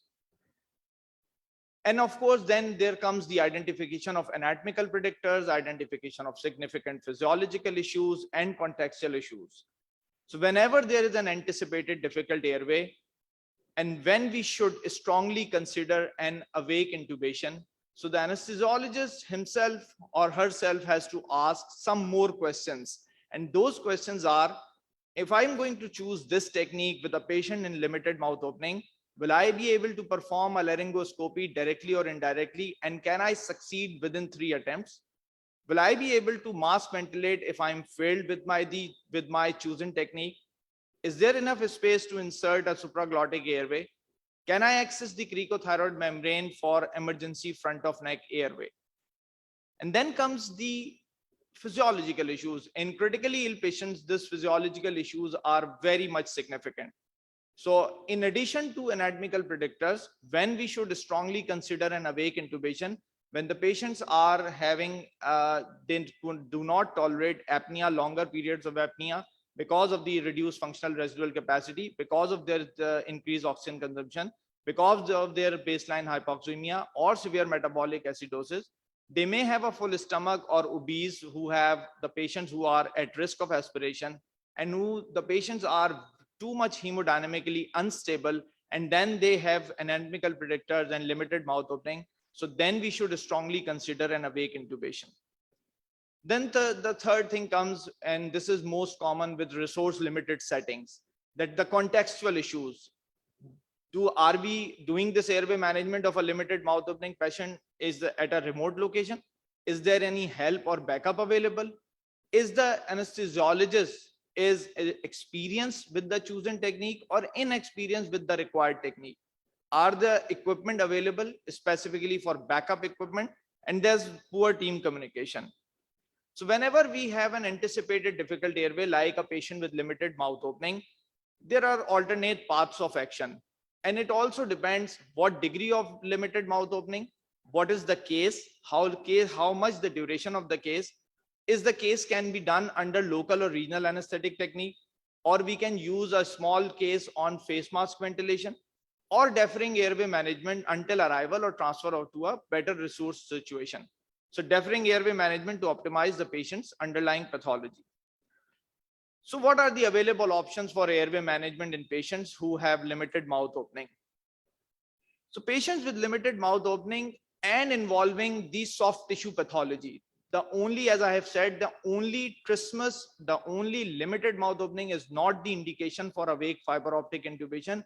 It has to involve some pathology. It has to do some obstructing airway pathology or soft tissue pathology, a cancer in the oral cancer. Then they pose a difficulty to face mask ventilation, and they pose difficulty for supraglottic airway insertion. That means the backup plans, the fallback plans will fail. So the patients who have soft tissue involvement with limited mouth opening, the gold standard for these are awake fiber optic intubation by a flexible fiber optic bronchoscope. But here comes the situation when you have a patient, a child who cannot cooperate with awake fiber optic intubation. So in this scenario, you have to do a sleep fiber optic intubation, because there is a severely restricted TMJ and restriction due to TMJ ankylosis. Yet the principles will remain same: backup issues, contextual issues, ENT backup, tracheostomy consent. These will be the same. So Difficult Airway Society have come up in 2019 with a nomenclature of awake tracheal intubation, and that is awake tracheal intubation by a flexible bronchoscope, awake tracheal intubation through a video laryngoscope, and front of neck airway awake tracheal intubation. So DAS ATI technique has provided a framework, or it has some sort of guidance, and they provide guidance of DAS ATI technique, which is awake tracheal intubation technique, which is called STOP. And as you can see, the S is small, and I'm explaining why this S is small. So oxygenate, topicalize, sedate, and perform.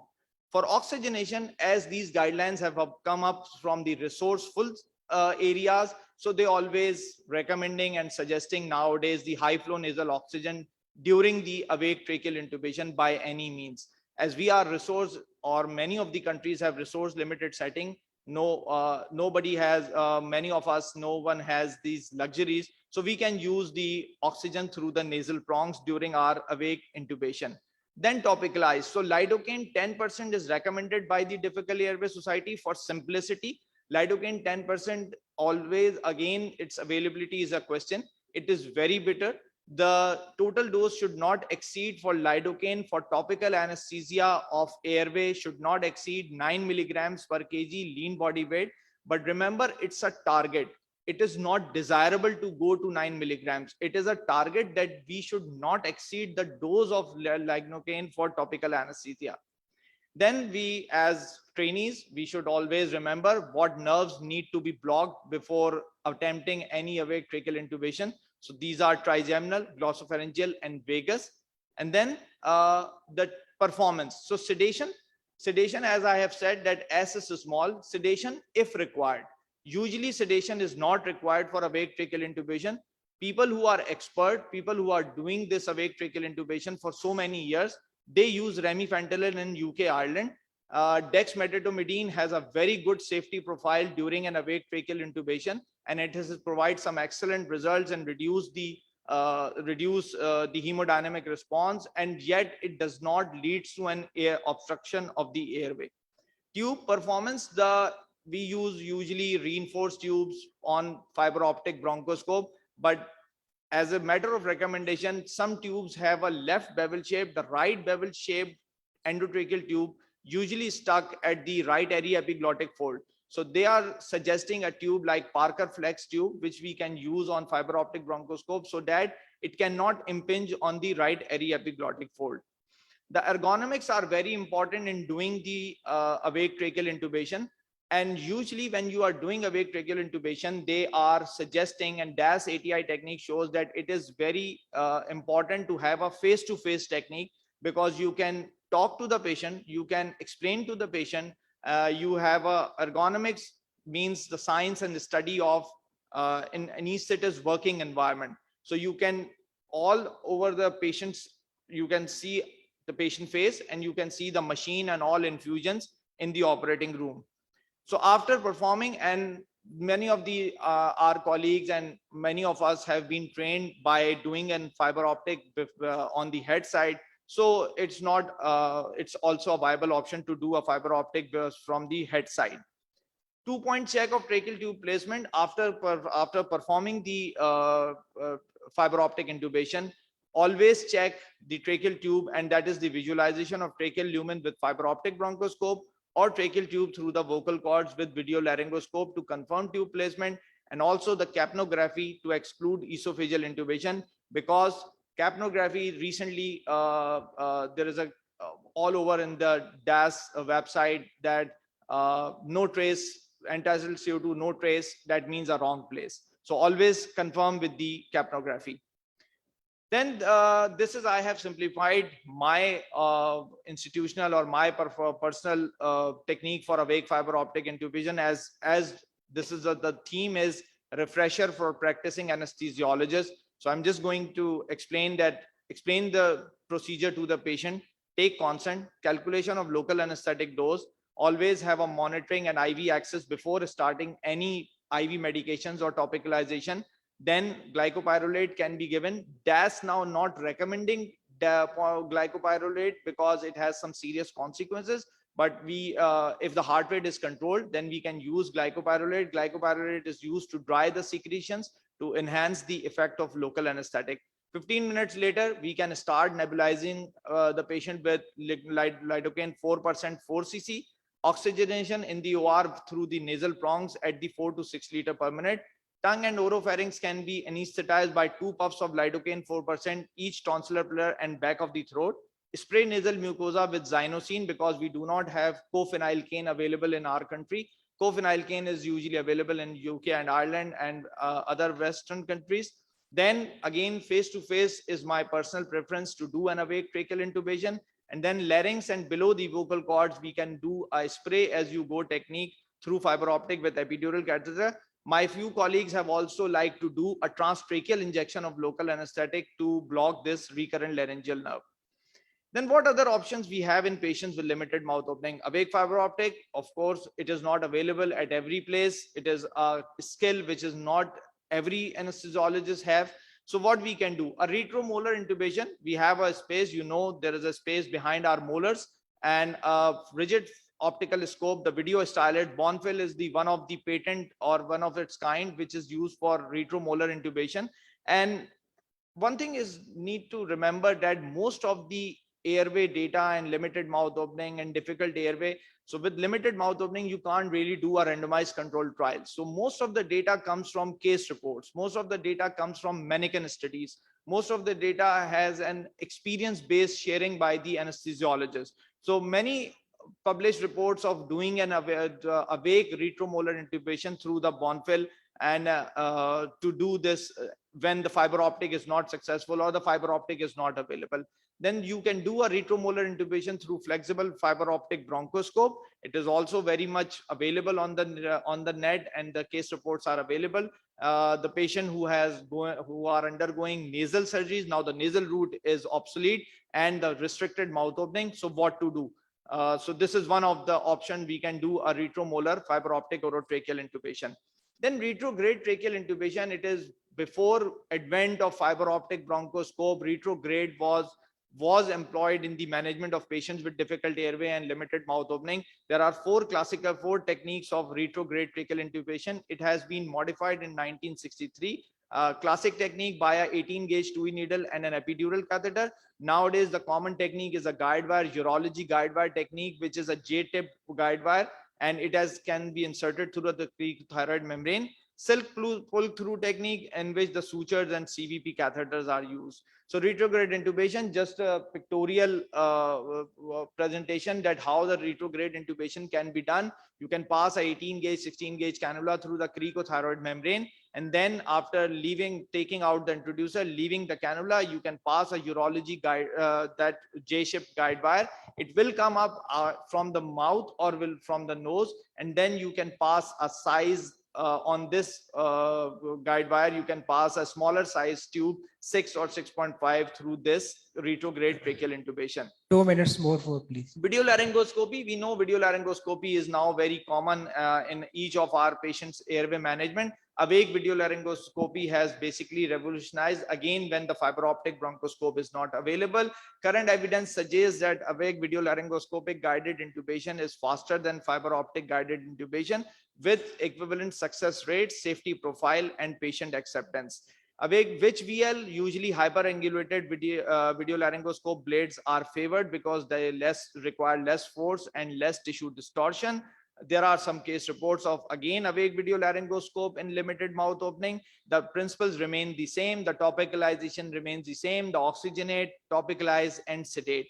And then we have multimodal airway management, which is combining the advanced airway techniques, which is called hybrid intubation techniques. That means a video laryngoscopic assisted fiber optic intubation, in which either of the technique is failing, and you can combine these two techniques to pass the tracheal tube. Then we always know, we have airway skills, but remember, the other people who have airway skills are ENT colleagues. So always when there are resource limited setting, when we don't have fancy gadgets, when the skills are not present, we can always ask our ENT colleagues to do an awake tracheostomy. If awake tracheostomy, which is a good option as a planned primary technique, and it requires patient cooperation. We can do also a percutaneous dilatational cricothyroidotomy in elective front of neck airway. The classic indication is emergency front of neck airway, but this could be situation where conventional, indirect, direct, fiber optic are not possible. So we can do an elective front of neck airway by a percutaneous dilatational cricothyroidotomy.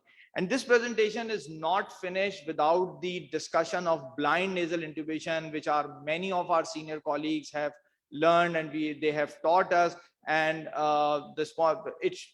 in which situation we can do a spontaneously breathing patient or a paralyzed patient, a high success rate in a spontaneously breathing patient with those skilled in technique. And here I would like to take the name of Professor Naveed Masood, who is so skilled and so courageous in doing this blind nasal intubation. He is too good, and I've seen him doing this blind nasal intubation. Of course, when these plethora of equipments are in our operation theaters, blind nasal intubation is now not recommended as a first choice. It has a high complications, high trauma, bleeding, and it is not recommended, because if fails, we always need to know our plan B and always have a backup plan. So the difficult airway is something you anticipate, the failed airway is something you experience. Thank you very much. Thank you very much, Dr. Faisal, for giving such an important talk and very comprehensive and elaborative way. Any questions from the audience, please? Yeah, Mike. Please take up the questions from that area. Mike,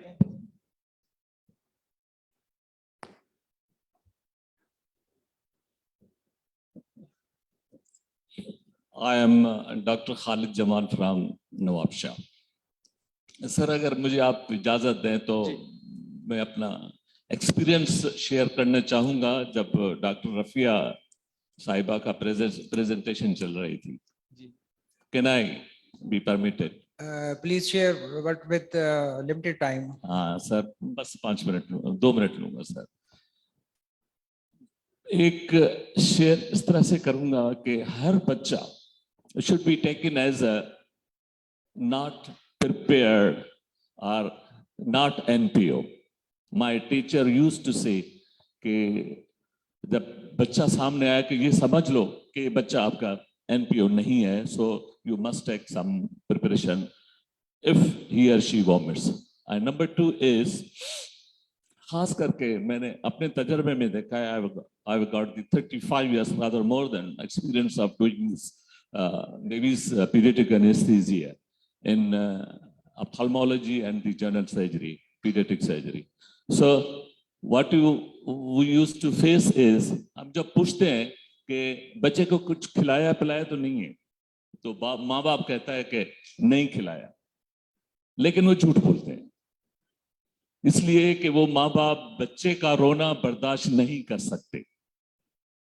झूठ इसलिए बोलते हैं कि अगर हम सच बोला तो हमारा ऑपरेशन नहीं होगा, और खास करके गवर्नमेंट हॉस्पिटल्स में लिस्ट होती है 20-30 की 25 की 10-15 की लिस्ट होती है, तो हम उसमें ये पूछते हैं सबसे पहला क्वेश्चन कि बच्चे को आपने दूध तो नहीं पिलाया, और खास करके ब्रेस्ट फेड बेबीज जो जब वो लेते हैं तो फुल स्टमक लेते हैं. Sir, thank you very much. We have a limited time, so can we start? Sir एक मिनट सर. फिर उसका मैंने इलाज वो निकाला कि उससे कहता हूँ कि बीबी देखो, अगर तुम झूठ बोल रही हो, अगर तुमने पिलाया बच्चा मर जाएगा तुम्हारा. फिर वो सच बोलती है कि हाँ मैं क्या करती, बच्चा रो रहा था. These are the comments. Thank you very much for sharing your experience. Any other question from the audience?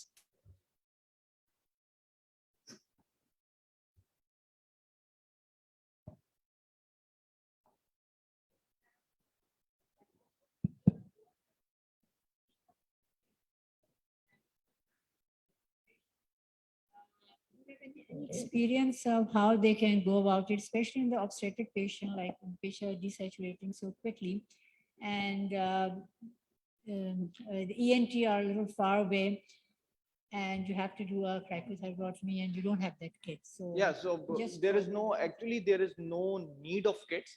The new DAS or the DAS has recommended, I think 2 or 3 years back, that a scalpel of size 10 blade, an adult bougie, and a size 6 tube, and they have come up with this, that when you pork the cricothyroid membrane and the size of the incision made, it will allow a bougie, and then the bougie has a very good relationship of diameter with the 6 size endotracheal tube. So because they can recommend 8 tube or 5.5 tube or 5 tube, but specifically 6 tube. So now they are recommending that every unit, every OR should have these 3 things in the OR when you are dealing and anticipating a difficult airway. This is I. Yes, thank you. Thank you very much. Thank you very much, Dr. Faisal. It's a wonderful talk. Our next presenter is Dr. Ahmuddin Somro. He is Associate Professor and Chairman, Department of Anesthesia and ICU, CMC Hospital and Shahid Mohtarma Benazir Bhutto Medical University, Larkana. And his special interest is in intensive care. So Dr. Ahmed Somro, please. Assalamu alaikum and thank you very much, Dr. Saida, कि आपने कराची के बाहर से भी लोगों को याद किया for presentation and joining to PSA conference. And sequence ये होना चाहिए था कि obstetric is first, then pediatric and then limited mouth opening. क्योंकि वजूद ज़न से है कायनात में रंग, तो ऑब्स्टेटिक एनेस्थीसिया के बगैर जो हमारा एनेस्थीसिया है ना इज अनकम्प्लीट। तो सीक्वेंस ये होना चाहिए था। हाँ। यहाँ से। यहाँ से।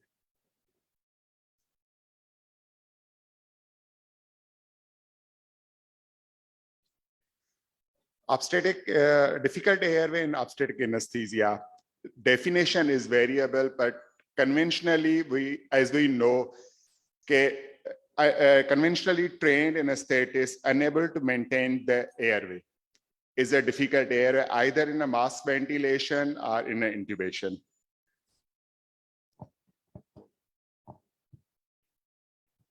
Sorry for that. भैया कहाँ चली गई presentation?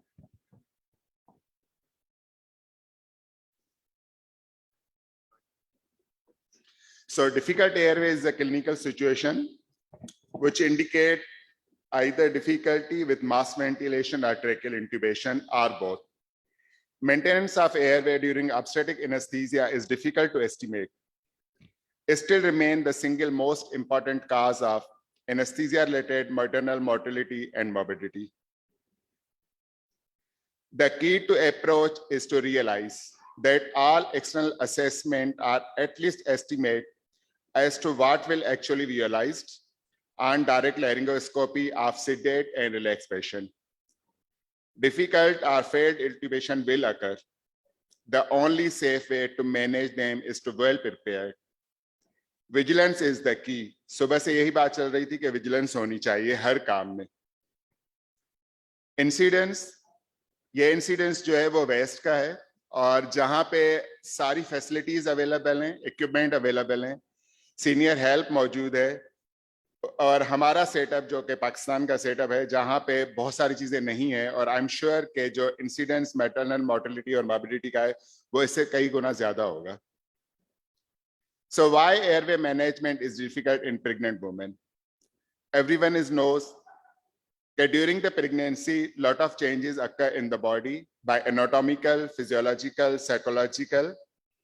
So patient weight gain, it causes a difficulty in position, large breast, difficulty in laryngoscopy, upper airway edema and mucosal congestion causes trauma, reduce FRC, increase oxygen consumption. Already बहुत सारी मसले मसाइलों का साथ ये मसला बढ़ जाएगा कि FRC कम है और ऑक्सीजन की डिमांड ज्यादा है. Due to hormonal changes, lower esophageal tone is decreased and stomach emptying time is increased. So chance of regurgitation and aspiration is high in obstetric patient compared to non-obstetric patient. Very common factors, inexperienced anesthetist.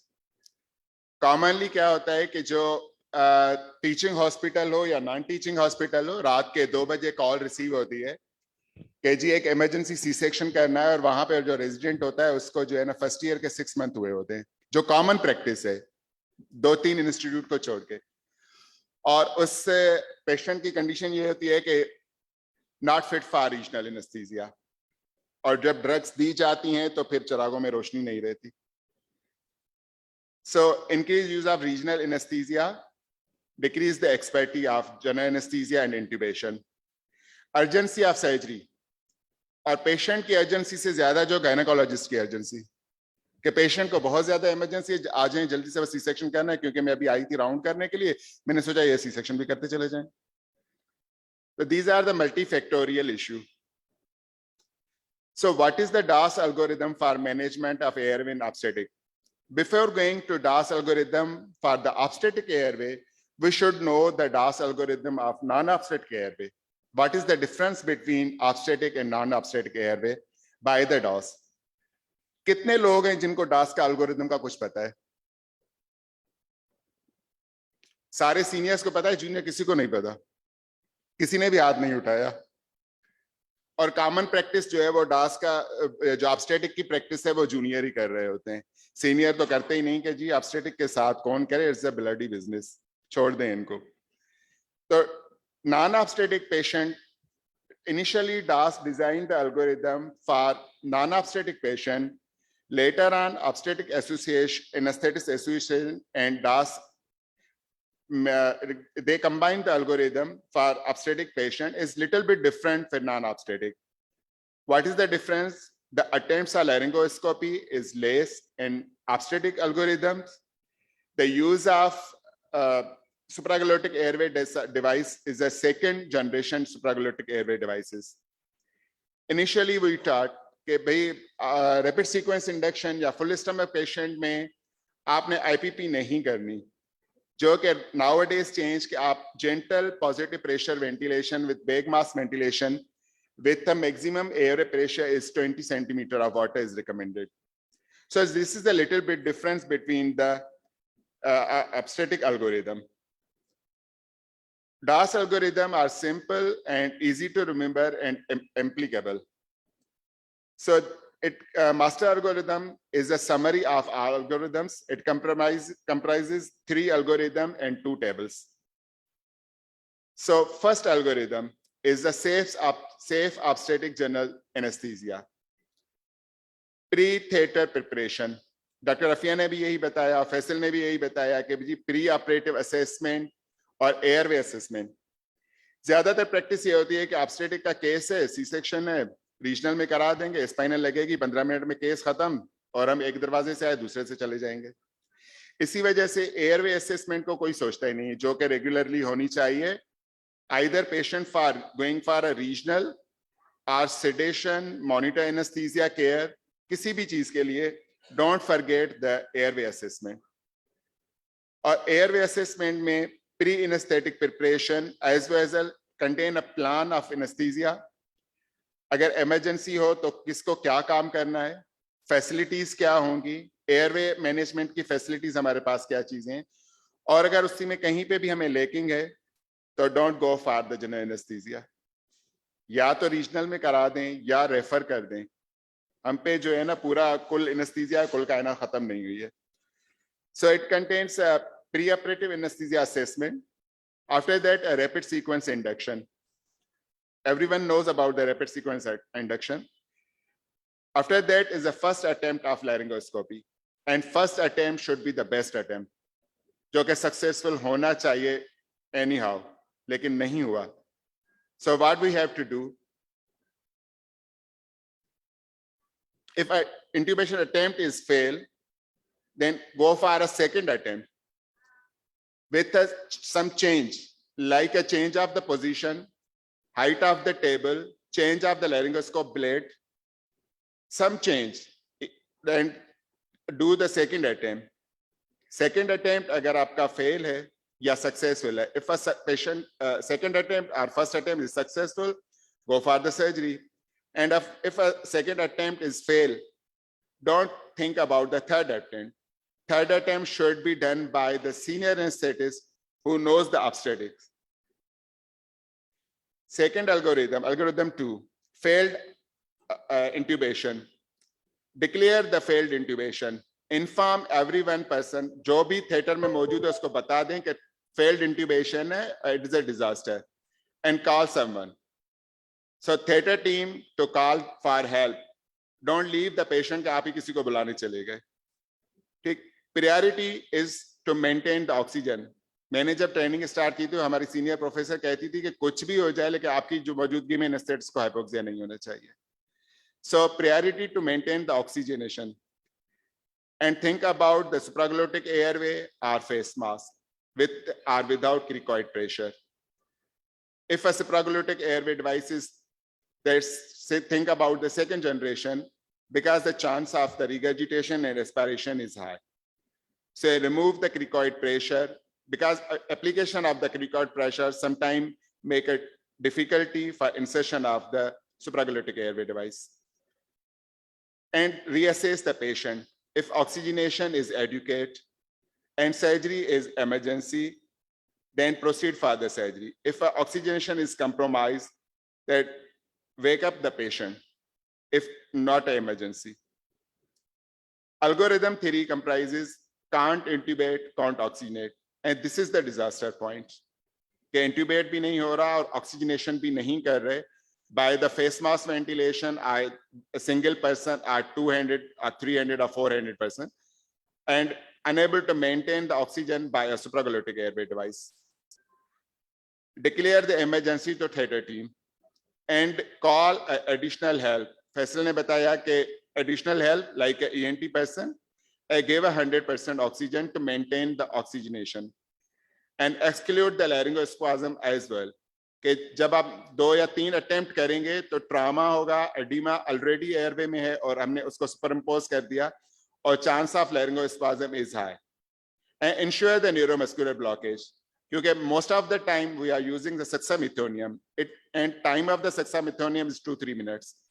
And the time gone और patient को जो है laryngospasm की chance हो सकते हैं. Perform front of neck access. And ENT person are more expert. या sometime हम लोग anesthesia वाले खुद भी कर लेते हैं कि percutaneous tracheostomy कर ली. Is oxygenation is restored? Yes or no? If yes, is it essential or safe to proceed the surgery? And if yes, then proceed for surgery. If no, then wake up the patient. How to wake up? This is the table to decide either the patient wake up or proceed the surgery. These are the predictors that the maternal condition of the patient, either and fetal condition, anesthetist skills and knowledge, obesity. इस factors को हम mind में रख के decide करेंगे कि patient को wake up करना है या proceed for the surgery. And management after the failed tracheal intubation. Wake up the patient after wakening. Review urgency of the surgery with obstetric team. पहले ही डिस्कस कर लें या बाद में भी डिस्कस कर सकते हैं. Intrauterine fetal resuscitation as appropriate for repeated anaesthesia managed with 2 anesthetists. One is definitely is the senior person. If surgery is possible for regional anesthesia, go for the regional anesthesia. If not regional possibility for regional, secure the airway in awake position. Proceed with the surgery. And difficult airway is not completed with the backup plan of the extubation.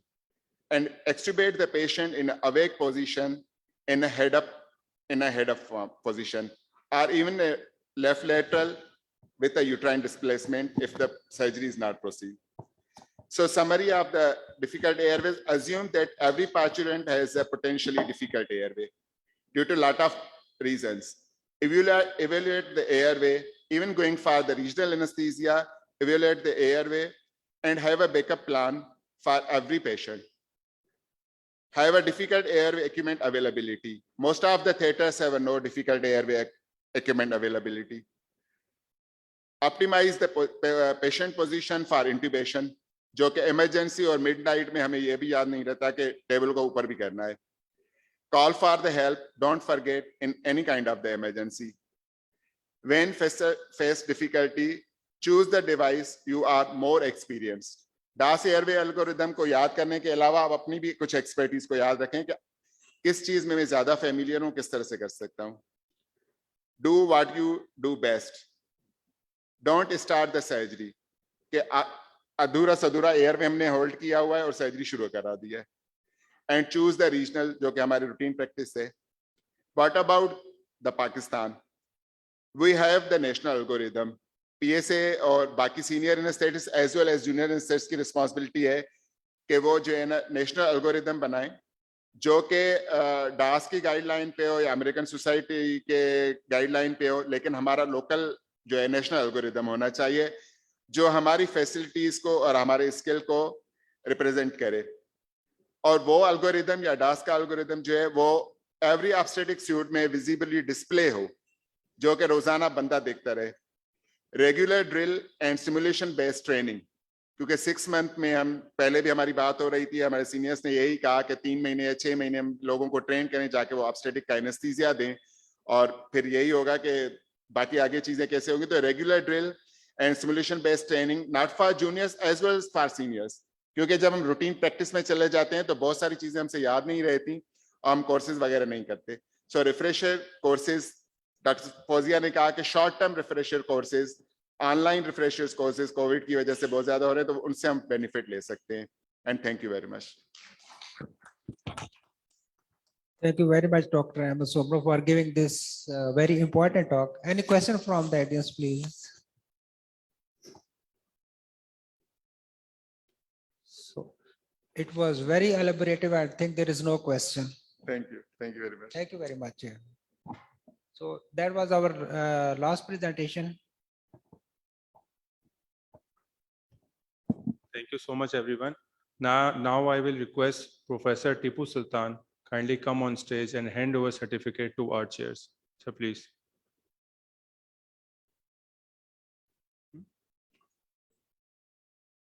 Speakers also. And speakers also.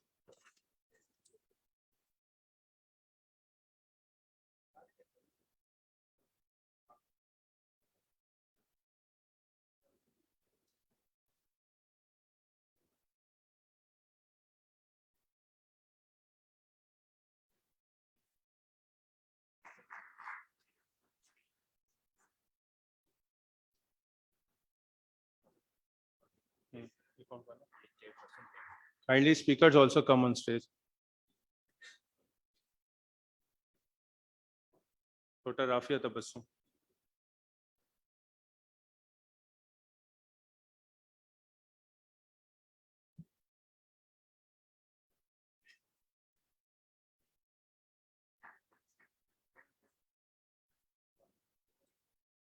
Dr. Faisal Shamim.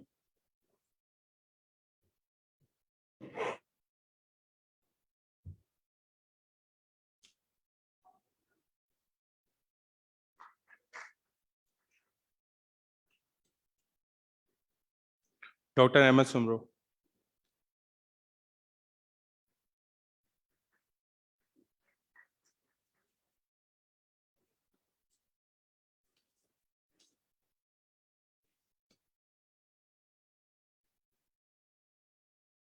Thank you so much, sir.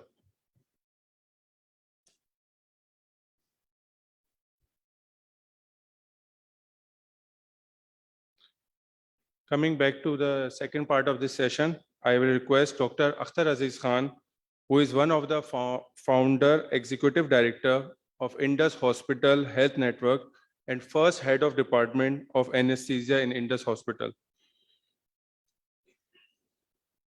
And Professor Nikat Abbas, who remained head of department of anesthesia for 15 years and now working as a professor of anesthesia at Liaquat National Hospital. Kindly take that as.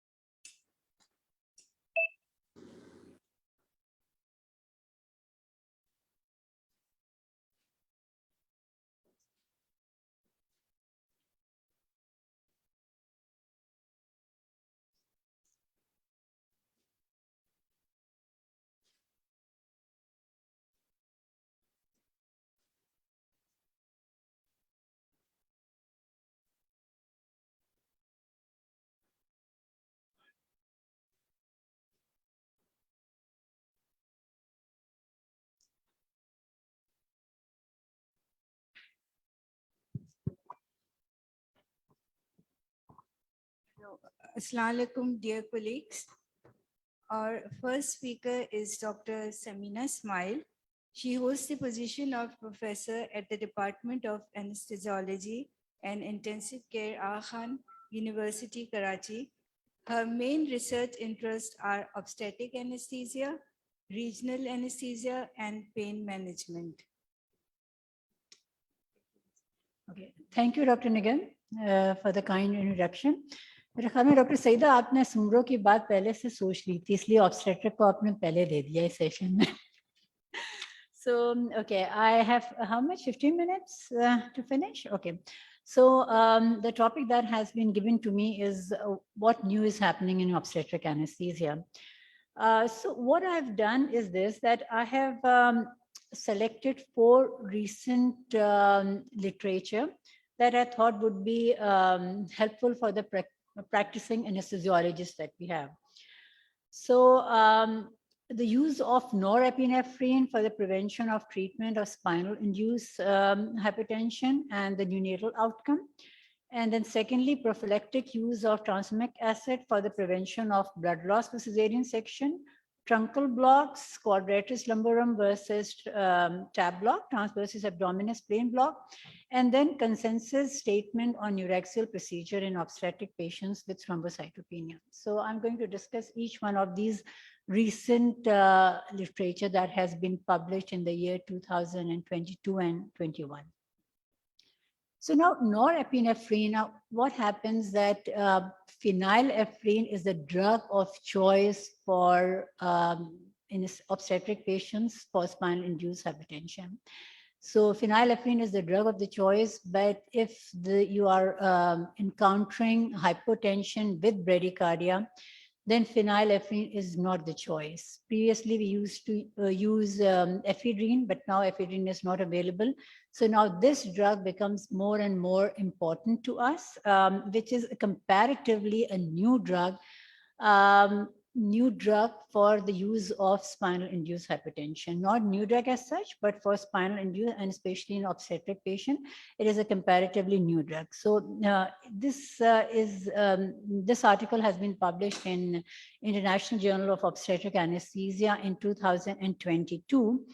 And they have seen that norepinephrine in a dose of 8 microgram, and they have used phenylephrine in the dose of 100 microgram, and they were both of them were not significant difference in the neonatal outcomes.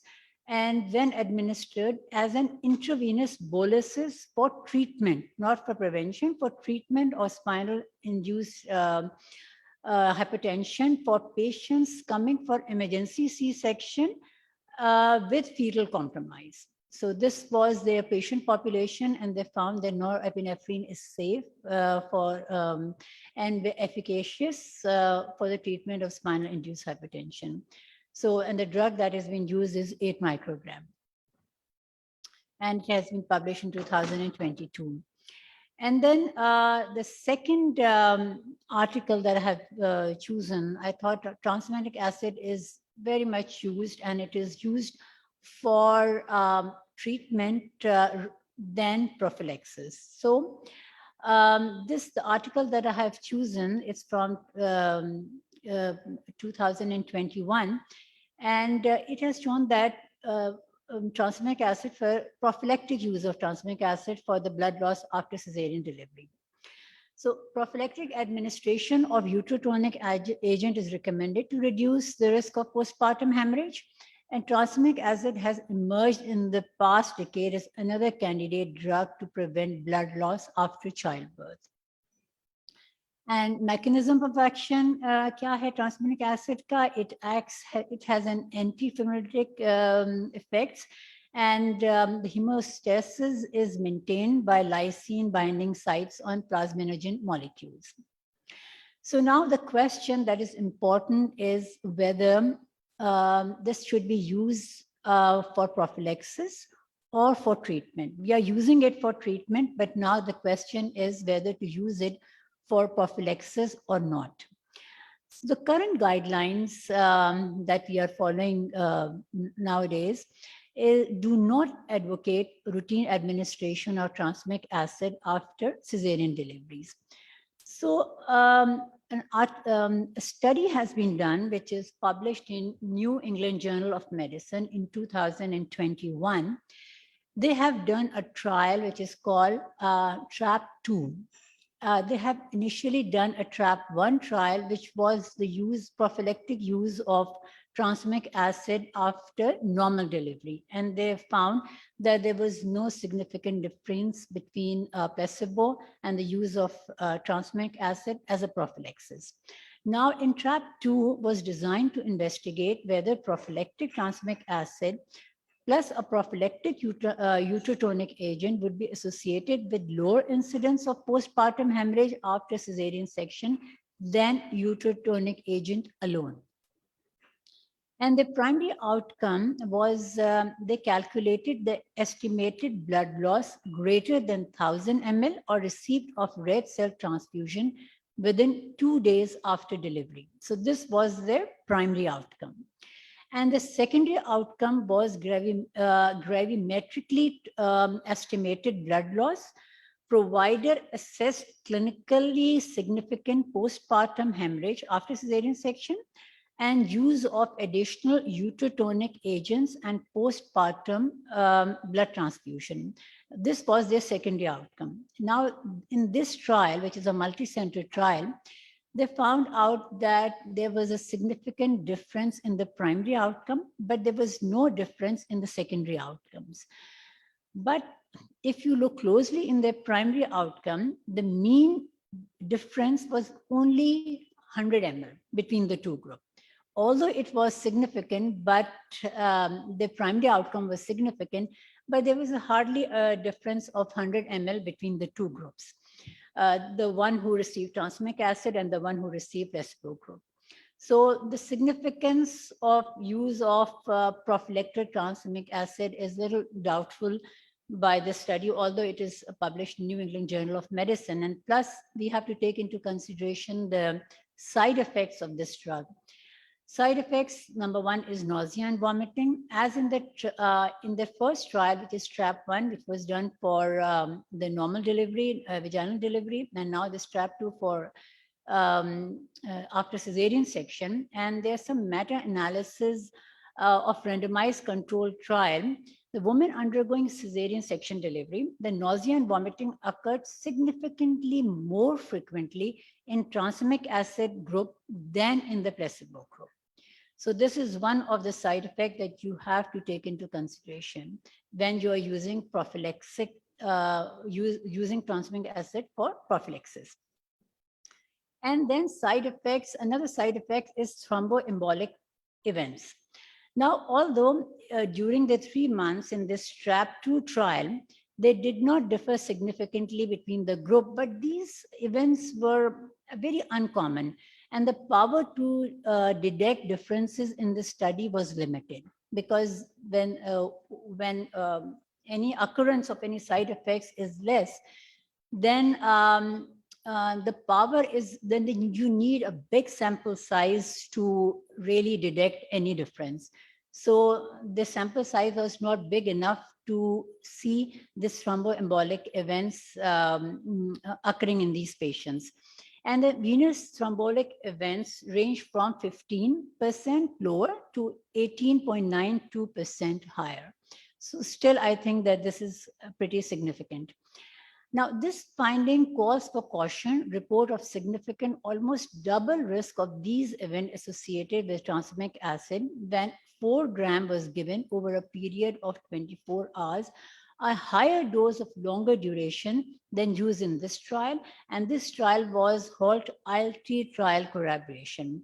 So just be careful when you're using tranexamic acid for prophylaxis, because it does have side effects of nausea and vomiting, and a thromboembolic events can occur, especially if it's given in a dose of 4 grams over a period of a longer period of time, like 24 hours.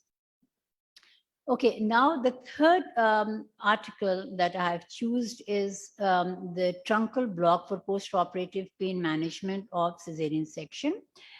Now, we all are aware of this hard fact that we don't have intrathecal opioids available, which is the choice. IT morphine is the choice for taking care of post-operative cesarean section pain when you're doing it in spinal. But in the absence of long-acting neuraxial opioid, truncal blocks such as transversus abdominis plain block and quadratus lumbar plain block are increasingly being incorporated into the obstetric anesthetic practice to improve analgesic outcome. Now, in my unit, I'm regularly giving tab block to patients undergoing cesarean section, both for general anesthesia and for spinal, and it gives beautiful, good post-operative pain relief for at least 12 hours. But tab block has no visceral analgesia. So quadratus lumbar block may offer improved analgesic efficacy due to possible injected spread to the perivertebral space. So the question is that should we be using quadratus lumborum block or transversus abdominis plain block? So now this study that has been published in Anesthesia in 2021, they did a systemic review and network meta-analysis to compare transversus abdominis plain block and quadratus lumbar plain block. They used 31 trials, and the patients they had was 2,188, and their primary outcome was cumulative morphine in 24 hours. And in the absence of intrathecal morphine, they found that transversus plain block and quadratus lumbar plain block were equivalent, and both were superior to the control group. So you can either use transversus abdominis plain block or quadratus lumbar plain block if you don't have intrathecal morphine, and both of them are equally efficacious. Now, the fourth article, the fourth and the last article that I have used is consensus statement on urexil procedure in obstetric patients with thrombocytopenia. I've chosen this article because every one of us practicing obstetric anesthesia, we have come across patients with borderline platelet. And then we always get confused that should we be using general anesthesia, should we be choosing spinal for these patients? So I thought that this is a very important consensus guidelines for practicing anesthesiologists to come to some conclusion. So it is not infrequent that anesthesiologists must decide whether to proceed with Neuraxial procedure in an affected patient or not. And despite a paucity of high quality data, there are now meta-analyses that provide better estimation of risk. So now this consensus statement was commissioned by the Society for Obstetric Anesthesia and Perinatology, SOAP, to address the risk and benefit of performing Neuraxial procedure in obstetric patients with thrombocytopenia. Now, how does this statement differ from existing guidelines? This consensus statement focuses on obstetric patient with moderate to severe thrombocytopenia. एक तो ये होता है कि बहुत severe thrombocytopenia, so we know, no, it's a no-no. But when we are between, 75 and 100, we are thinking what to do now. So this guideline, this statement guideline is, I think, would be helpful for us to decide. The other guidelines besides, they cover a wide range of other related topics in patient population, primarily related to lumbar punctures, but this specifically is designed for obstetric patients with moderate to severe thrombocytopenia. And the common etiologies of thrombocytopenia that we come across in our obstetric populations is gestational thrombocytopenia, idiopathic thrombocytopenia, and preeclampsia. So these are the three conditions that we come across very, very commonly. So through the systemic review and modified Delphi process, the task force concluded that the best available evidence indicates that in the absence of other risk factor, the risk of spinal epidural hematoma associated with a platelet count of less than 70,000 is likely to be very low in obstetric patients with thrombocytopenia. So if the patient has a greater than 70, then you can use, especially if your obstetric patient is suffering from gestational thrombocytopenia, ITP, or hypertensive disorders of pregnancy. So they have, with this systematic review and Delphi process, they have said that this magic number can be the answer to your queries. But decision of whether to proceed with Neuraxial procedure in an obstetric patient with thrombocytopenia should always occur with a clinical context. So you have to take into consideration the patient comorbidities, obstetric risk factor, airway examinations. There's a lot of talk on airway examinations. Like if you think that this patient has an easy airway and you don't want to take the risk of spinal hematoma, so you can go ahead with general anesthesia. But if you don't have available airway equipment, then you might consider, and even you think that, okay, 70, a platelet count of 70,000 is a safe limit that you can use spinal in these cases. And of course, the patient preference is always the number one choice when you're deciding between general and regional anesthesia. So in conclusion, all 4 articles, recent articles that I have chosen on the obstetric anesthesia, the message that you can take home is this, that norepinephrine can be used for treatment of spinal induced hypertension in boluses of 8 micrograms, especially when hypertension is associated with bradycardia and when you cannot use phenylephrine. And tranexamic acid should ideally be reserved for treatment rather than prophylaxis for the blood loss reduction for cesarean section. And remember, the side effects as nausea and vomiting, and caution if you are using it in a dose of greater than 2 grams for a longer period, as thromboembolic incidences have been reported with this dosage. And in the absence of long-acting neuraxial opioids, truncal blocks such as transversus abdominis or the TAB block and quadratus lumbar block should be incorporated in obstetric anesthetics practice to improve analgesia after cesarean section. And you can use either, as the study has proven that there is not much difference between the two, and they provide better pain control post-cesarean period as compared to the control group. And both are found to have equal efficacy and superior to control group. And then lastly, around 12% of obstetric patients meet the criteria for the diagnosis of thrombocytopenia in pregnancy.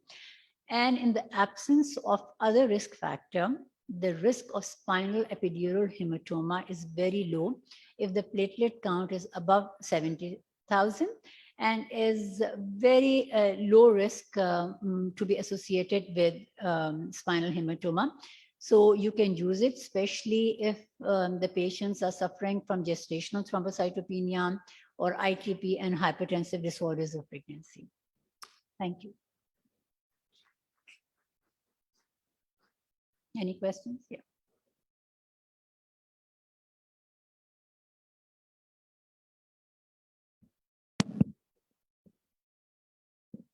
One, I wanted to ask you if norepinephrine is, are there any ifs and buts about it? Like in somebody who has got preeclampsia or hypertensive disorder, do they still suggest?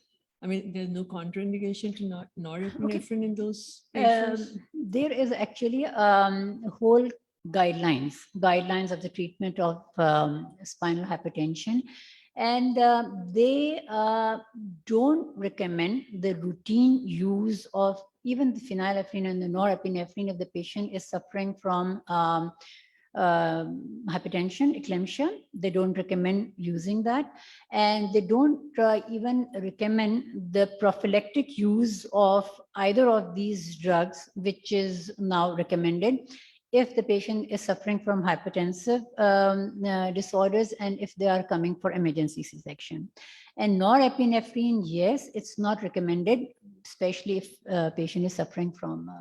I thought I'll talk about it because there are a lot of people practicing Yes. anesthesiologists sitting over. Yes. Second thing I wanted to ask you was about thrombocytopenia and the needle type, the needle gauge. Have they specified anything that it should always be a pencil point or should it be a certain gauge? They have used a pencil point in this. They have the studies that they have chosen are of mostly this. They have, I think, about most of the trials were with pencil point, but yes, 1 or 2 trials was of cutting needle because this is consensus guidelines from the randomized control trial. This was a systemic review, but the trial that I went through were with pencil point and for spinal, not for epidural. Or gauge ki koi baat ki hai? Gauge mostly 25 or 27. Not more than that, yeah. Not less than that, actually. Any questions? Thank you, Dr. Samina, for wonderful presentation on obstetric anesthesia. Our second speaker is Dr. Sadka Aftab. Her talk is on insight into gestational cardiomyopathy, septic, diabetic, and ischemic. Dr. Sadka is professor and head of Department of Anesthesia, Shaheed Mohtarma Benazir Bhutto Trauma Center, Karachi. She remained head of cardiothoracic anesthesia at Civil Hospital, for more than 20 years and now leading the trauma center and ICU. Dr. Satkar. Thank you, Doctor. Regarding topic, the topic is very much vast, but I would like to complete within 15 minutes. Regarding cardiomyopathy, peripartum cardiomyopathy, the incidence is unknown, but it has been found to be varies over the world about 1 to 3,000 to 1 to 10,000. But high prevalence is found in Asia and South Africa, which is about 1 in 100 to 1,000. Regarding the risk factors, the probable risk factors are high joint pregnancy or high parity, and also it is found in the elderly women who are more than about 30 years and prolonged tocolysis. Proposed risk factors were hypertension, smoking, malnutrition, African, social, but now emergency risk factors are being there, preeclampsia, genetic, obesity, and metabolic as a topic which has been given to me is pre-diabetic and diabetes. That is also involved in the risk factors. Now, regarding its etiology and pathobiology, viral, autoimmune, hemodynamic, stress, cytokine, which is the topic was about the sepsis, and selenium deficiency and oxidative stress. All that causes cardiomyocytes to express enzyme, that is cathepsin D.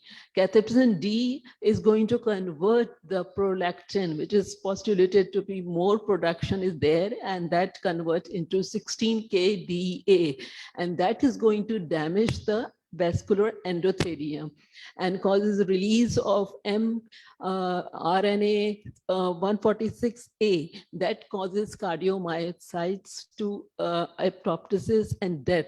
Similarly, placenta secretes tyrosine kinase receptor and vascular endothelial growth factor inhibitor that also affect upon the vascular endothelium and produces the death of cardiomyocytes. And genetic factors also being involved. So in the pregnancy already there is an immune suppression superimposed upon hormonal, that is increased prolactin or infection, either virus or bacterial, autoimmunity with delayed immune response, especially in pregnancy, and cytokines and oxidative stress and impaired that all lead to cardiomyocytes to necrosis and apoptosis, and that leads to peripartum cardiomyopathy. There are many other factors, genetic, hypertensive, environment are also involved. So peripartum cardiomyopathy should only be diagnosed when other causes of cardiac failure are excluded, like functional causes or structural causes. It is being diagnosed by four criteria. That is, it developed in the end of pregnancy, in the last trimester or postpartum 5 months. And if there is no identifiable cause of cardiac failure or pre-existing heart disease. And on echo, if the EF is less than 45% and with systolic dysfunction, along with fractional shorting, and it is a dilated cardiomyopathy with the dimension more than 2.7. So regarding the symptom sign, they actually very difficult to differentiate in changes which occurs with the pregnancy. But if the signs of severe cardiorespiratory distress develop or patient develops cardiac failure, then it should be evaluated. It can be evaluated by various investigations, but more important is a neutron, peptide, and echo. That would help only in the diagnosis. So but we have to consider the preload, optimize the volume, preload, and optimize oxygenation, which should be the objective. And regarding the inotropes and vasopressor, levetiracetam is being recommended and urgent delivery is required. So in antenatal period, again, preload, contractility after load should be looked for, and later early delivery, and bromocriptine is also been recommended. This is an X-ray of a patient with the severe peripartum cardiomyopathy with pulmonary edema. So whenever a peripartum cardiomyopathy is suspected, in ECG, we can only find tachycardia. On X-ray, if it is a severe, then we can find congestion, but neutropeptide, if it is increased and EF is less than 45% after excluding the other causes of cardiomyopathy and considering that in last trimester or post-op 5 months, then it should be diagnosed as peripartum. If the nutrient peptide is increased, but EF is more than 45, then other causes should be considered like PIH, eclampsia, and sepsis. And if both are increased, then we have to consider other causes.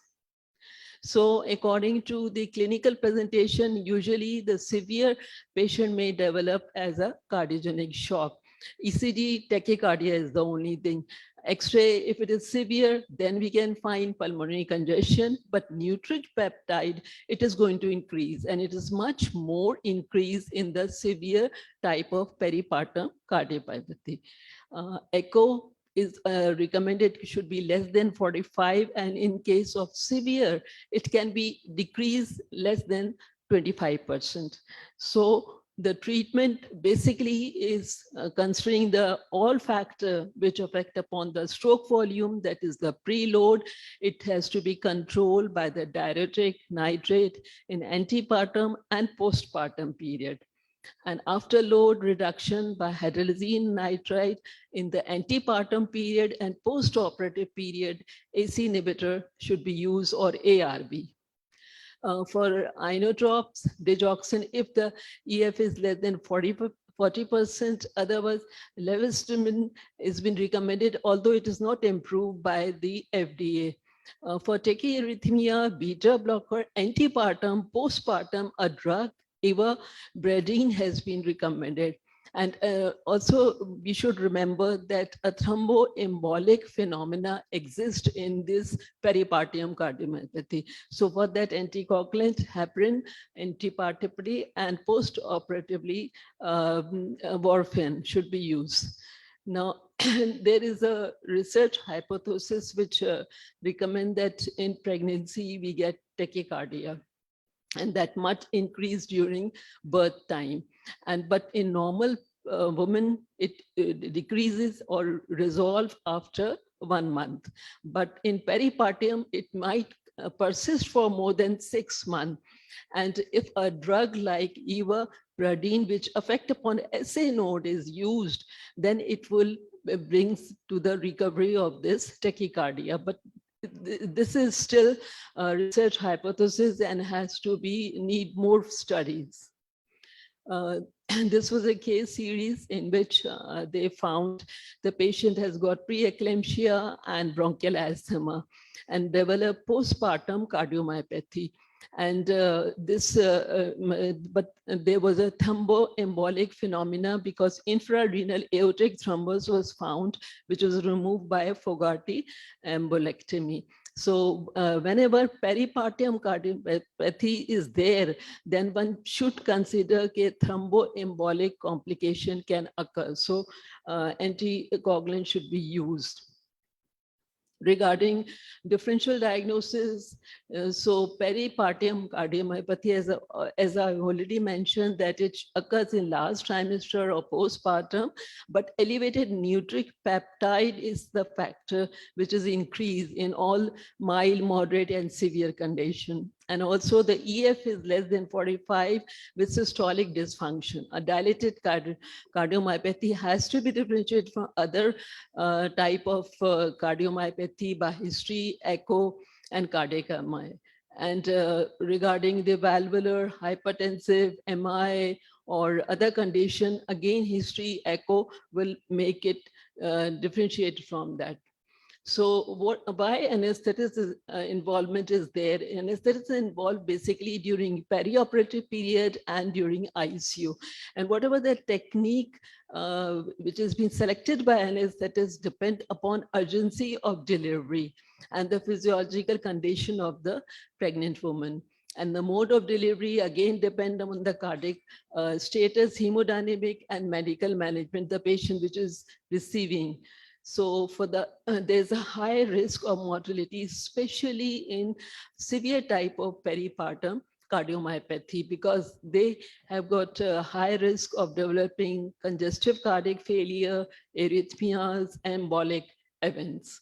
So vaginal delivery usually opted for a compensated pericardium myopathy, and early labor epidural is recommended, and second stage instrumental delivery in addition to aortocaval compression should be prevented.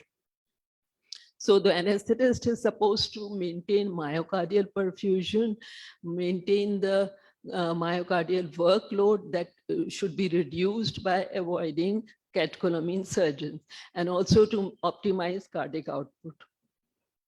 So preoperatively, medical management, whatever the patient is receiving should be continued, arrhythmia should be controlled, and echo should be done if it is an elective. Otherwise, it's not possible in the emergency.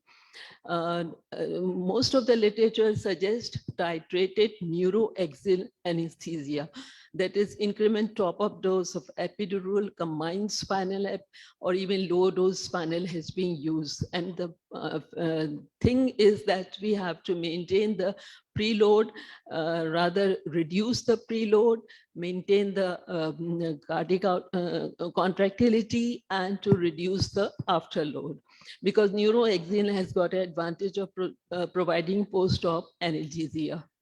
2 minutes, Dr. Sapra. Okay, this is a case which was being done in which patient developed acute renal failure, but epidural it is not made. And another case, again, they use combined spinal epidural, and the other case was also combined spinal being done. And a low spinal was being used, but that resulted in the hypertension. And there are various studies. The result is that try to use neuroaxial epidural if the patient is so severely dyspneic that cannot lie supine position, then we have to give general anesthesia, and that we have to consider the drugs. So technique again regarding preload, contractility after, avoid any vasoconstrictor. This is another case where the GA was given because EF is very low, about 10% and 30%, and that was 10 and 15%. So monitoring invasive should be done.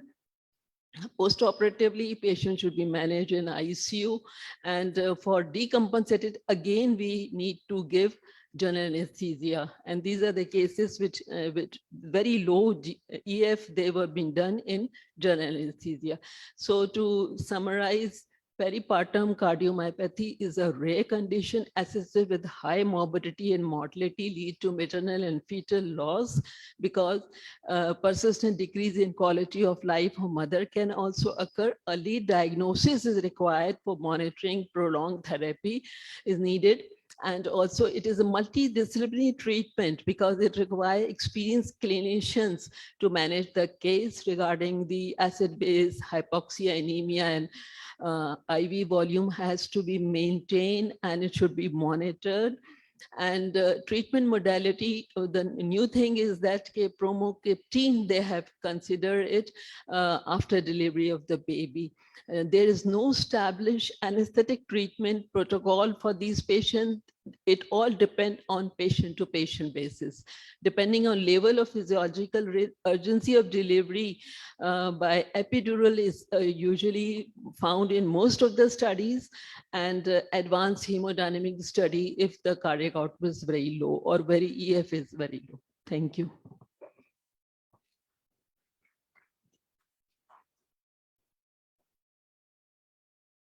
Thank you, Dr. Satpa.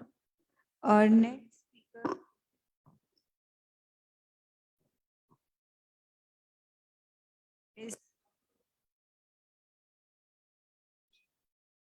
next speaker is Dr. Naila Asad.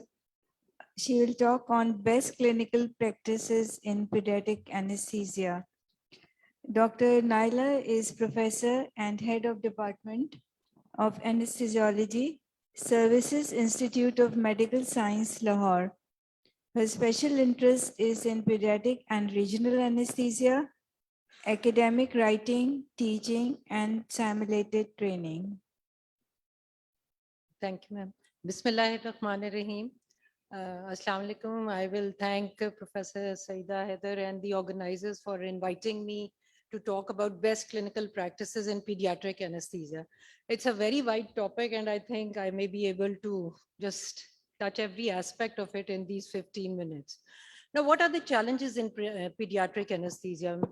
We have parental anxiety, we have patient anxiety, the unavailability of the equipment, and difficult IV line, difficult airway, as my colleague said earlier, small size, weight, difference in pharmacokinetics, drug dosages. Then we have ventilation, oxygenation, maintenance of cardiovascular stability, prevention of hypothermia, fluid management, pain management, recovery, the type of surgery, and the most important, a trained pediatric anesthetist. Now, what is best? Safe and quality anesthesia. And that would involve pre-anesthetic evaluation as well as special perioperative concerns and special post-operative concerns, for which I will be talking about the equipment, airway, avoidance of hypoxemia, avoidance of hypothermia, maintenance of hemodynamics, drugs, fluid therapy, analgesia, shifting to PACU monitoring, and the pain relief. Now, preoperative management. Why is it so important? Because the age-specific concerns for pediatric patients, they should be addressed explicitly because of the understanding of the dynamics of the patient's family. You have to see the developmental stage of the patient as well.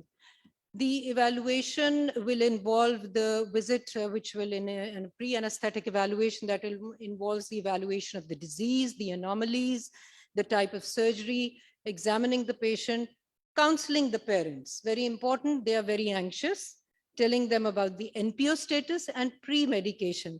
Many drugs have been given for anxiety in these patients, pre-medicate the patients, because why we need pre-medication for anxiolysis is that there are adverse clinical and behavioral outcomes in these patients. So you need to sedate them. You need to give them, many drugs have been used, such as midazolam, fentanyl lollipops, but we don't have them. What we do is we give IM ketamine, and we give, if IV line is available, we give them IV midazolam in our scenario.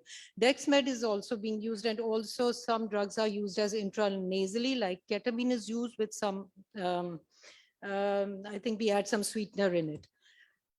Another thing for parental anxiety, it has been seen by Sadeghi et al. That they did a study for the parental presence at the time of induction. And they found 64% were non-anxious patients when they compared it with the control group, in which they were, this was significant difference was seen among the control and when the parents were present with the patients. And there were 36% as compared to 86.5% in less than 6 years. But there was a difference. Talabi et al. They found that in 2 to 6% with parental anxiety, 78% were anxious as compared to 100% without parental presence. Talking about preoperative fasting. Preoperative fasting, these guidelines, they are new guidelines have come from the European Society of Anesthesiology and Intensive Care. And they have shortened the time of clear fluids from 2 to 1 hour and the breast milk from 4 to 3 hours. About this study was by Beck et al. They said that clear fluid fasting time, when it was shortened from 2 to 1 hour, it did not affect the incidence of regurgitation or pulmonary aspiration.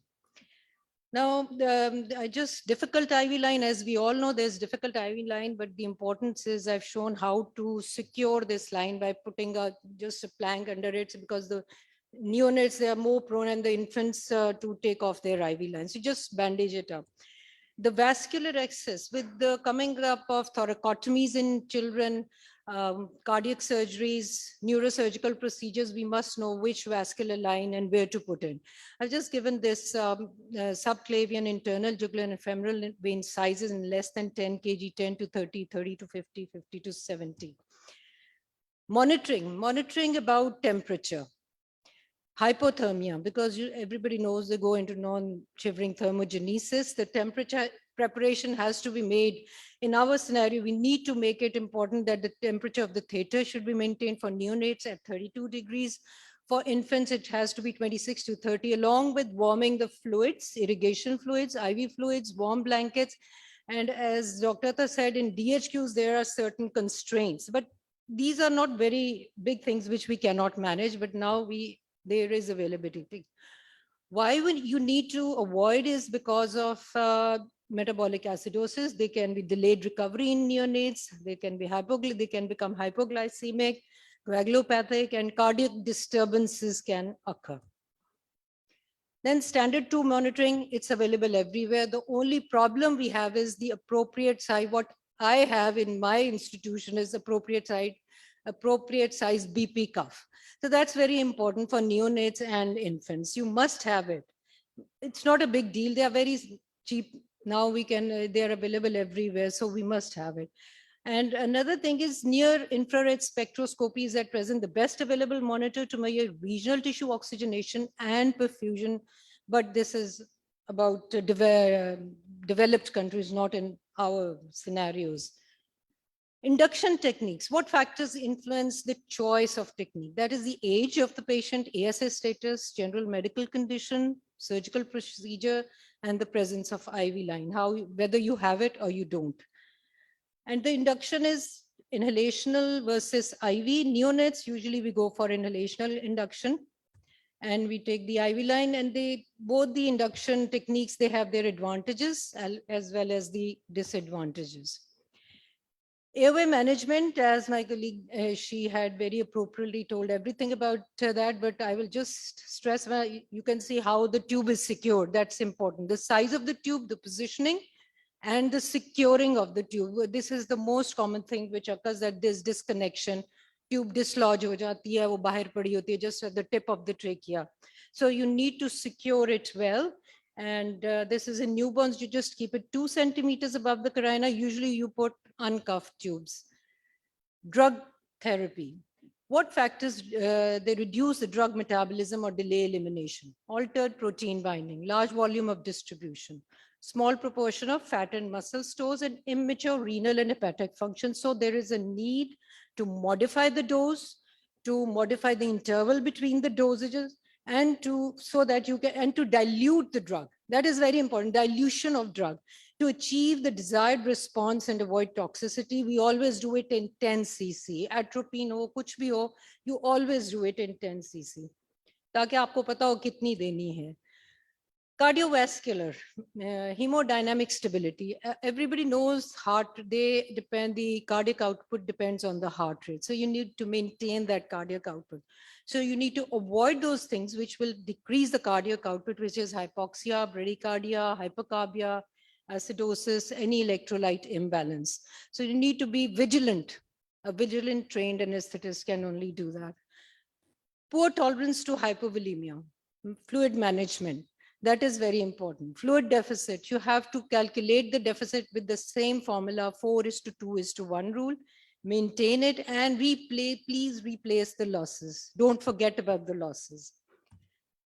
The Association of Pediatric Anesthetists of Great Britain and Ireland consensus guidelines and European consensus statement guidelines recommended what fluid to give. That's a very big challenge. But they said low dextrose 1 to 2.5% containing isotonic fluids in neonates, they need to be given. And supplemental is that they used intraoperatively isotonic balanced electrolyte solution with 1% glucose at an infusion rate of 10 mils per kg per hour. And they found that it helped to avoid the acid-base imbalance, hyponatremia, hypoglycemia, ketoacidosis, and hyperglycemia in surgical neonates. Preterm neonates, their requirement of glucose is 5 to 6 milligram per kg per minute, and the neonates, their requirement is 3 to 5 milligram per kg per minute. For infants and older children, we can give normal saline and Ringer's lactate. Estimation of blood loss, very important, because if you underestimate it, this has been, the incidence of cardiac arrest is 12%. This is, I just talked about, because these days neuroanesthesia, pediatric cardiac anesthesia, that, so you need to have every monitor for that purpose surgery to be there. For this, the goals are the same: avoiding increase in ICP, keeping the cerebral metabolic oxygen consumption rate at 5.2 mils per 100 gram per minute, having a precaudal Doppler, that would be wonderful, fluid management and analgesia. What should be the mode of ventilation? Now, what we do is we use ISTPs. We use that with spontaneous, with intermittent ventilation. But those places in good scenarios, where you have a ventilator, you can go for pressure control mode along with muscle relaxant or pressure support. Analgesia. Children do need analgesia. They do feel the pain. With the ultrasound, we have regional techniques now, and the drugs which are used most commonly, paracetamol, opioids. And this is the dose of paracetamol. We use suppositories, paracetamol suppositories. And then this was done, a study was done, paracetamol with diclofenac, and they found with the duration of post-op analgesia was better with the combination rather than paracetamol alone. And this has been done for diclofenac suppository, but there are limitations to these NSAIDs. The limitations are that you cannot give them in children less than 6 months with allergies, who are renally impaired, hypovolemic, and coagulopathic. Then craniotomies. They have also used opioids in craniotomies, and this was done by Zingfi et al. And they found that patient-controlled analgesia with morphine was the safest and most effective post-op analgesia when compared to tramadol and fentanyl. This study, then coming to the regional blocks, I did this study in the caudal block and compared Dexmed with the magnesium sulfate. At a dose of 0.5 microgram per kg, Dexmed was better in this controlling analgesia in hernia patients. This was another study, and then they have seen that caudal block with 1.3 mils per kg with ropivacaine reduced peri-op fentanyl use in laparoscopic upper urinary tract surgeries. That's why I quoted this, because they have also been using this in urinary tract surgeries.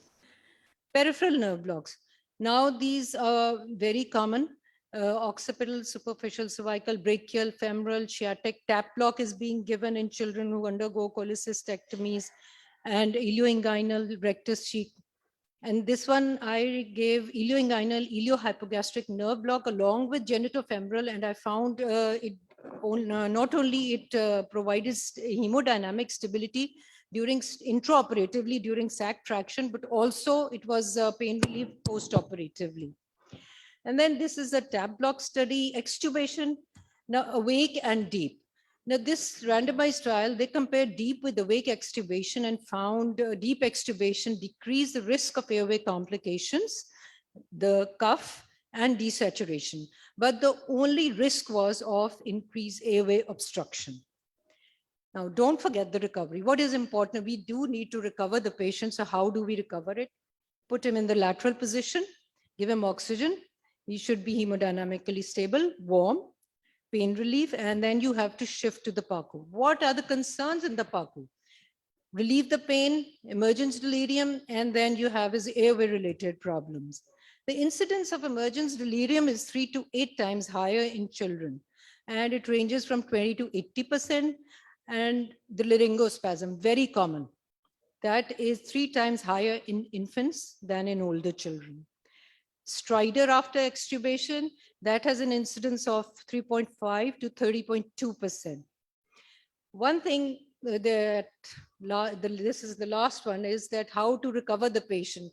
It has been found that the parental presence, that has promoted and improved the quality of recovery in children and has reduced restlessness. So I hope I have, thank you, covered everything which is I thought it should be. Not any questions?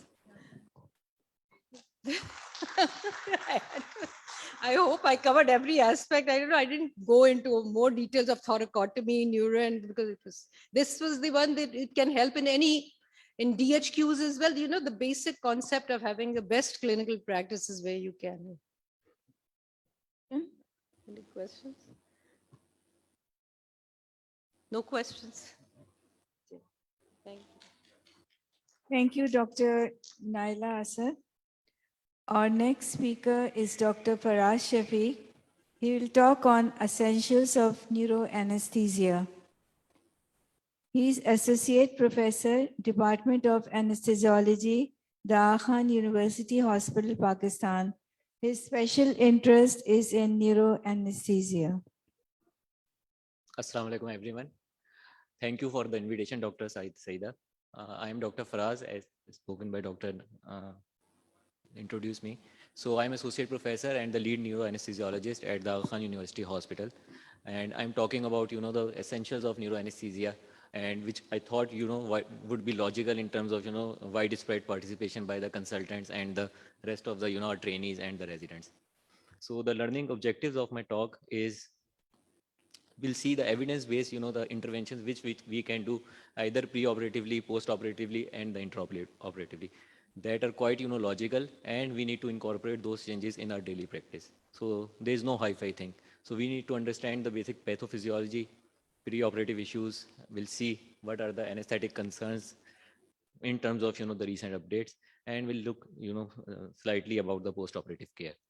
So if we'll see the number of cases which we do usually in terms of neuroanesthesia, so the disease spread is, so the disease distribution is, widespread, and that's how the procedures also. So if you are talking about the cranial surgeries, you'll come across, supratentorial, infratentorial, pituitary surgeries.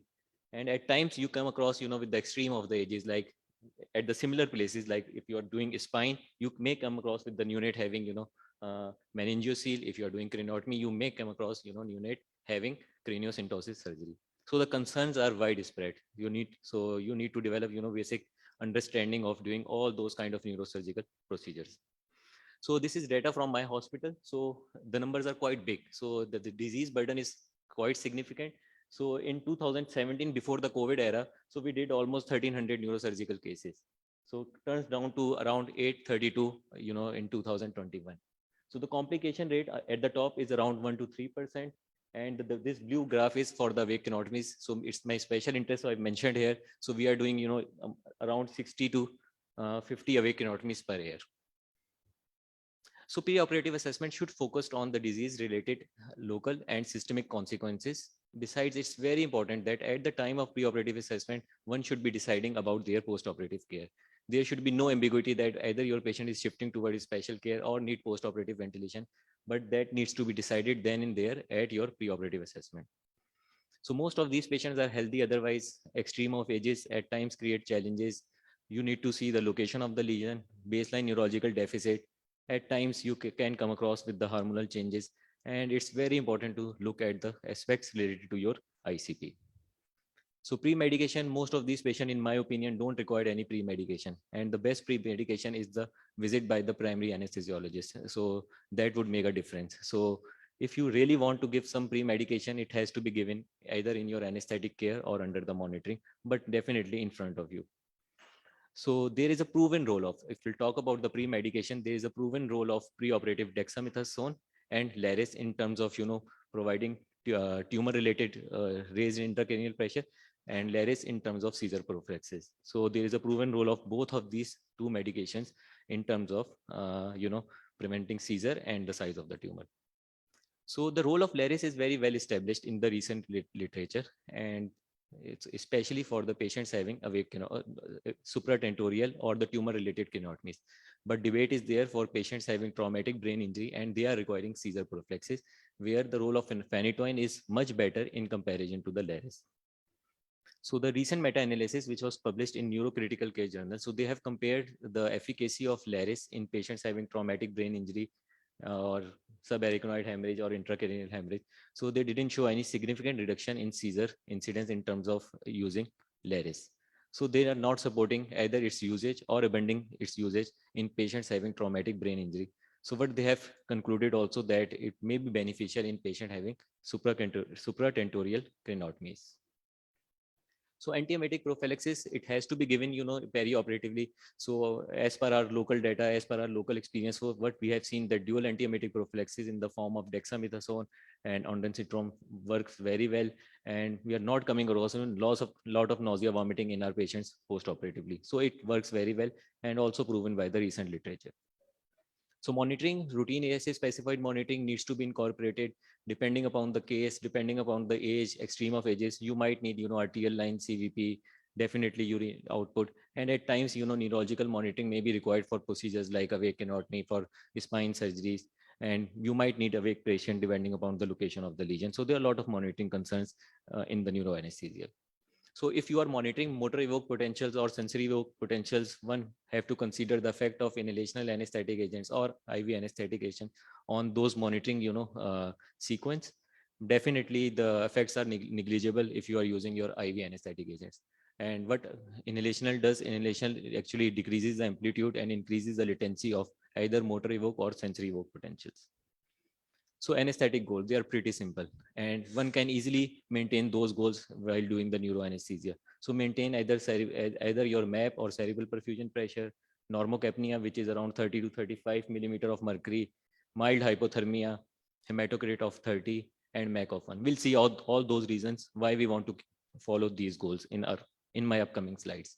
So raised intracranial pressure, it's very important to diagnose and intervene. And we know the principle why. The principle behind is Monro-Kelly doctrinal law. So we have to intervene promptly to treat this rise in intracranial pressure, either preoperatively, intraoperatively, or postoperatively.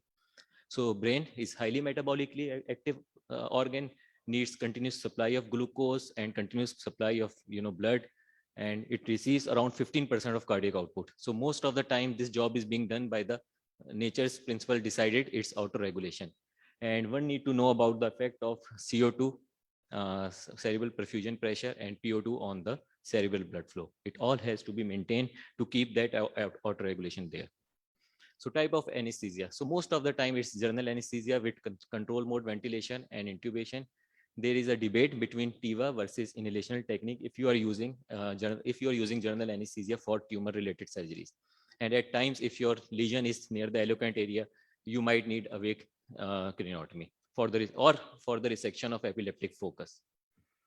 So we should be familiar about the effect of inhalational and intravenous anesthetic agent on our cerebral blood flow. So we all should be familiar with the concept like Steele phenomena and the reverse Steele phenomena.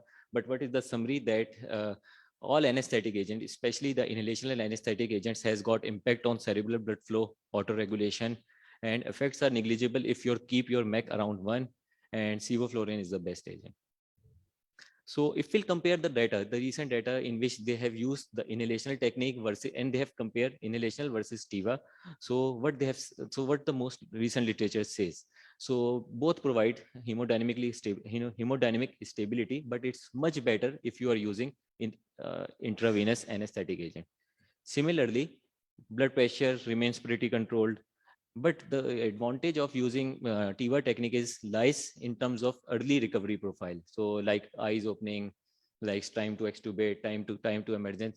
But overall neurological outcome would remain same with both of the techniques. So you can use either of the technique. But yes, if you want to improve your recovery profiles, and there are a lot of reasons behind, you can incorporate your TIVA technique. So the main debate we usually come across, most of my residents say, sir, we can't use nitrous oxide in neuroanesthesia. Once they come to the rotation, the first word they say, sir, why we are using nitrous oxide in the neuroanesthesia?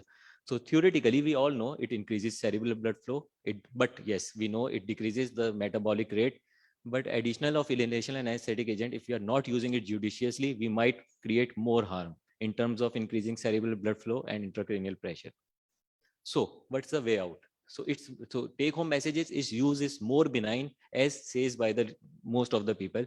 But yes, you have to incorporate 4 things: avoid hypotension, keep your MEC under 1, mild hypocapnia, which is around 30 to 35 millimeter of mercury, and avoid using in patients having raised ICP or reoperation. So my personal practice is I avoid nitrous oxide in those patients in which we are dealing with like trauma cases requiring decompressive craniotomy for raised ICP, or any sort of neuro reoperation. So better to avoid nitrous oxide for those patients. So this was the recent publication, I think published last month. So they did the pooled analysis on famous Enigma 1 and 2 trial, which was the trial looking after the effects of nitrous oxide in general anesthesia. So they selected all the neurosurgical patients. So they came across with the conclusion, it has got certain limitation, which you can go through and you can read on your own. But what they say is that nitrous oxide does not increase the risk of complications, length of stays in patient having neurosurgical procedures. So that was the take home message from this, cohort of the Enigma 1, Enigma 2 trial. So brain relaxation. So most of our surgeons want, relaxed brain. So it's very important for us to understand what is the relaxed brain. So terms describes the size and firmness of brain tissue during the craniotomy.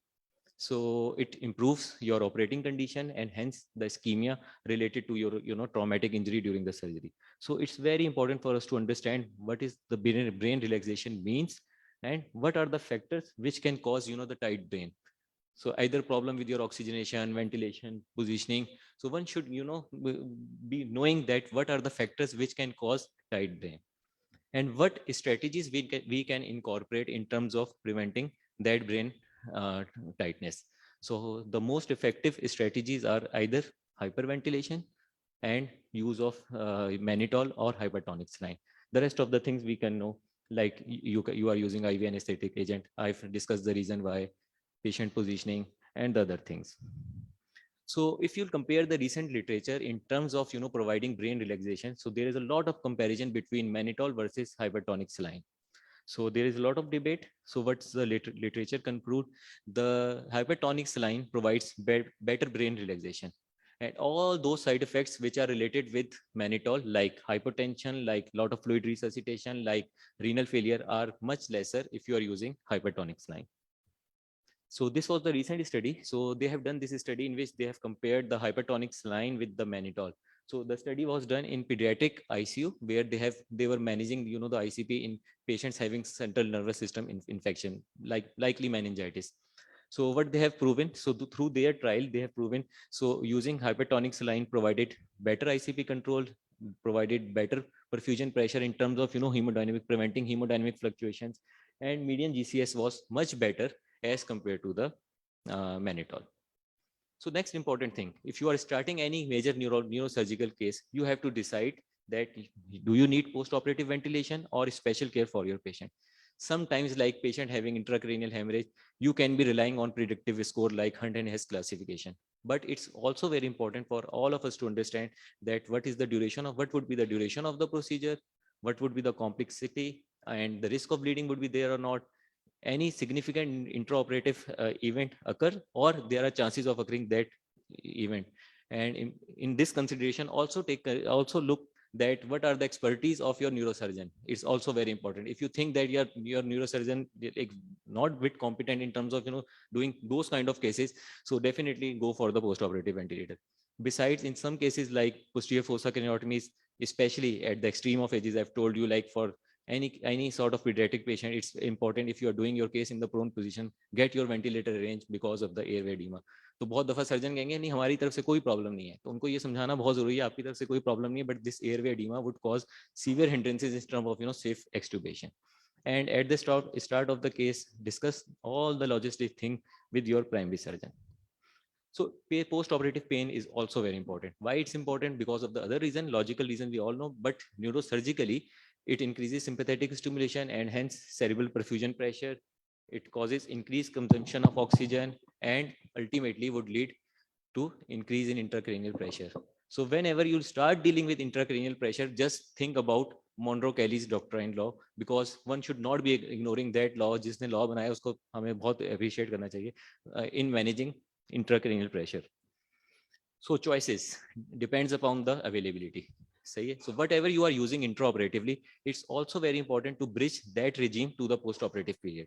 So intraoperatively, what I found, morphine and fentanyl, depending upon the procedure, depending upon your neurological status, is best to be given intraoperatively. However, as I've told you, depending upon the circumstances, bridging is important. So what my preference is to bridge your analgesic regime to a post-operative period with the paracetamol and tramadol. And that makes sense because, ward people and the neurosurgical people are quite, comfortable in managing both of these drugs post-operatively. So scale block. So if you want to give better analgesia to your patient, especially for supratentorial craniotomies, so just go for the scale block. It's very easy, can be performed by anyone after learning, certain sort of procedures, simple, easy, inexpensive, and it has got very, very low incidence of having, serious complications. So one can be easily doing, scale block. So the role of dexmedetomidine is emerging in terms of post-operative, providing better analgesia, less, breathing problems in terms of, respiratory distress, and also very important that it gives, quality analgesia. So one important aspect which we all should be looking at, it provides, the inhalational sparing effect. So if you use dexmedetomidine intraoperatively, you can turn down your inhalation anesthetic agent, and we know the steel phenomena behind, and we know the effects of inhalation anesthetic agent on the cerebral perfusion pressure and the ICP. So the other important thing in which we are using, so it provides the sleep pattern which we are using. It's called collaborative sleep induction. So if you are using your dexmedetomidine for procedures like awake craniotomy, your patient would be, really awake. Once you stop it, your patient would be really awake in comparison to like other agents like midazolam, remifentanil, and so on. So it maintains cerebral blood flow, auto-regulation, and there are a lot of advantages of using dexmedetomidine, for the neurosurgical cases. So choice of fluid, yes, normal saline most of the time, but yes, you have to be judicious in terms of, creating cerebral edema and tight brain. But if you have to use colloid, so the use of colloid should be judicious, and lactate containing fluid should be avoided because of the, they act as a substrate for glucose. And if you are using glucose containing fluid, it would exacerbate your neurological injury, causes tissue edema, acidosis. So transfusion trigger, it has to be somewhere between 9 to 10. If you are transfusing, if you're not transfusing beyond the 9 or beyond the 10, you should be considering, you should be seeing the effects in terms of, developing secondary brain injury. And if you are over transfusing your patient, you should be thinking about thrombosis and, increasing viscosity in the cerebral circulation. So it has to be between 9 to 10. So that is the goal, and that is proven by the, recent literature and the evidence-based medicine. So the role of tranexamic acid. So Dr. Samina have discussed something in the obstetric. So maybe beneficial in those. Can you finish in the next 1 minute, please? Yeah, it would take 1 minute only. So maybe beneficial in patients with traumatic brain injury and craniosynostosis, but not for the tumor craniotomies because of the side effect like nausea, vomiting, and the seizures. So recent Cochrane analysis in 2013 indicates the same thing, that it would be efficacious in tumor craniotomy. And one should be, familiar about the CRASH-3 trial, which was conducted around, 12,000 patients in 29 countries and amongst, 175 hospitals. So there is a role in mild to moderate traumatic brain injury in terms of, preventing hemorrhage. So if you'll use tranexamic acid, but it's the primary outcome of the trial was, the mortality benefit in 28 days. It has not been proven and not statistically significant, but there is a role in patients having, mild to moderate injury. Post-operative complications are frequent. So this is my study. So anesthesia related events are quite common in the post-operative period, and the common adverse events post-operatively are pain, nausea, vomiting, shivering, and post-operative sore throat. So one should be giving consideration to the basic pathophysiological principle. It's very important in terms of preparing your neurosurgical patient. Discussion with the surgical team is mandatory. Post-operative care needs to be planned. Besides, it's also very important that perioperative, whatever interventions you are doing needs to be evidence-based. And one should strictly follow the bundle of cares, and post-operative complications are frequent and needs preemptive and active management. Thank you.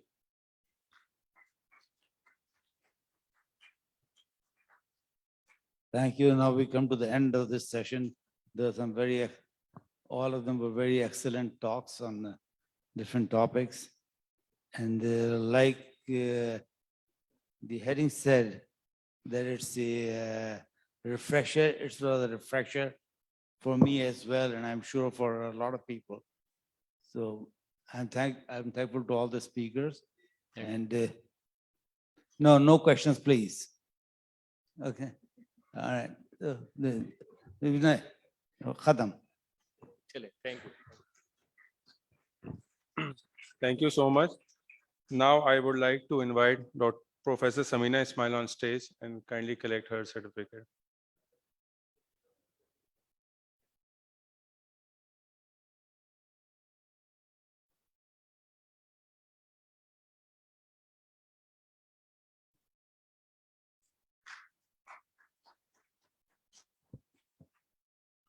Then I will request Professor Sadka Aftab, please, madam.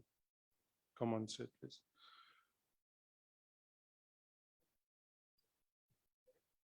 Professor Naila Asad.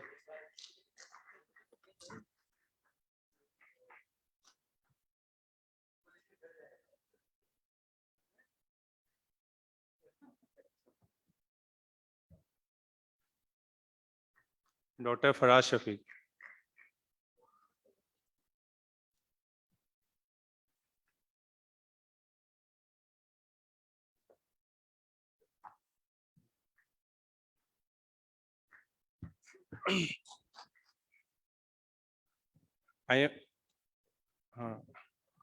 Now I request Professor Fauzi Anis Khan to kindly come on stage and hand over certificate to our Honorable Chief.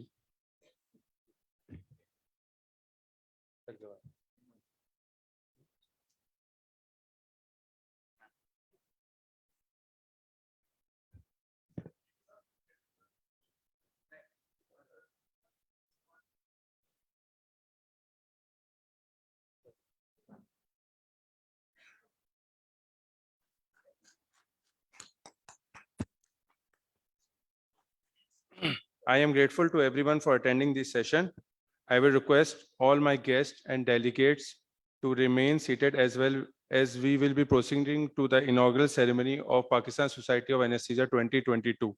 Now, I would like to invite Dr. Duria to convey the inaugural session.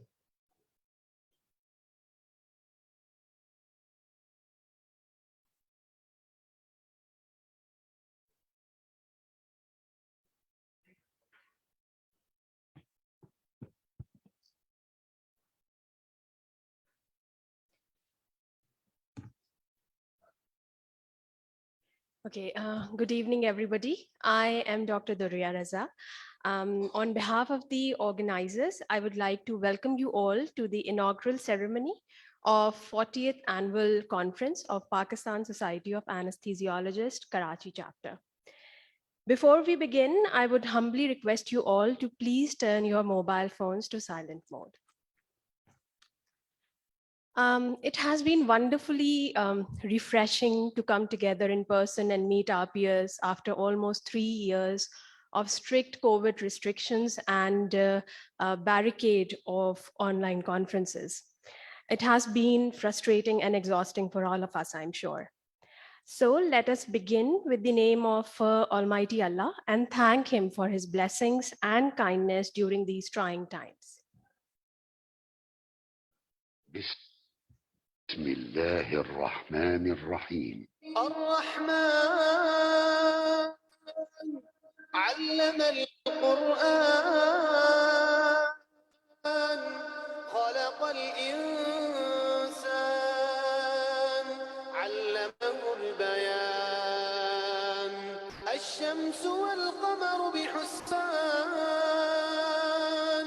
والنجم والشجر يسجدان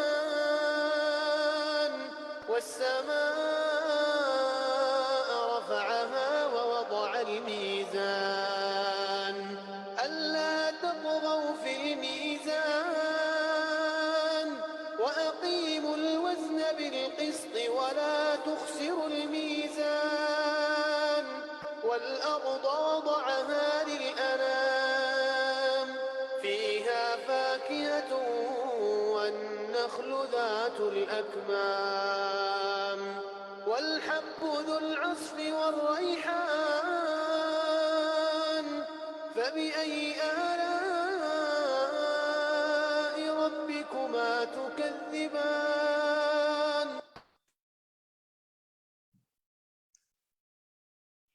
Indeed, فَبِأَيِّ آلَاءِ رَبِّكُمَا تُكَذِّبَانِ. And one of these blessings of Allah has been our magnificent Pakistan homeland. So I would now request you all to please rise for the national anthem.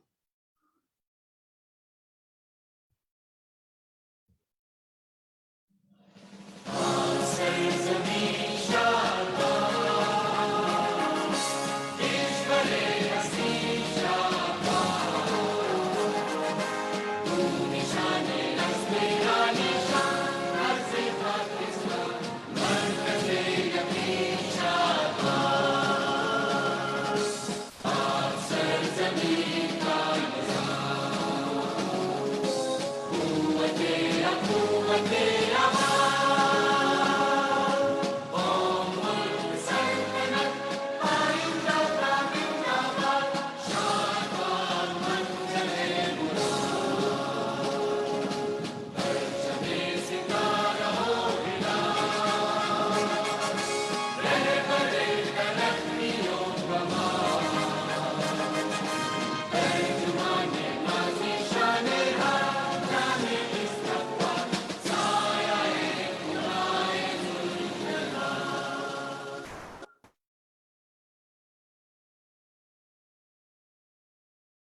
Thank you, everyone. Now I would like to invite the Chairperson Organizing Committee and the President of PSA Karachi, Dr. Mohammad Hamid, to please deliver the welcome address. Dr. Hamid.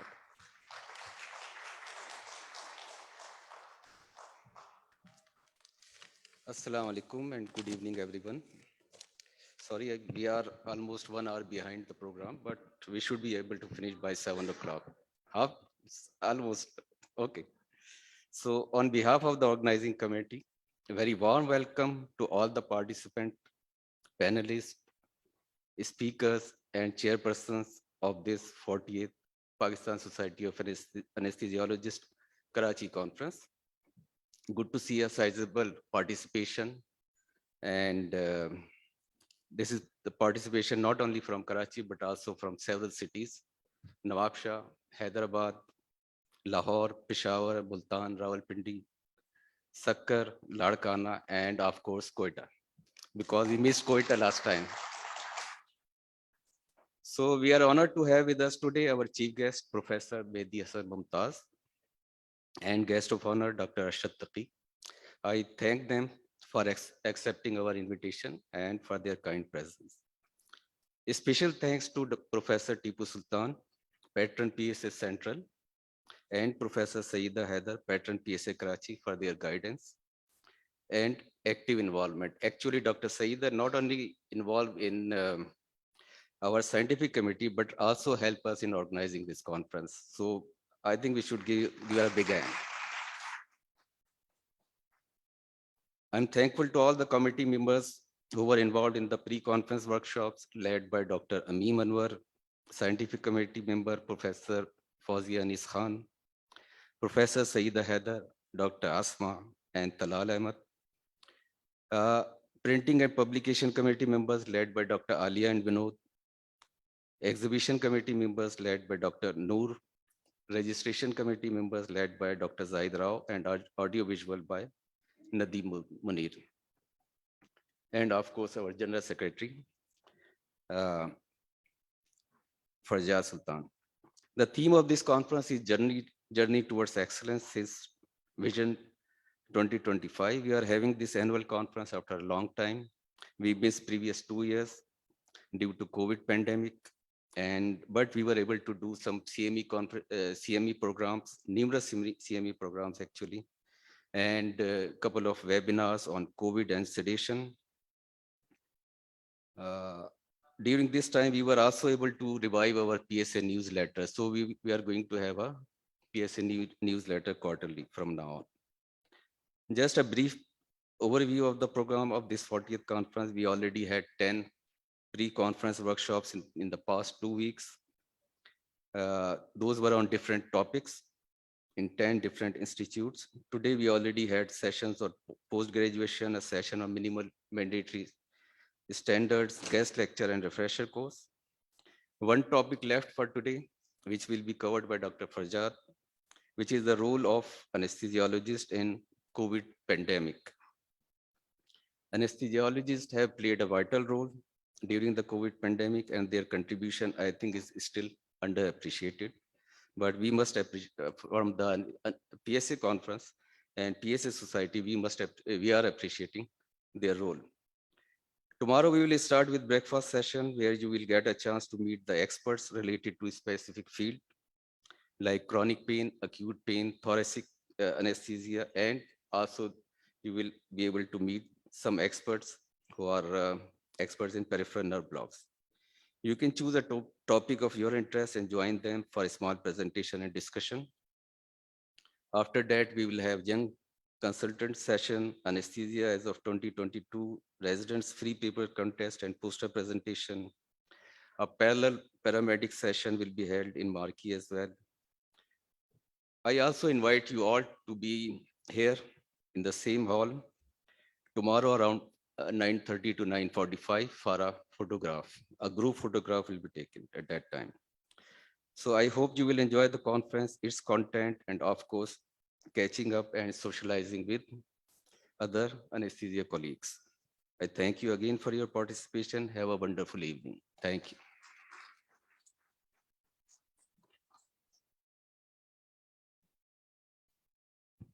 Thank you, Dr. Hamid. Now I would request the General Secretary, PSA Karachi, Dr. Farjad Sultan, to kindly present his GS report. Dr. Farjad.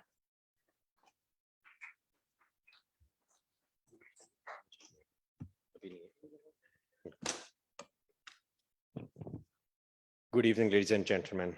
Thank you very much. As the General Secretary, again, I welcome you all. Generally speaking, as a routine, the tenure of the President is 1 year and the General Secretary is 2 years. But now, due to COVID, it has been 3 years that Dr. Hamid and myself have been holding the gun, for want of better words.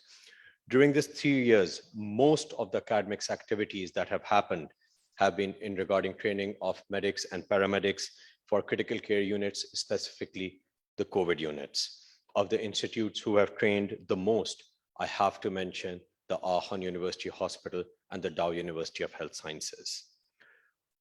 Although we had a lot of COVID restrictions, but we ensured that we held the World Anesthesia Day and the World Sepsis Day regularly, as much as could be allowed. Multiple PG courses were held throughout the 3 years, again, in relation to the exams that were held. We held 14 meetings during the 3 years, which is not a huge number, but that was due to the COVID restrictions that we had. For this specific Congress, we held 7 meetings of the Cabinet and Executive Committee, and I'm very thankful to all for the guidance and commitment, specifically the Scientific Committee, in which Dr. Fawzia Nisan and Dr. Saida Haider are here. Of the others who helped, without whom this conference could not have been done, are Dr. Nurul Haq, Dr. Shabir Jamani, Dr. Zahid Rao, Dr. Gohar Afshan, Dr. Safia Zafar, Dr. Amin Khwaja, Dr. Nagat Abbas, Dr. Hamid Ali, and Dr. Dillu Raja. The rest is a huge list, but these are the most eminent ones. For this Congress, as mentioned, we have held 10 pre-Congress workshops. Until now, I think this has been the largest number of registrations that we had. We were already 700 plus, to the extent that we had to hold registrations. And my thanks to all of you. My special thanks to the pharmaceutical industries, without whose support we could not have held this event, and I hope they will keep on supporting us in the future. Thank you very much.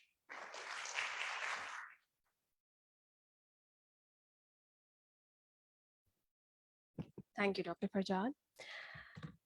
It is said that no person is actually gone unless the ripples that they created in the world die away. Over the past few years, some of our great personalities of the fraternity left us for their eternal abode. This evening, let us recall some of them and present our respects.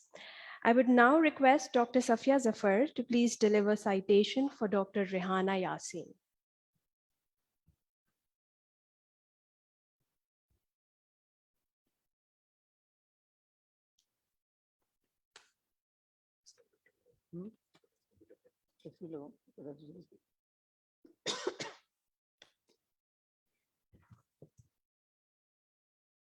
Bismillahirrahmanirrahim.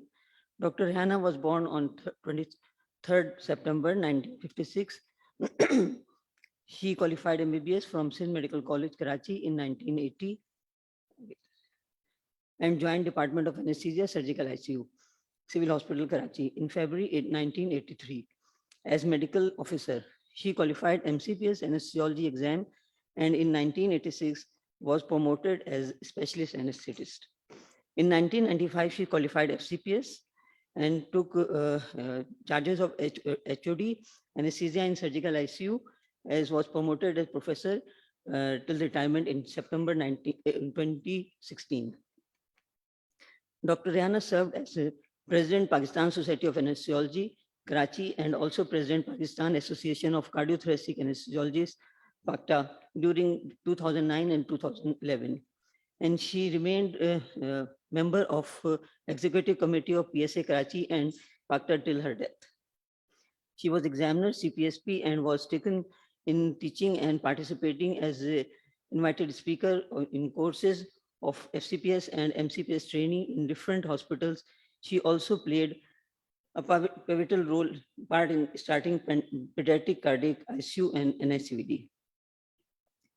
Professor Rehana was superb anesthesiologist, very kind and immensely knowledgeable and contributed a lot towards patient safety through her work. Professor Rehana breathed her last 19th December 2020 in Karachi. She was diagnosed as leukemia patient. Thank you.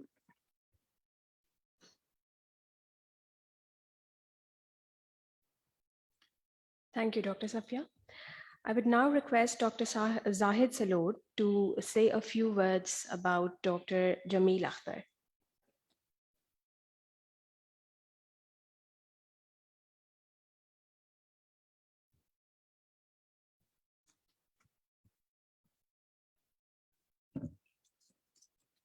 Bismillahirrahmanirrahim.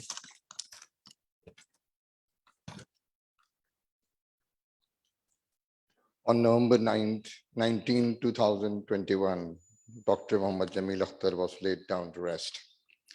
Hence, I lost a true friend, a brother, and a professional colleague.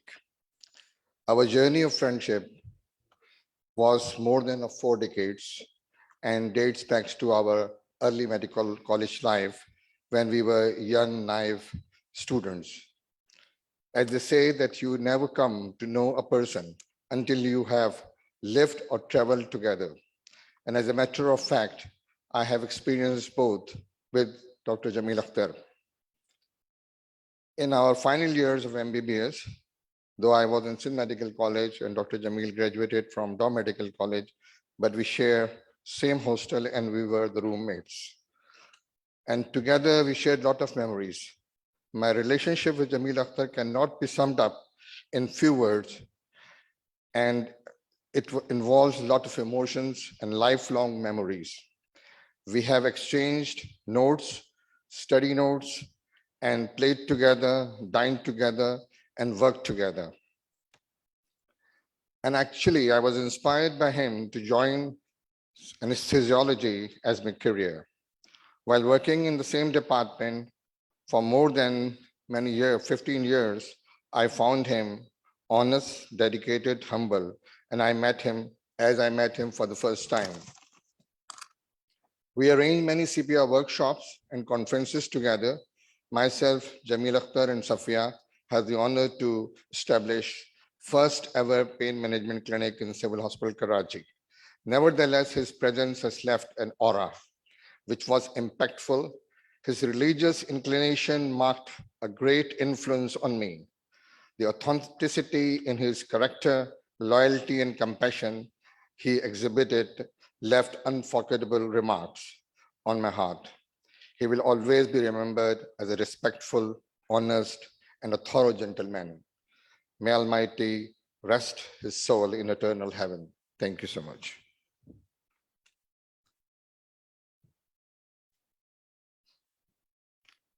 Thank you, Dr. Zahid. I would now request Dr. Tipu Sultan to please pay tribute to Dr. Ali Raza Zaidi. Dr. Tipu Sultan.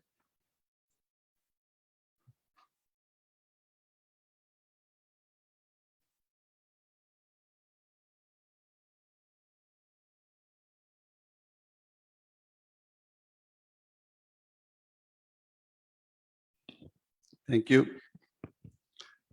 Dr. Syed Ali Raza Zaidi was my class fellow since 1962. We passed MBBS 1967-68. We did our house job same time. We went to England by the same flight. We decided to be an anesthetist almost the same time. We